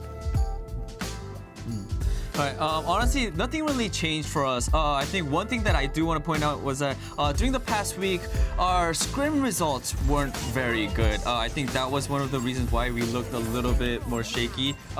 But so coming into today's match, we really wanted to just play what we're good at and just be confident in our play styles. But overall, I think the reason why we looked a lot better today was because I think Houston made a lot of mistakes in today's match. I think that's what helped us look a lot better. Yeah, I'm gonna agree. I think Houston made a lot of mistakes, right, Costa? 네, 옆에 계신 커스타 선수도 동의를 한답니다. 좀 미스테이크 많이 만든다고 하셨는데. Yeah, all right. One more question for you, Skewed. Right now, in stage 2, we're seeing a lot of, Sigma competitions or Doomfist and a lot of poking competitions in general. Which team do you think is benefiting the most currently with this meta? 두 번째 질문 좀 메타에 대해서 여쭤보고 싶습니다, 스퀴드 선수. 지금 뭐 시그마도 나오고 좀 둠피도 나오고 지금 포킹 조합 이런 조합들이 좀 많이 쓰여지고 있는 현 메타인데 지금 현 메타에서 제일 좀 득을 보고 있는 팀이 있다면 어떤 팀이 있을까요? 지금 생각나는 팀은 두 팀 정도 있는데 쇼크랑 저희 팀 글래디. 네, 아무래도 저희 팀은 제가 또 브리기테도 할 줄 알고 젠야타, 바티스 다 할 줄 알아서 조금 이번 메타에 득이 많이 된다 생각하고 쇼크는 아무래도 예전부터 투서필을 많이 쓰고 있고 지금도 투서빌러로 아주 재미를 많이 보고 있는 상황이라 아마 두 팀이지 않을까 싶습니다. Right. I think I could just two teams coming up in my mind who are benefiting the most for this current meta. First one, of course, being us, Gladiators. The reason being is Brig is one of my signature heroes. Not only that, I could play the Zen and the Bap, so I think it's a lot of big help to the team for the current meta. Another team is the San Francisco Shock. They have been known for the two sub-healer compositions in the past, and even now they are having a lot of fun with it and having, and creating a lot of great results with that composition. So I think it is definitely San Francisco Shock and the Los Angeles Gladiators. All right, Skewed, that is it for the interview. Thank you so much for your time and congratulations Thank you. on the win. 자, 이걸로 인터뷰 마치겠고요. 감사합니다. Okay, thank you. All right, he understood English. Nice. All right, bye. Thank you so much, Scoot. Thank you so much, Danny, for getting the inside scoop. And Casa, we need to talk. I don't know what you smelled in the air when you left your house, but it was not a dub. It was a double C9. That's what I was smelling. There was something. I got the wrong scent. I went the wrong direction. Yeah, it happens. Well, let's talk about what actually transpired and what went down in that very match. Do you want to summarize it, or do you want to take a moment? I'll hit on my thoughts just quickly before I pass it on. Before I break out into tears. Honestly. The two C9s are the big things that stand out in this match from the Houston Outlaws. Obviously unfortunate, but they did play it somewhat close. The big concern that I had for the Houston Outlaws, it just felt like that Pelican on this Tracer and Lasher on the Zenyatta, they were just struggling to get anything done. Every time they tried to move around the map, they were getting punished, while inversely, Shu and Skewed felt like they were able to stay alive for free, able to get a ton of value. So some questionable things coming out from the Outlaws, but it didn't look too bad, especially to the caliber of play that they were going going up against in the Los Angeles Gladiators that, as you said in the interview, Danny, seems to be shoring up a couple of those mistakes that we saw from them in the first weekend of this mid-season tournament. So the Gladiators, if you have Arns hitting shots like this, you got Kevster popping off in the Genji, you got everything going for you right now. There's no reason to doubt the Gladiators, and I'm sorry, I never will again. Gladiators, until next time that I smell something in the air. Yeah, I do think though that like for the most part, this was a 3-0 for the Gladiators, but like this is just a go next for the Houston Outlaws. Like you need to forget this match ever happened. Just move on.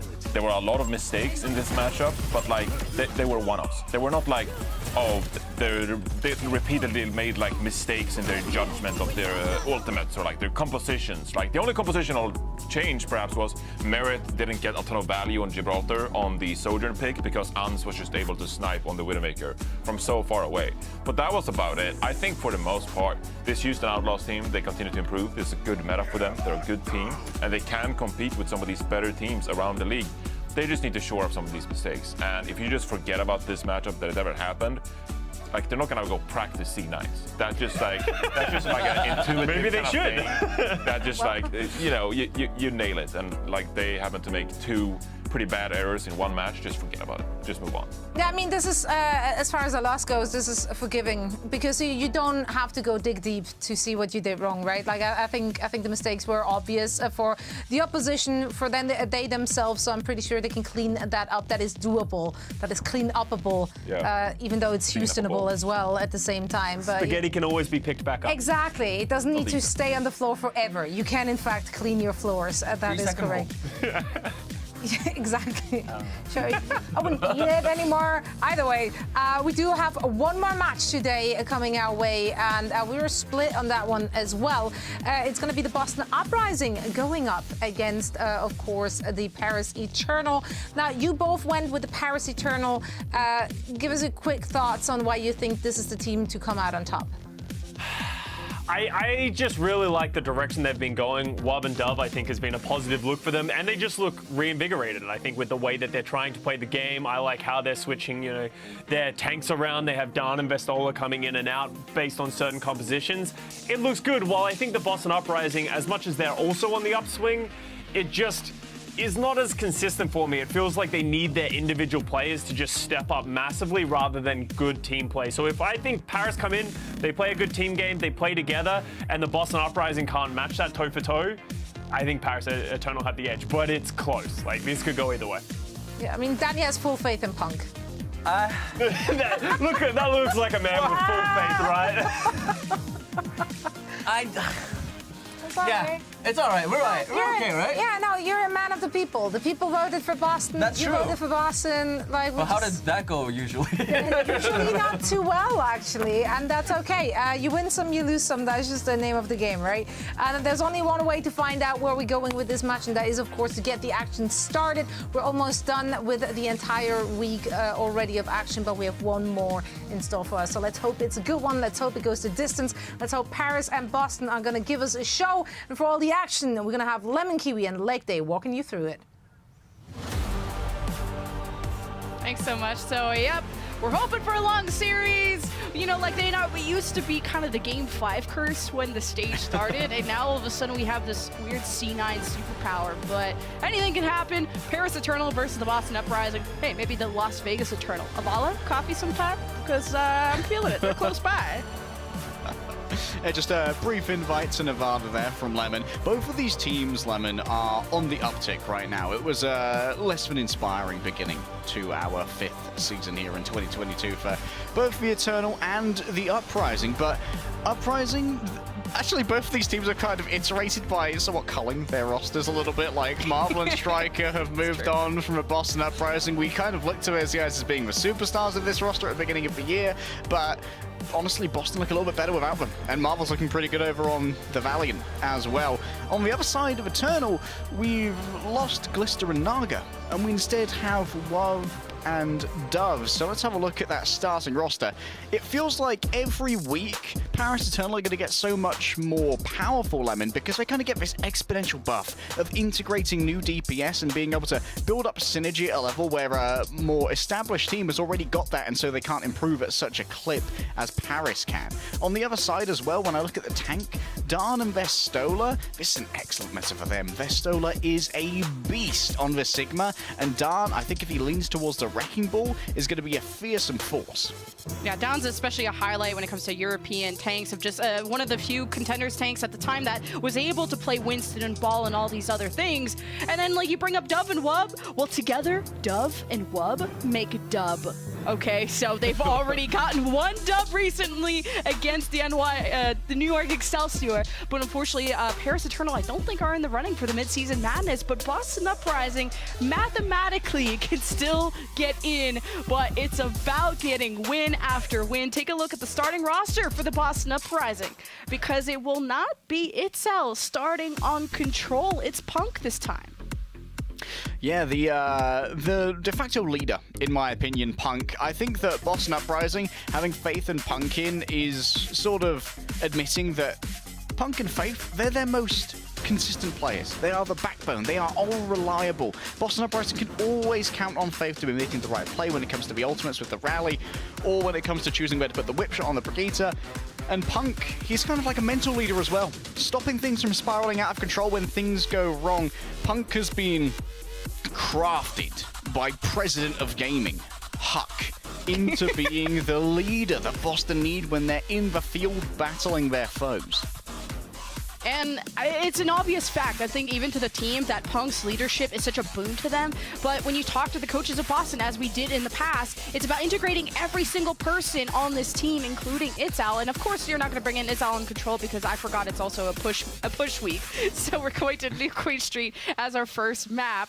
And Punk has been that flex pick, like maybe not to the level of Reiner, but still something that Boston can lean on, whether it was the Sigma. Punk even learned the Doomfist at the start of the stage, but it's the DPS of Boston I've always had the concern with. Even at this point in time, they just haven't embraced Sojourn whatsoever. It's been more Valentine May enabling Punk's Sigma Brawl. Yeah, the DPS of both these teams are L tier Lemon, but maybe not world class just yet. However, we are in early days when it comes to seeing Dove and Wub at this level of competition, both of them freshly picked up from North American contenders last year. Of course, our Contender Summer Series is starting off soon, so make sure you check out the Path to Pro on Twitter if you want to know more about that and have some Overwatch 2 competitive action.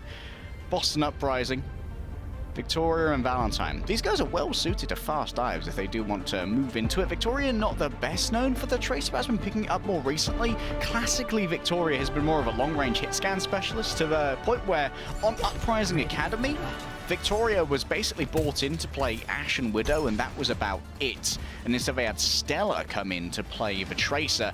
But now, Victoria, you have garnered my attention, my son. Is that a Sojourn? Oh, praise the infant in the sky. Victoria's playing Sojourn. I've been waiting for Boston to finally get with the meta, get with the times. Now, Valentine, we know the May's coming out to enable Punk Sigma, and that's through those isolation walls. Wub, and I mean the rest of Paris Eternal have had time to incorporate the dub. Wub and Dove together. Dub's on the tracer, something that's in his hero pool. Maybe not his best known hero, but Paris, I'm excited to see this new look from them.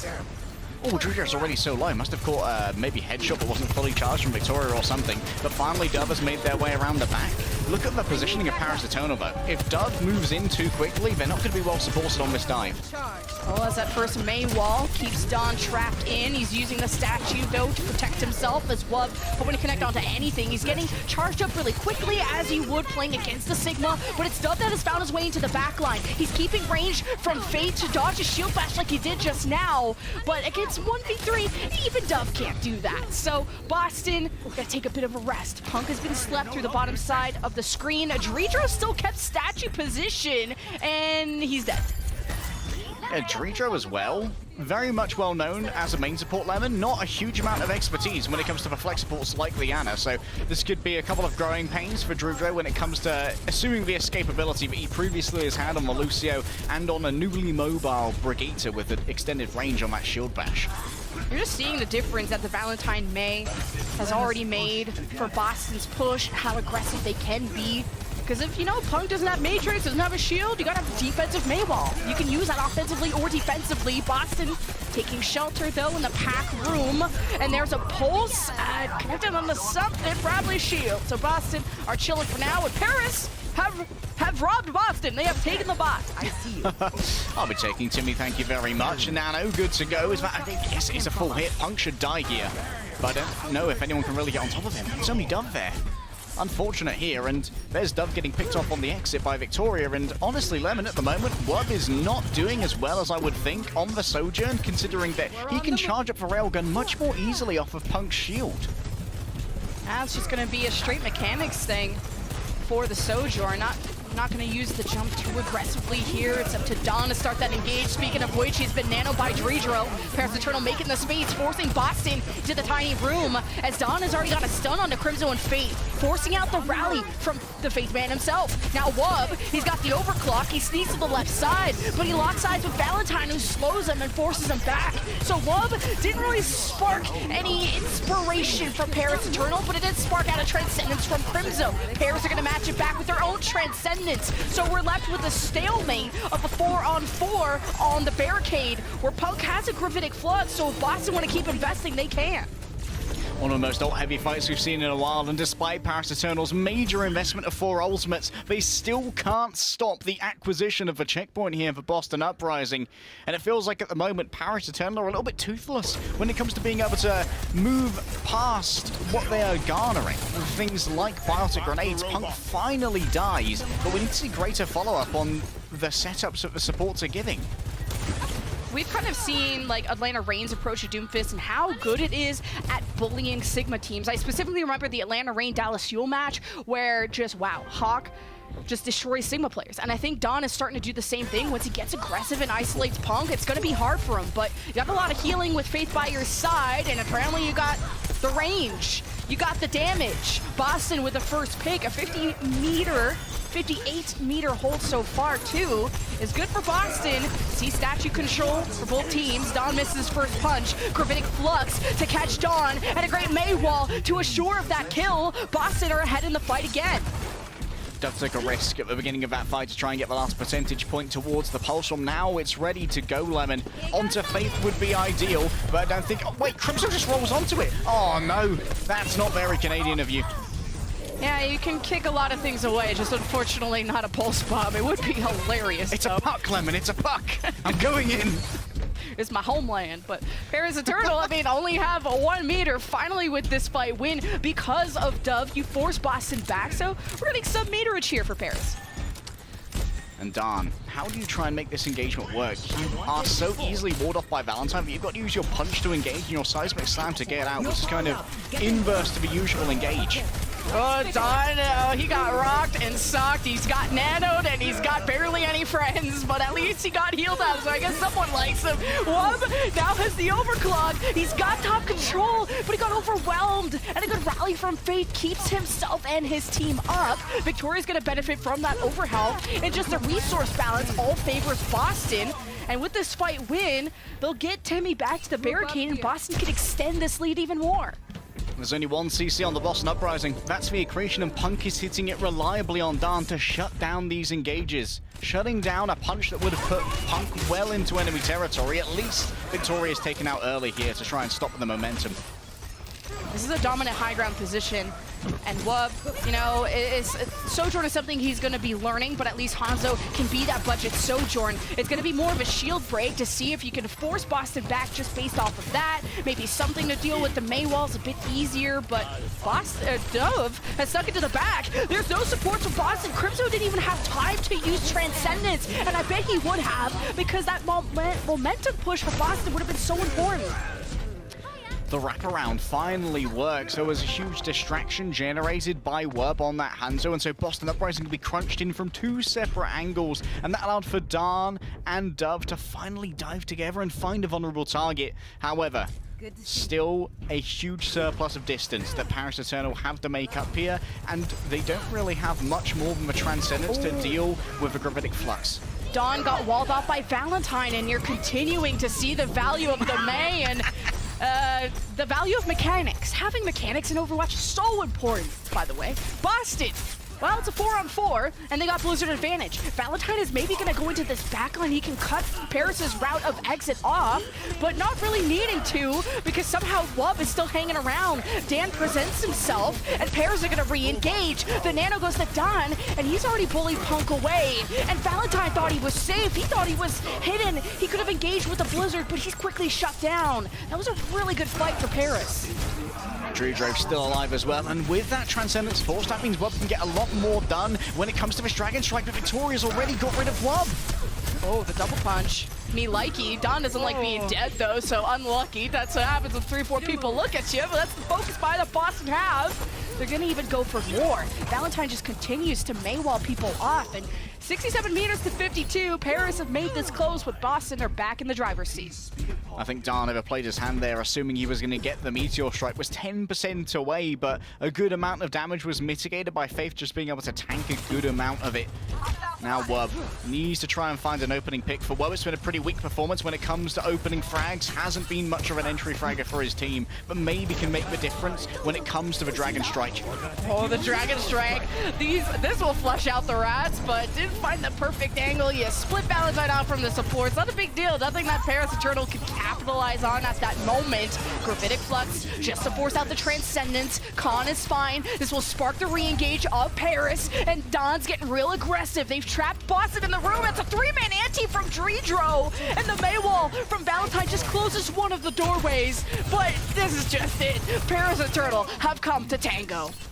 Yeah, but Wub being picked towards the end, this is bad news, Lemon. Wub's going to take so long to return to the fray if he stays on the Hanzo. Going up in the air is an interesting choice from Faith, who's now moved over onto the Baptiste, hoping that the Immortality field is going to be just what's needed to stop Paris Eternal in their tracks. However, I don't think it works great against the Doomfist. Well, Nanos work well on Doomfist. You got a kill out of it, so I'm just going to go with the evidence on my screen. Dreedro almost died and somehow preserved his own life, had to ante himself, and now Don gets to be aggressive, but too far away from the Meteor Strike to keep committing, and wonder what if Dreedro couldn't keep him up. And without Dawn, I mean, Paris Eternal don't really have the engage. They only have Poke, and Wub and Dove can go for those picks. You're close to overclock, but you gotta wait for Dawn.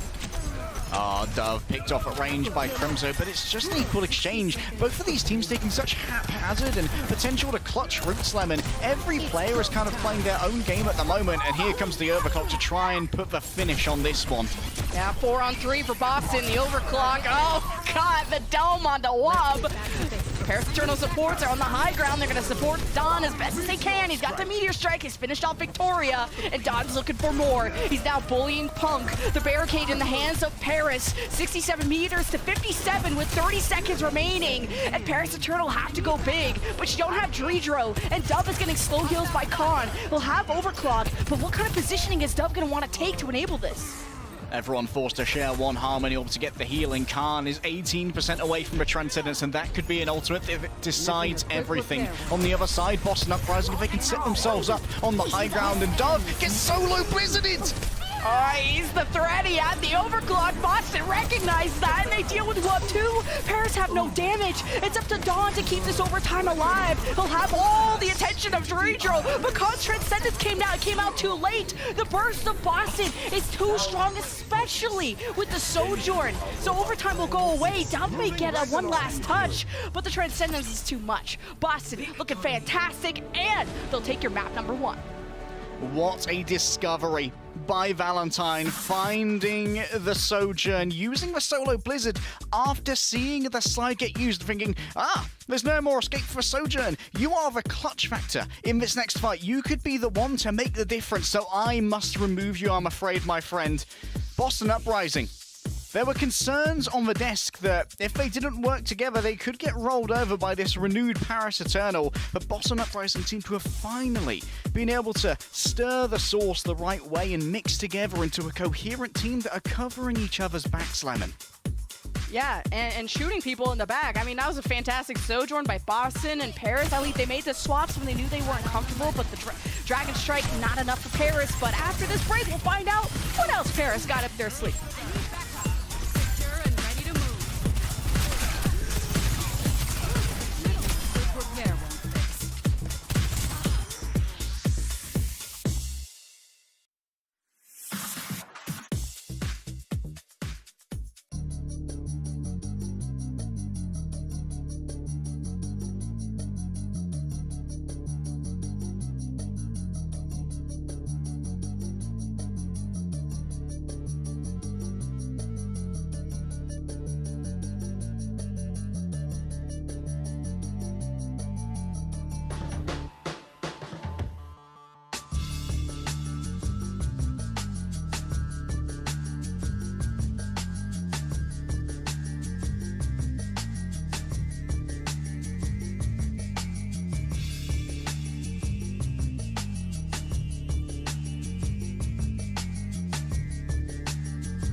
Sometimes you get dub, and sometimes you get wub wub. Take a look at a replay of the final moments of that new Queen Street. This was a fun blizzard. Yeah, look at Valentine also getting it in the doorway to make sure there was maximum coverage there as well. Even if he managed to slide and jump out the doorway, still would have been taking those ticks. Here are the stats of Valentine, but I think the most important thing that Valentine did, which can't be measured that much numerically, Lemon, is actually mess with how Darn was engaging on Doomfist, which is that Darn was continuously using the Seismic Slam as an engage to get the slow on multiple people and to get everyone damaged up, of course, but it also means that Darn's escapability is the incredibly horizontal rocket punch, and that can easily be held back by the wall as well, and it also means that Dredro couldn't heal up Darn through that wall when he made these engagements. Valentine really messed with how Darn wanted to play the Doomfist, and I think that may have been a big difference in being able to kill Darn early. Yeah, it just seems like May's the ultimate counter to Doomfist right now, and a great discovery by Boston. We have some substitutions, only one. MCD coming in for Faith, and we'll be matching up with Crimzo for our next map of Gibraltar. Yeah, so we're going to be expecting likely here probably a BAP Zen alongside the Punk Sigma, just to provide a little bit more in terms of longevity and long-range poke as well, so that Crimzo and MCD can really exercise those aim muscles to try and make sure Paris Eternal get out-poked. And this is one of the ways in which Boston Uprising can really flex their roster over Paris Eternal, who keep having Dredro in. And while Dredro is by no means a slouch on the support, he's definitely more of a main support player. Really good on the Brig, really good on the Mercy and the Lucio, but not overly inspiring on the Ana thus far, just considering the kind of caliber of Anas that we have in this league. We've got people like Shu, we've got Izayaki. You might need to put Dredro onto the Brigitte, and on the defense here, that seems to be what Paris Eternal is leaning into. Yeah, just a Brig Zen. I love Brigittas these days, especially you saw the impact that it had of just pushing Dove away when Boston were utilizing it last map. At least for Gibraltar, I think this will favor Paris's interpretation of this meta with the Doomfist, with the Hanzo, which didn't work out on New Queen Street, but Wub will be able to have the verticality of jumping up. Dawn's presence on the high ground may overwhelm Punk, which we were expecting Sigma from him, but it's a Doom v Doom matchup with some differences on the DPS. Yeah, some differences indeed. Playing more of the sort of like Texas-inspired Genji here as well, and double long-range DPS from Paris Eternal is going to mean that crossfires are easy to establish and limit the positions that MCD can exist. He's actually opted into the Ana over the Baptiste here, and I think that's really good because it's going to be so hard to try and heal up a Doomfist, a Genji, and a Widowmaker with a Baptiste and these unreliable nades.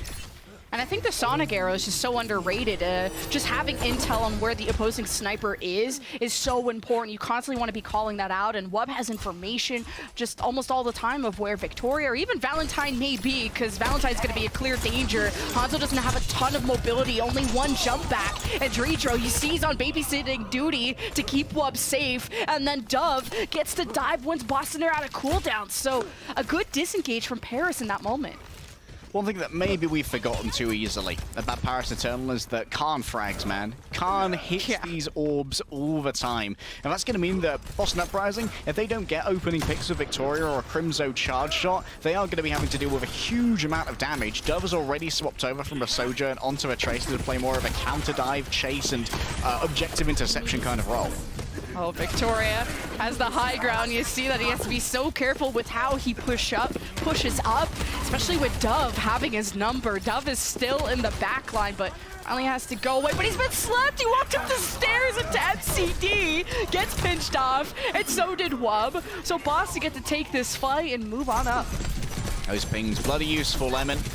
Dredro surrounded, should not survive here long, but at least Paris Eternal are all dying on the cart together, so they get pretty similar respawns and keep that cart at bay. This is going to allow for a chance to re-engage, a chance for yet another fight here on Gibraltar A, and Wub can open up some space on the cart using the Dragon Strike if he so desires. Just needs to hit one more arrow.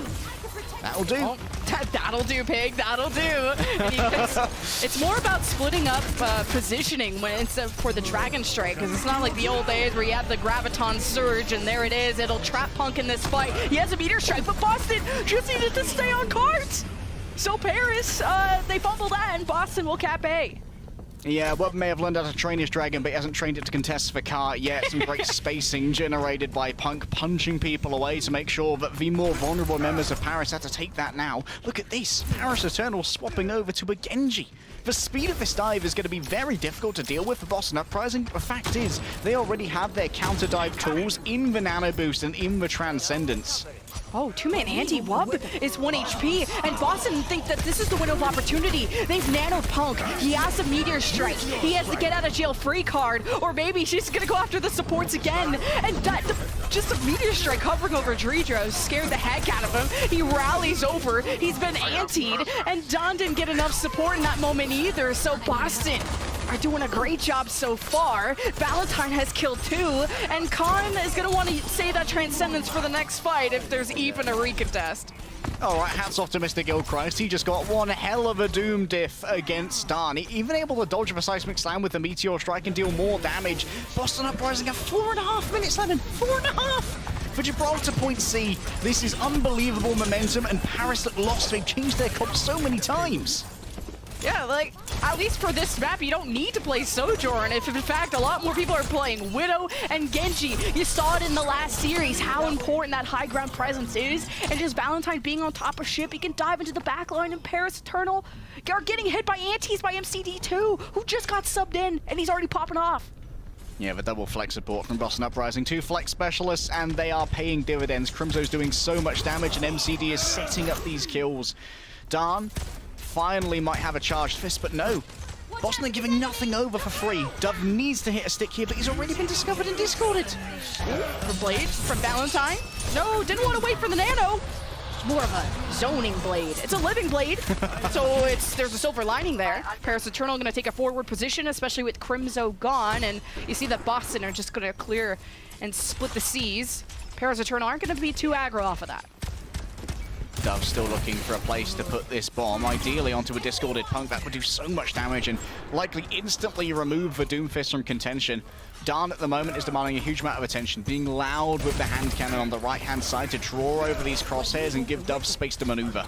Oh, Punk gonna make some space quite nicely. Got a nano. Oh, he just knocked Wub in the back.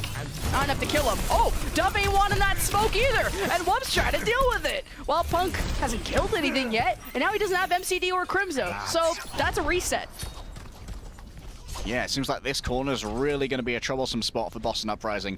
They don't really have the sieging power to take advantage of the high ground. If Victoria has to grapple up there, Punk has to join them. That's going to expose Crimzo and MCD to counter dives.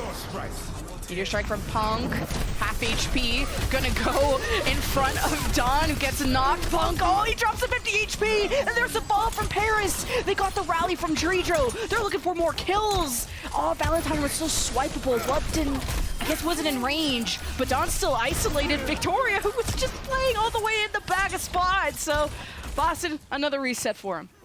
This is all kind of a butterfly effect from Boston Uprising. Oh no, they're going to try and mirror it. Okay, interesting, but it's all a butterfly effect element from Boston not actually opting into using the Nano Blade. They needed a powerful ult combo to get around this corner. Now they're stuck in the weeds, and they're trying to one-to-one mirror it.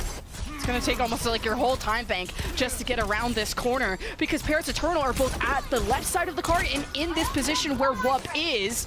And this pinch effect, as soon as Boston move up, they get surrounded by Paris. There's the Transcendence force out by Khan. I wonder if that was from Valentine or whoever, but Punk is overwhelmed and Crimson was too late with the Transcendence. But Boston at least can try and engage off of it while you have the extra healing.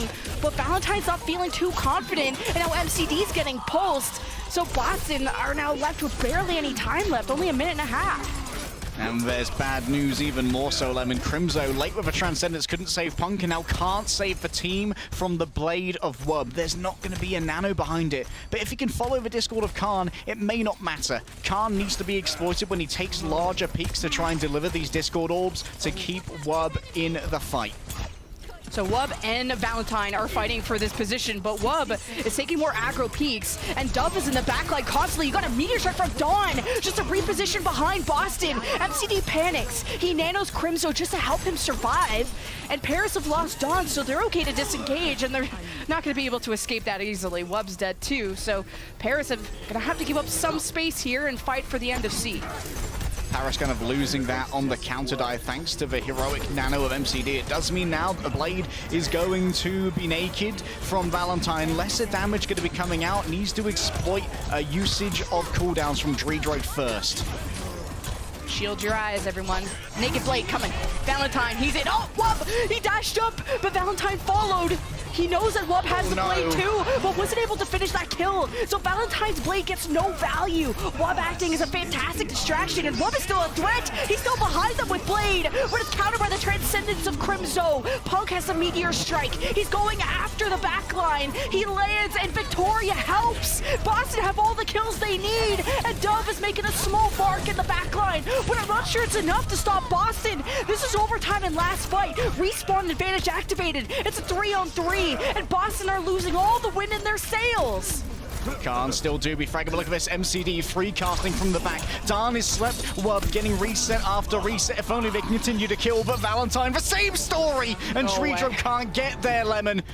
The Immortality field arrived, but that Frisbee can't contest anything. By the skin of their teeth, Boston Uprising turn a 4.5-minute time bank on C into an overtime completion.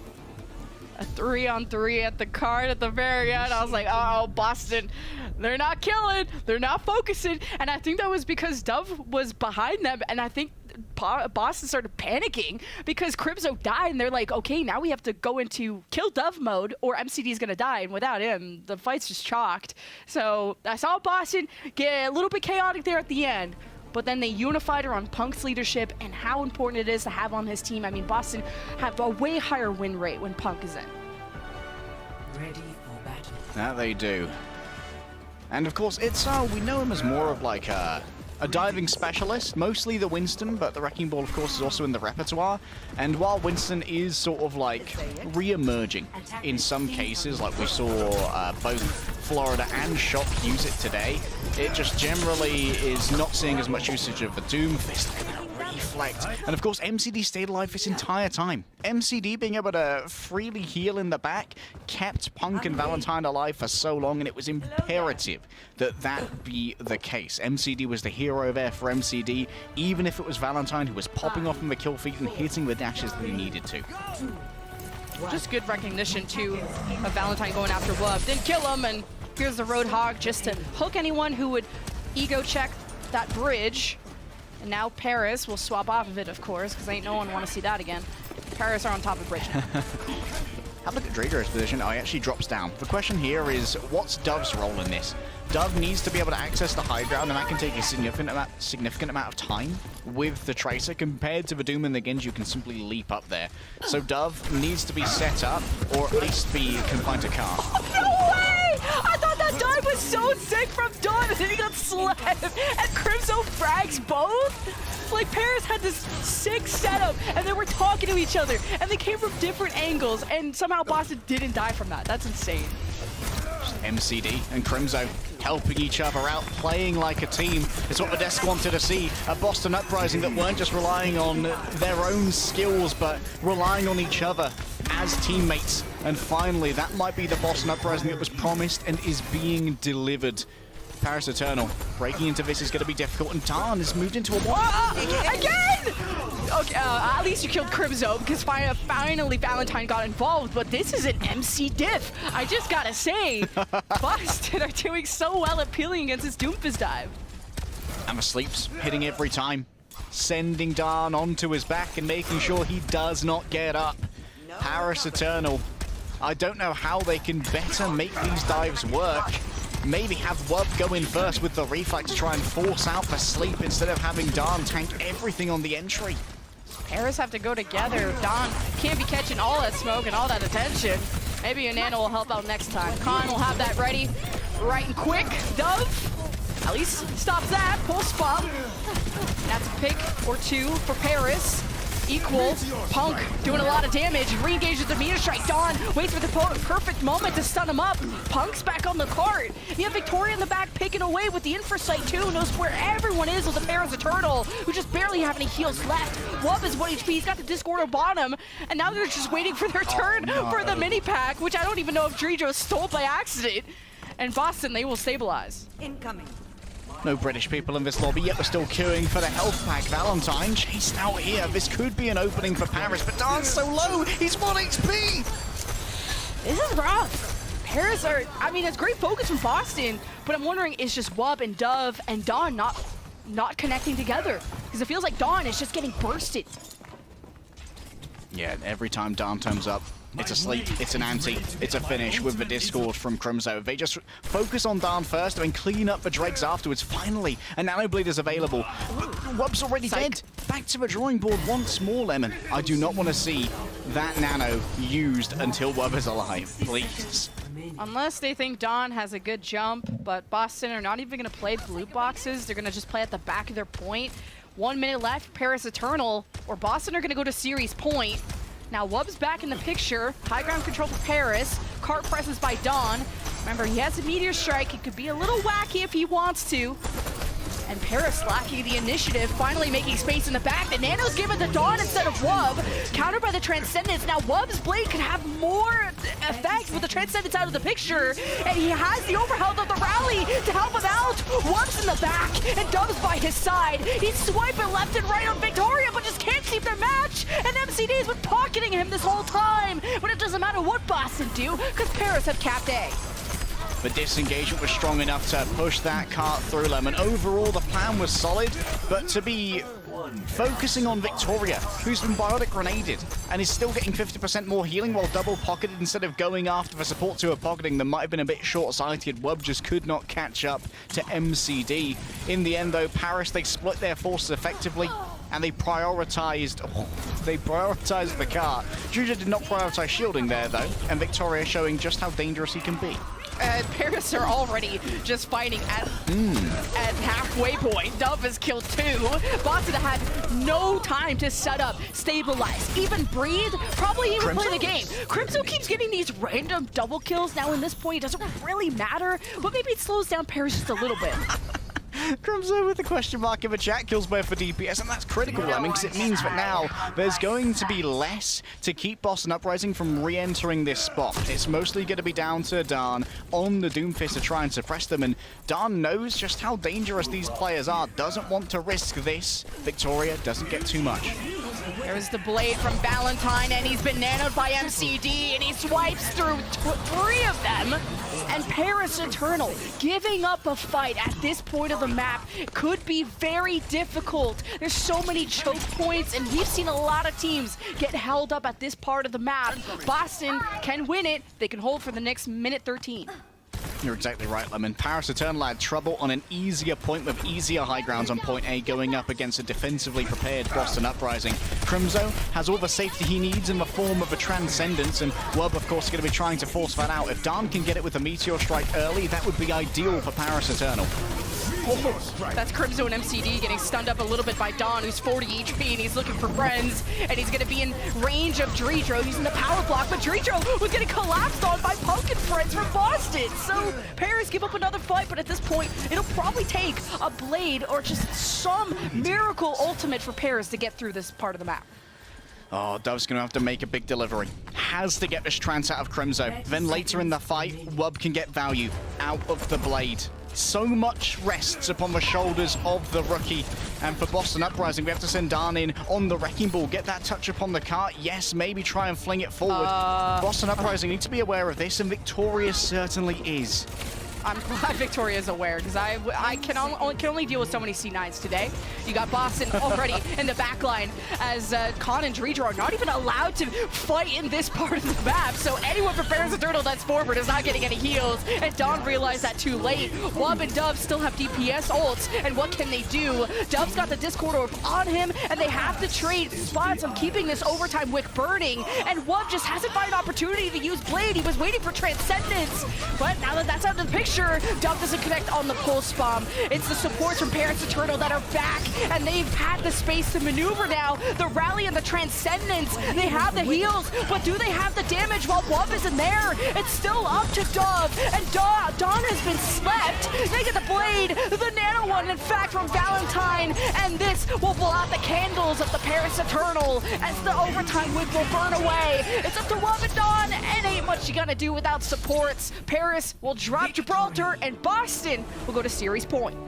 Credit to Paris, they read the game very well. Darn made a big dive onto Crimzo, but it was MCD playing the hero role again, pocketing Crimzo through that dive to make sure he did not have to expend the Transcendence. And only after that, Lemon, was the Transcendence used when Wub was antied and ready to die, knowing that he would not be able to bring the blade to bear in a relevant scenario for the rest of the overtime. Yes, Wub got back with the blade, but at that point, it was 2 versus 5. Boston Uprising, they're playing like a team. They're covering each other's backs, and this is looking bloody good for them so far.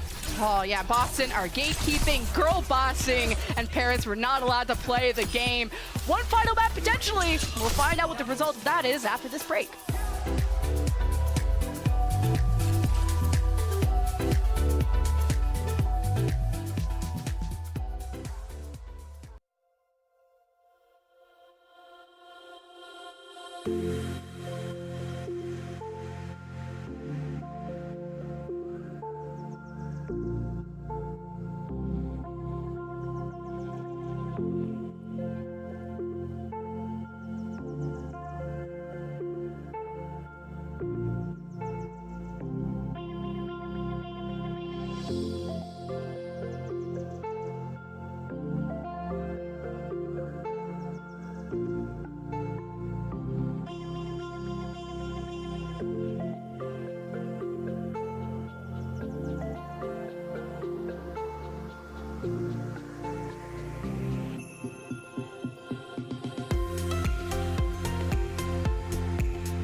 get off the point.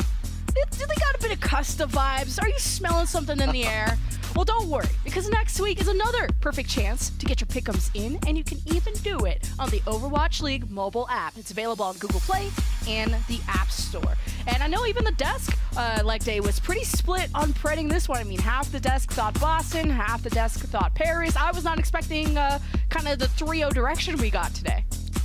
Yeah, our poor Aussie brother Custa has not had a great day on the Preds today. The solo Pred for Outlaws and the Pred for Paris, it could still be a reverse sweep, guys. All of the hope, it could still be a reverse sweep. Both Custa and Johnny decided that the EU squad might have had a chance of winning this one, but Boston, They are working well together, and they are keeping Crimzo alive, which is absolutely imperative. It feels like there are just these two-man squads, and then Victoria kind of floats between them. Valentine and Punk are working together incredibly well. Crimzo and MCD are supporting each other incredibly well, and that gives Victoria the freedom to try and continuously take duels against Wub, which he is winning.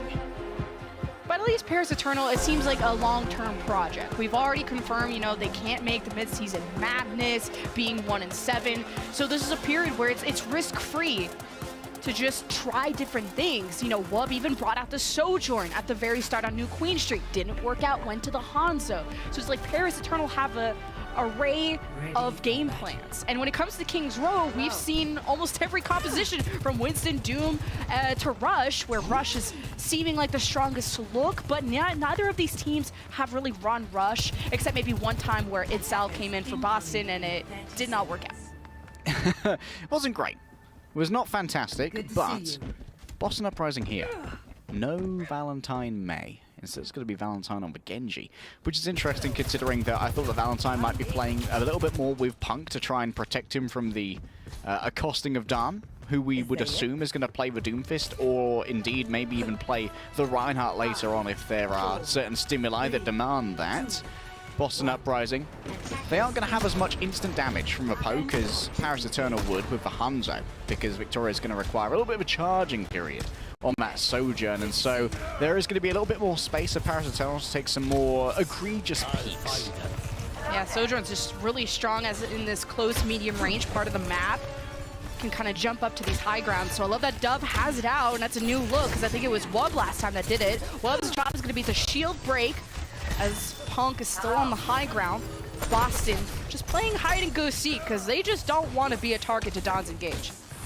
Check out MCD and Crimzo here also being on opposite sides of a high ground so they can heal each other in case of emergency and then meet up in the corridor afterwards. Punk has kept Paris Eternal at bay for a moment in their long poke phase. Remember that Paris Eternal, they don't really have the mojo behind Dan to claim space too aggressively. They've got to wear down the shield instead and claim it slow. Oh, Punk is slept, and yeah, you just leave him alone because you're already starting to generate a take if you're the Paris Eternal. But as Wub stepped up too close to the objective, he's found by Valentine, and Paris Eternal are trying to go under the defense, and now Punk gets to brawl close range. He has access to the supports, and Dredro and Khan are trying to run, and just all of Paris got dismantled, and they never got a take out of it. No tick gained. Leaving too quickly, hoping to take advantage of Valentine getting a little bit adventurous to create space off the back of Punk getting slept. Crimson hasn't been able to do too much damage thus far. It seems like it's all healing for Crimson at the moment because he's playing in a very safe position. If Wub or Dove wants to do real damage to Crimson here, they got to put themselves well into harm's way. Yeah, Wub's just not on shield break duty just because Punk's so good at regenerating it. Wub's like been creeping up on the flank and is sniped at MCD, and that's big. MCD was holding on to Nano to maybe give it over to Valentine or maybe even Punk to brawl close range, to be honest. There are so many options, but this flank from Paris, it's creative, and it's forced Boston's backs against the wall. So you already got one tick, working on the second. Paris have a leftover Dragon Strike if they want to flush Boston out of any position they don't like, and Don just gives them the backhand, and that'll force Punk to the low ground. Huge punch there, just means that there's no chance to contest. You saw that Punk was actually keeping his back to the window in case MCD decided to give over the Nano from the respawn position so Punk could dive onto a point and survive for a touch longer. That was exploited well by Dan, who read the situation. And now Paris Eternal, they can try and move forward using things like the Nano Overclock to buy this space, but Khan has to try and hold on to the Transcendence to deal with the Gravitic Flux in the hands of Punk. Still have the Dragon Strike, but it's the Nano engage first. Dawn giving it over, dives immediately to the right, has found Crimzo. Discord Orb on him, who will win the duel? But the Crimzo gets the last lap, he gets the trance back into safety, and he gets to heal Punk back up, who's gonna brawl in the front line, but it's so overwhelming when Khan trances Dawn, it keeps him in the fight longer. So the later trance pays off for the Paris Eternal, and they get halfway to point B.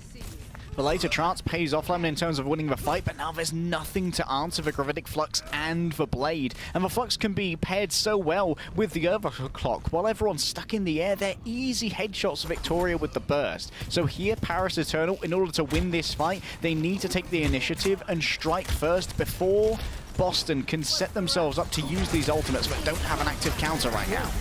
Well, Punk doesn't have an active shield, but he's going to try and grab Flux at half health. He's caught 2 in it, including the Ana of Dreedro. And Boston forgot to float back down to the objective. So Paris will cap B, and now 4 minutes for C, and now there's stagger kills. Oh, that should have been such an easy fight for them. I think Punk might have floated a touch too high. That's a heartbreaker. But for Paris Eternal fans, it's a ray of hope. For Custer and Reinforce, it's a ray of hope that maybe the Preds won't be 6-0'd against Wub close to the Dragon Strike. Remember that Punk's going to have trouble getting away from that one and could be punched into it by Darn as well. It's a contest for the high ground too, but Wub's not really interested in that. He's going to throw the Dragon Strike behind Punk. Punk is trapped in this fight, but Valentine is above to provide some support, and Dreedro's so extended forward, he's frontlining, so the Blade is going to chop him up to bits. Valentine gets Mega. He can keep going. He's met Dove down in the corner, and still best Dove through that. Valentine has killed 2 people in this fight, so Paris has lost some, but they're still having card control somehow. Darn did exactly what I wanted. Actually, what a rock! Actually managed to punch Punk into Wub's Dragon, getting that extended stun, so Punk just ate so much damage. Boston Uprising now are going to have to try and defend this without ultimates for a while, but Victoria's at least bought some charging time by getting that early headshot onto Dove. Risky moments from Darn, but it's fine. It's just a poke battle for now, Lemon. Yeah, Paris Eternal at least have Dawn close to Meteor Strike, so he can be aggro with this. He's going to position to the right side, just forcing Boston back. He's got a bit of a stun up on Punk, who's got the Discord on him. Seems like Paris want to focus down this shield and focus down this tank. Dawn gets rocked again, and it's bursted there by Valentine, who swipes through. And Boston are doing so much with Valentine on this Genji. And now they get high ground control with Victoria too. Overclock next fight. Boston can take a lot of time away. The order is given. The demand is met. Wub has moved over onto the Genji themselves now to go mano a mano when it comes to the Cyborg Ninja up on these high grounds to make sure that no one can exist there for free. Dove wants to snipe away at Ranger, and of course against Punk can easily charge up that railgun. Dawn starts to bully Punk, but Dawn's losing out. He's also been antied, and as soon as he does, he uses Meteor Strike to go back to safety. Transcendence available from Khan. He's a bit further away, so he has to have the perfect reaction time if Dawn gets in a little bit too much trouble. Boston have a lot of burst. They have way more ults. Grab Flux to initiate the fight, maybe, but it's Valentine who gets Nano, dives into the back. He's been antied, and Dawn starts his re-engage. Punk now has to stop this fight somehow with the grab Flux, but I think it might have gotten canceled. And even then, Khan had the Transcendence to heal his team through it. Paris plays so well reactively. Minute and a half left. Will there be someone to contest? Dreedro gets the touch with the Transcendence. Punk has to get back soon. Valentine blades, but he gets kicked by Khan. And surely this could be a good ending for Paris. Put that blade away, son. Ain't time for this. Wub now up against Punk. There isn't too much in the way of support when it comes to those abilities, but there's plenty of healing, Lemon. And Punk did an inverse Icarus. Just flew too close to the ground in that previous fight, allowing them to get punched out of the Flux. And Paris only lost 1 at the start of that fight, and they just hesitated and gave up so much space where really a Doofus can't afford to do that. And look what happens as soon as they give up space. Valentine jumps in the back and kills everyone. So Paris has a chance to finish the map there, but 42 seconds will have one last chance to do so. Does Punk swap is the question. No, sticking with the Doomfist now. Hoping that will give a little bit more staying power on the cart, using the power block and of course the ability to intercept the Paris Eternal rotations and really cause some problems for Dreedro and Khan backline. Wub noted on the approach as Boston Uprising get closer and closer to this overclock, but what we really need to do is answer Wub's blade. Anti slows Wub down for a second. Paris fight for the top right high ground to get Wub in the best position for the blade. Does he want to wait for the Dreedro Nano? He's quite far away from it. Paris just have to identify the perfect opportunity, but the Nanos give it to Punk. The initiative from Boston. The overclock starts. Punk has been slept, and Victoria's looking for picks. Now Paris are hiding through the right side, and Wub gets these destroyed by Crimson once again as he blades, and Paris netting nothing off that ult fight. They get off the cart and will not be completing the map. What a game Crimson is having. Just kicks the blade out of his hands. A disarming strike rolls a nat 20, and Wub simply folds under the pressure. Paris Eternal, they were gifted Point C with a hefty time bank by a Boston Uprising disregarding of the objective. A missed battle plan that should have been an easy dub for Boston at the end of Point B, and really getting Paris stuck in the weeds of the streets. But when it came to getting around this corner, pushing that final area, Crimson and MCD remain so much of a threat, because when you're trying to push that final area, Crimson and MCD, they can operate with so much safety, they can play so much physical cover, and Paris Eternal couldn't get Jericho and Khan into a position where they could equally support their front line, and that meant that Valentine, Victoria, and Punk could take much more egregious angles. Oh, we get to see it again live. I'm so sorry, Wub. I can't believe they did you dirty like this. But I mean, that's just the power of why Zen is in the meta right now from the recent patch. You guys haven't caught up.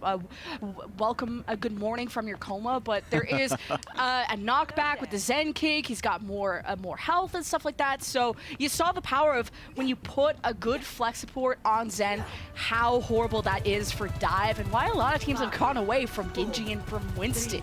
But sometimes Genji in the right hands can get a good execute. This time it'll be Valentine. He's looking to deflect anything, but finds nothing. Never pull a blade on a man with a hat lemon. It gives him resistance to slashing damage. Boston Uprising have sort of Punk over onto the Doomfist, and it seems like they're going to be sticking to their guns here and sort of like the pseudo dive of the Doomfist Genji supported by these double flexes, and it's another change. Punk back over to the Sigma now, hoping to slowly claim this area and maybe exploit Dawn getting touched too frisky. He's already been antied and discorded. Yeah, Boston are going to want to just brawl on this point. Wub, though, has control of Hotel, and I'd love to see Valentine pay him more attention. There's the approach. The Sonic, though, alerts Wub of this push, but Valentine still gets ahead. Could set up MCD to be safe, although MCD did get antied. Looks like he's okay. Less duration on the Biotic Grenade is pretty nice this patch. Valentine has found the support. He's already killed Khan. He's dodged the sleep. He couldn't deflect the anti, and this is not a winning situation. You at least get one support out of the picture, but is that really enough for Boston to yield the fight? Now they've already acquired 2 ticks, and without Dawn, Paris don't have a recontest. Juju has been found as well by a roaming Victoria, and that all opened up with Wub getting picked by MCD, hitting a cross-map Bionade, and Crimson getting the finisher. Boston Uprising, they have playmaking supports now. We wondered if Valentine and Victoria would be these world-class DPS, and MCD and Crimson said, we don't need entirely world-class DPS because we're going to share the load. We're all bearing it on our shoulders here. Atlas may have shrugged, but Boston Uprising have some incredible trap muscles going on right now. Oh, yeah. Those things look like bat wings on some people. It's kind of gross. When they run into trouble, they just shrug it off. Well, it's a good thing you're called leg day, but there's Pulse from Dove. He's in the back. He gets a stick on MCD. Looking for his revenge on Crimson, who's hidden and take a room in Hotel. That means no healing for Boston for a few seconds, and Punk is in desperate need. He's grabbed the mini. He probably still has a shield to help himself disengage through the main choke. Valentine has even crept through, so Boston, once MCD are back, could be ready to re-engage. Punk, well, he's already dealt with Dawn. He's been nanoed. The Dragon Strike isolates Punk in the fight, which has forced 2 support ultimates to help save Punk, including the nano from MCD. So Paris thought they trapped Boston, but Boston said, you're trapped in here with me, buddy. And Punk actually was really patient there in being able to hold out before calling for the nano to save him. That meant that Dawn ran out of the nano first. Ridger actually got into a very perilous position to deliver that anti-nade to Punk as well, and so was easily hunted down. Now Boston Uprising have themselves a gravitic flux that's going to be answered by Khan, but if it's going to be forced first by a Valentine Blade, Punk should be able to be the real playmaker here, or vice versa. Valentine will have to go in without the nano. That was 2 support ults were used to save Punk, and it helped out for now, and already the knockbacks are hitting Valentine, and the Transcendence is forced. Valentine might be okay with this. He's still up and above the defense. Dove has found his way in the back, but he's 1 HP. He'll be gone for a second. Grab Flux hits the supports, and Valentine's there for the finish. What a beautiful fight for the Boston Uprising.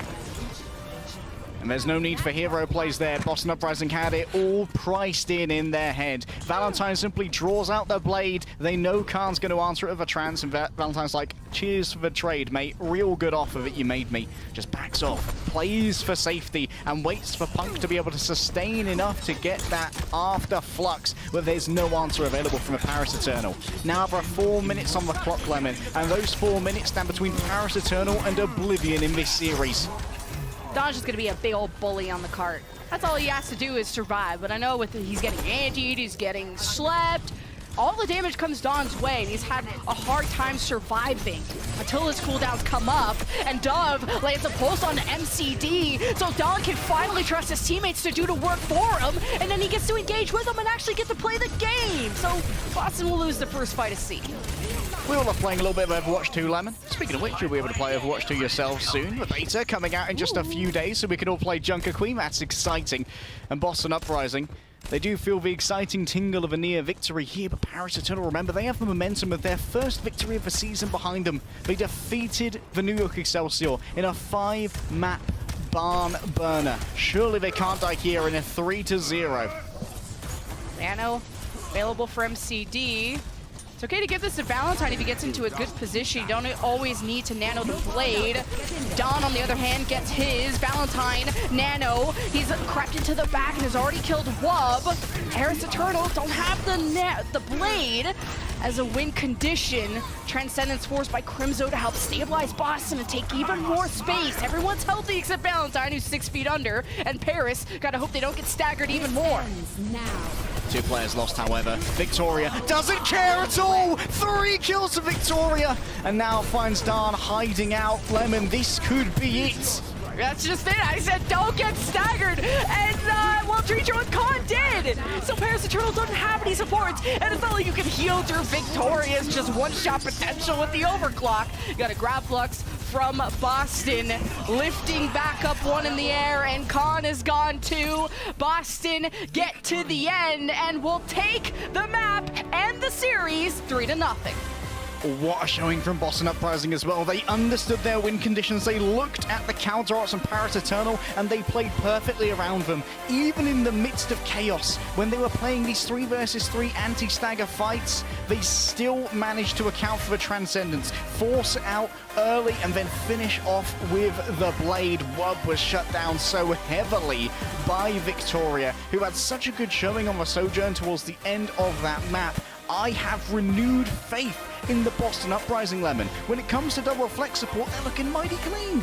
Me too. I have some new hopium for Boston. They had a tough schedule. Like, we're not gonna lie. They had the Shock.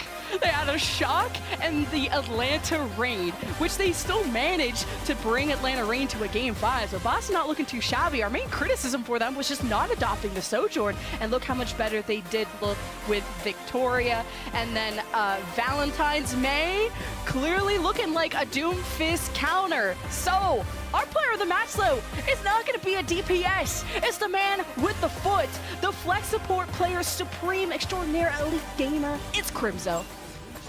The starting kicker, the man with the hats, the Zenyatta god, Crimzo on Zenyatta, was an absolute tour de force, a devastating impact upon all of these dives. Look at the counter dives that he got, and working so well with MCD as well. And you could see that Punk and Valentine in that last replay, they actually got there too late. They came in record time to play counter dive, but Crimzo had already killed everybody. What a game he has had, and what a bit of enthusiasm this has given me for the forthcoming matches of Boston.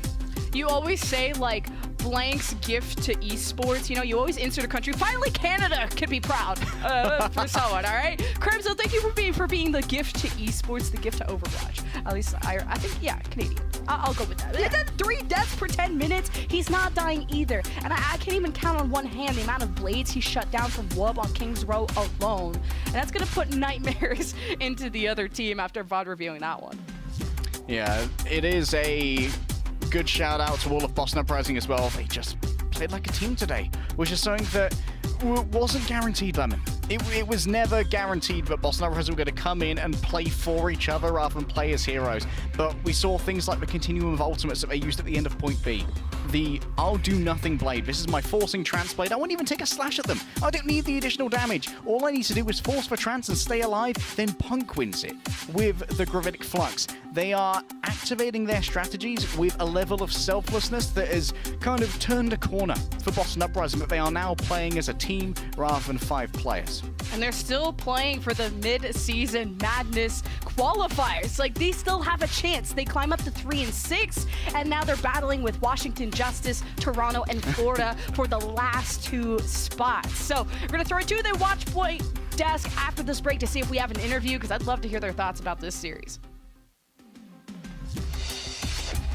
The Overwatch League is brought to you by Upper Deck, the official trading card of the Overwatch League.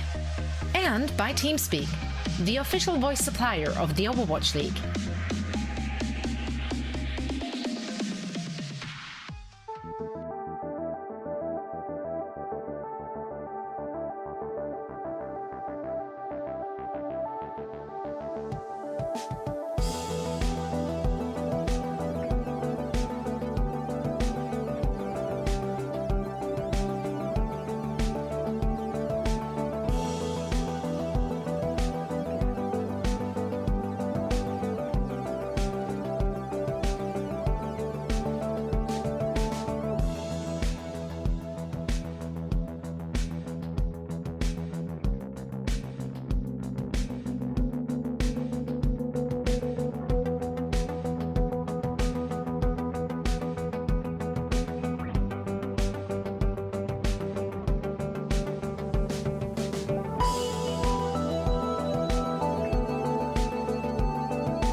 Welcome to Post Show, everybody. I'm here joined now by Victoria from Boston Uprising. Victoria, congratulations on the win. Really good to talk to you. I think this is my first time, so yeah, very excited for this.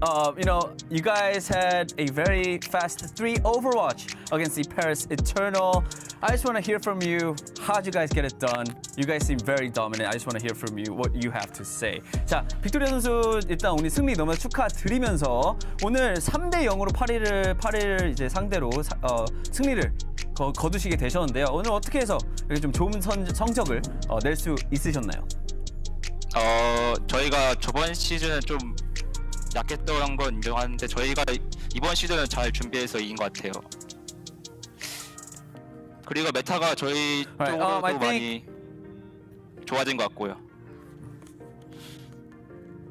Right. I think compared to last season, I think our team itself, Boston Uprising, we were a little bit on the weaker side last season, but this season we made a lot of preparations, and I think that's why we look a lot stronger. And also, I think the current meta also helps a lot for our team as well currently. I think that's actually my second question for you, Victoria, because I wanted to ask you about this meta. Like you said, you guys are looking a lot better. I think individual players like you, Valentine, Punk, Crimzo, MCD, everyone on the team looks a lot more comfortable, and you guys are definitely showing the results. Do you feel like this current meta that we're playing in is the best meta for the Boston Uprising? 자, 두 번째 질문 방금 빅토리아 선수가 메타에 대해서 좀 살짝 말씀을 해주셨는데 쉽게 말해서 지금 굉장히 좋은 모습을 많이 보여주고 있는 것 같아요. 제가 봤을 때도 빅토리아 선수가 보시기에 지금 현 메타가 어떻게 보면은 보스턴에게 최적화된 메타라고 생각을 하시나요?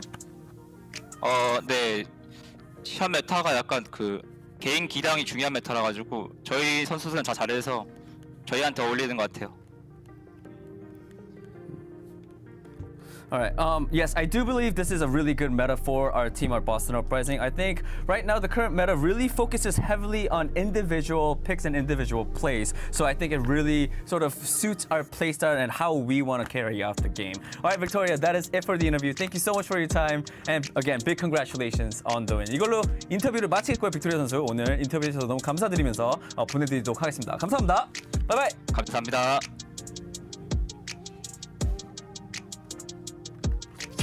I got away. Another one. He's raking them up today.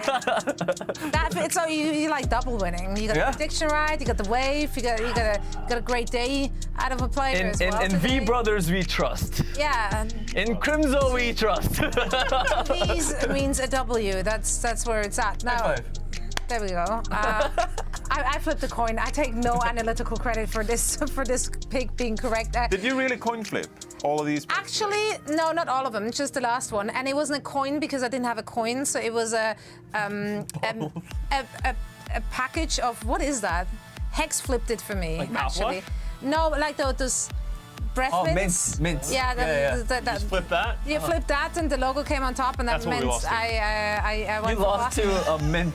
You lost to a mint bottle. Empty case of mint. It was half full, just so you know, it's not completely useless. However, you guys were wrong, so let's discuss.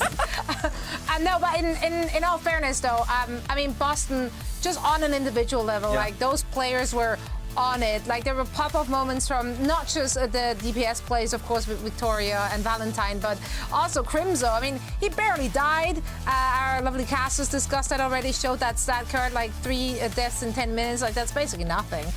Unkillable, however, he was dishing them out. Yeah, player of the match, absolutely deservedly so. He was absolutely incredible on that Zenyatta, a hero that we know he was good at, but we need to really start talking about Crimzo more when we talk about this team and just overall flex supports in the league, because he proves time and time again he is one of the best that we have in the business, and he's pushing the Boston Uprising to wins once again. But honestly, the entire Uprising team, I talked about it, and one of the reasons I predicted the Paris Eternal was I thought they had good individual players. If they could work and build off of that, they could improve. They could sort of hit that next level. Unfortunately, it felt like the Paris Eternal went backwards a little bit, and their players didn't have that individual pop-off in the same level that the Uprising did. Everyone on this team had their moments. MCD's sleeps to protect Crimzo were incredible. Valentine and Victoria, the V brothers, as you guys said, having that flexibility, but also being able to sort of just pop off at any moment. You gotta love this team and the growth that they're making week on week. But for me, ultimately, as much as Boston Uprising improved and that was cool, my big disappointment was seeing the Paris Eternal struggle a little bit in this match. It felt like they regressed a long way from where we've seen them come in the last couple of weeks. Yeah, that is very unfortunate because, I mean, this is, if you're looking at the schedule of those teams, since those are more in the bottom of our standings, those are the matches that they need to win, right? Like, those are the W's that you really need on the board in order to get ahead in our standings. Ahalas, it was not meant to be for the Paris Eternal today. However, Boston Uprising looked very dominant. Now, if we're looking at the Paris Eternal, one thing particularly stood out to you, and that was Don reinforced. You weren't too happy with what you've seen from him. Yeah, I mean, typically the Paris Eternal, they like to flex between their different tanks. They have a Stola usually playing the Sigma, and also you have Don playing, you know, the more robust main tank heroes like Winston, Reinhardt, and Doomfist in this case. So we didn't see that tank flexing around today, and instead it was all about the down Doomfist. And if we take a look at some of the stats today, I don't think it was a particularly good performance from him. 8.6 deaths per 10 minutes. I mean, Meteor Strike kills, I don't know how much you can really emphasize on Meteor Strike kills, because like you use it as like an escape tool sometimes. 7 final blows per 10 minutes, that's all right. Overall, I feel like just reviewing Don's gameplay, just like he didn't look like one of the better Doomfists around the league. At the same, he wasn't that synced either with the dives. We saw him in Gibraltar several times. It didn't feel like he dove in with Dove and Wub as well on the Genji. It often felt like it was a Tracer and Genji kind of dive, and Don was nowhere to really be found. He got picked so many times, like at the start of fights. And I don't necessarily blame it all on Don. I think that this was obviously like a team decision to opt for the Doomfist a lot, and I understand why. Like, I think Vastola at times have struggled on the Sigma as well. But just reviewing the maps in this series, like you're playing King's Row. Yeah, where's Vastola? Come on, like it's King's Row. It's King's Row, right? You want to see some Sigma being played. But I don't think Don Doomfist is really what you should build around moving forward. I'd like to see Vastola back in the lineup for this team as well. And you know, this is a tough meta for this team, because just like we opened the show, Marvel can play both the Doomfist and the Sigma at a really good level. Paris Eternal, they have to pick their poison at the start of the map. Either we go like Doomfist Winston, or we go Sigma with Vastola. They don't have a choice in the middle of the map. Tank flexibility is so very important in the current meta, and it just keeps on showing. Now, another thing which is very important to me personally is that we all have a good time watching Overwatch. And we get to pick and choose our absolute favorite moments, our standout moments, which usually involve a lot of players doing not so well. I don't know why that's apparently our thing, but it is our thing, and I'm for it. But do you have a high or a low light today? Highlight. I am not making making any players look bad. I am actually of course not. This was a really good play by Violet. I think at the end of Circuit Royale, he gets a 4K with that Brig. Just very clean and crisp. A lot of good whip shots. A lot of picks that really carry the team to like push it to the end, you know? Yeah, and I'm not all about people falling off cliffs and falling into pits, you know? I like good plays like this. The Brig 4. This has to be our first Brig 4K in a highlight, right? Yeah. It was a good play. Yeah, it was a good whip shot. You know, you love to see it. Just clean. Brig is an underrated hero. Like, the skill aspect of Brig is actually pretty high. She's difficult to play. Yes, when she came into the game, not so much. But where she is now, I actually think she's a really fun hero, especially in Overwatch 2. Another hero which always entertains you, and the masses, of course, Kasa, is Genji. Oh, we all love a good Genji play. Yeah, we all love a good Genji. But this isn't even a good play or a bad play. It's another one that just made me chuckle. I just thought it was funny. We're going to see Kevster here, dodge, dip, dive, ducking, and dodging. Here we go. We have Pelican trying to hunt down Kevster. He should be dead. He's discorded. Get him. Oh, dodges that one. Oh, just gets out of that one. Kevster goes into the car. Oh, no, dodge sideways. Oh, you can't get me. Oh, dodges up. There's another double jump. Oh, then a climb. Pelican just has no idea. His ankles are being broken right here. So now we get to get this one again from Kevster's perspective. I don't know. This is 54. It's just, oh my God. That's so sick. You know, when that happened, he screeched through our entire trip. He's a ninja! He is a ninja. That was crazy. No one could hit him. No, yeah, that's slippery, man. Slippery little Genji. It's yeah, it's basically a Lucio scenario right there. Hey, everyone loves a good Lucio. That's play. true. That's true. Well, yeah, that was a great best of today. I do admit that. Jonathan, where are we going? Positive, negative, anything in between? Speaking of running through the hallways, because when I saw this, I literally just like ran out the truck. I mean, the C9s from Houston Outlaws. And, like, the first one. Someone had to. Right? Yeah. I mean, the first one really just like hit me because both me and Custer were at the seat, like the edge of our seat. They were just like, oh my god, they could actually do it. Like they got to pick on the Reiner here. They got to pick on the Pilot. Oh my god, they could do it. And then out of nowhere, touched. Oh, there's the player camps. Oh no. Even Gladiator was so confused. Face is my favorite, and I literally couldn't believe it. And here, like, this is Dante playing with fire, and it's like, I punch away. It's like, I mean, I understand that you want to like maximize the efficiency, but like at some point, it's like, I'm not allowing this C9 to happen. I'm going to go down with the ship. I'm going to go down with the ship. I don't care. No C9s allowed, but instead he had to weave it. Dodge in, dodge out. At least they doubled down.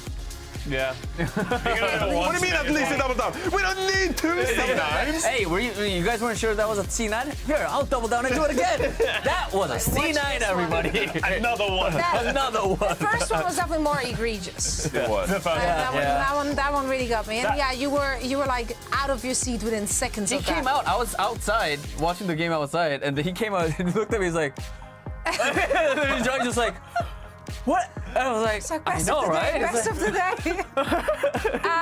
Yeah, man. I mean, what can you say about that? Surely, as tough as those are to watch for us, imagine being the player involved. Yeah. Like, that was the definition of Jake despair. That was the moment for me that I realized that Houston Outlaws pick was over. Like, I was bending because that was a rough map for Houston, but I'm like, they're coming back. Houston's going to prove me right and then break my back across their knee with that C9. So I do get my entire Twitter timeline was just filled with Jake despair face. And we absolutely love you, Jake. So yeah, it was great to see your face all over the place. It's good to see you again. Good to see you again, homie. How about you, Zoe? Well, I'm glad you're asking. Yeah. Glad we didn't forget. I got some big Lastra energy for you. Oh, another one. Oh, I love it. Another one. Give it to me. I mean, as far as a trade goes, this is a keeper. I remember this. The flanking Senora. Oh, he went. Listen, if you don't care about that On's widow, I got it. He's floating up those stairs, you know, like you can't hear the footsteps. No one saw him coming, and he got the kill. This is how you know he's deep. He walks in, he gets this frag, and then immediately like looks behind him because he knows like, the Gladiators are coming from. Oh god!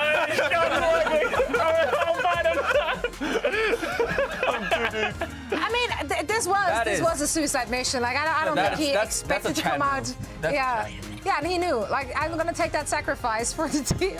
But I love the energy of that. Like that's inspiring me to play Sin. Yeah. Like that? No, don't do it. But I just no. No. If the Widow starts killing your entire team and you're a support player, the solution is never to flank and try and deal with it yourself. Every support player out there has been in the position though where you go like, can someone please take care of the Widow? Someone please take care of the Widow. No one does it. It's fine. Your tank doesn't. Your DPS don't do it. You gotta do it yourself, so just man. do it, and then be like, it's okay. I have my ult. I'm gonna ult. Then you trans out of it. You're like, this is trying to just sit there. Lastra would have done it. If Lastra had his transcendence, he 100% would have. Yeah, he probably did. 100%. That would have made it even like the better one of the day. Like that would have been the bestest of the day for sure. Love that energy. Yeah, we had some great plays today, some great games today. Lots of ups and downs. It was an emotional roller coaster, and we got more coming your way. Not this week though, because this week is over. But next week we're gonna kick things off again with the East. So let's take a look at our schedule. We're gonna start with my absolute favorite color combination, which just looks so edible, doesn't it? Candy Spark color. going up against the Fusion. Then afterwards, we're gonna see the Chengdu Hunters take on the rising Guangzhou Charge. So it's gonna be interesting to see if Rising. Yeah, you said Rising. No, it is right. They can't go down anymore. Yeah, the only way from here is up, true. right? Yeah, no, Eventually they get the W. I don't They know why I have a said win. Rising, We've though. seen worse. So true. Now, in our Western region, of course, we're going to kick things off on that lovely Friday with the London Spitfire, who will go up against the Paris Eternal. Afterwards, the Houston Outlaws have to face off against the Atlanta Reign. And last but certainly not least, the Gladiators will be flexing their muscles going up against the Toronto Defiant. That Houston-Atlanta game, I am very interested. Both have looked shaky at times, but Yeah. they both, you've seen their ceiling so far in the mid-season tournament. That could be a banger of a match. London. Yeah. Hardy, let's go. I miss you, buddy. Suddenly he's a super fan again. Look at that. They find success and all of a sudden he's, I've been with you guys the whole time. What do you mean? I've been with them the whole time. We have Okay, seats. just one time I picked Toronto, and now you guys are just. Yeah, they don't forgive. People they don't forget. Exactly. That's right. But you have a few days to make it up to them. So I'm expecting lots of pro-London tweets as we're heading into a few days break. And then, of course, we're back with more action. Thank you all so much for joining us once again for another wonderful week of Overwatch League action. Thank you, gentlemen, so much. It's always such a joy to have every one of us in the truck. So stay healthy, stay well, stay safe. And I'm going to see you all again next week when it's time for more Overwatch League action. Thanks so much for watching and goodbye. 안녕.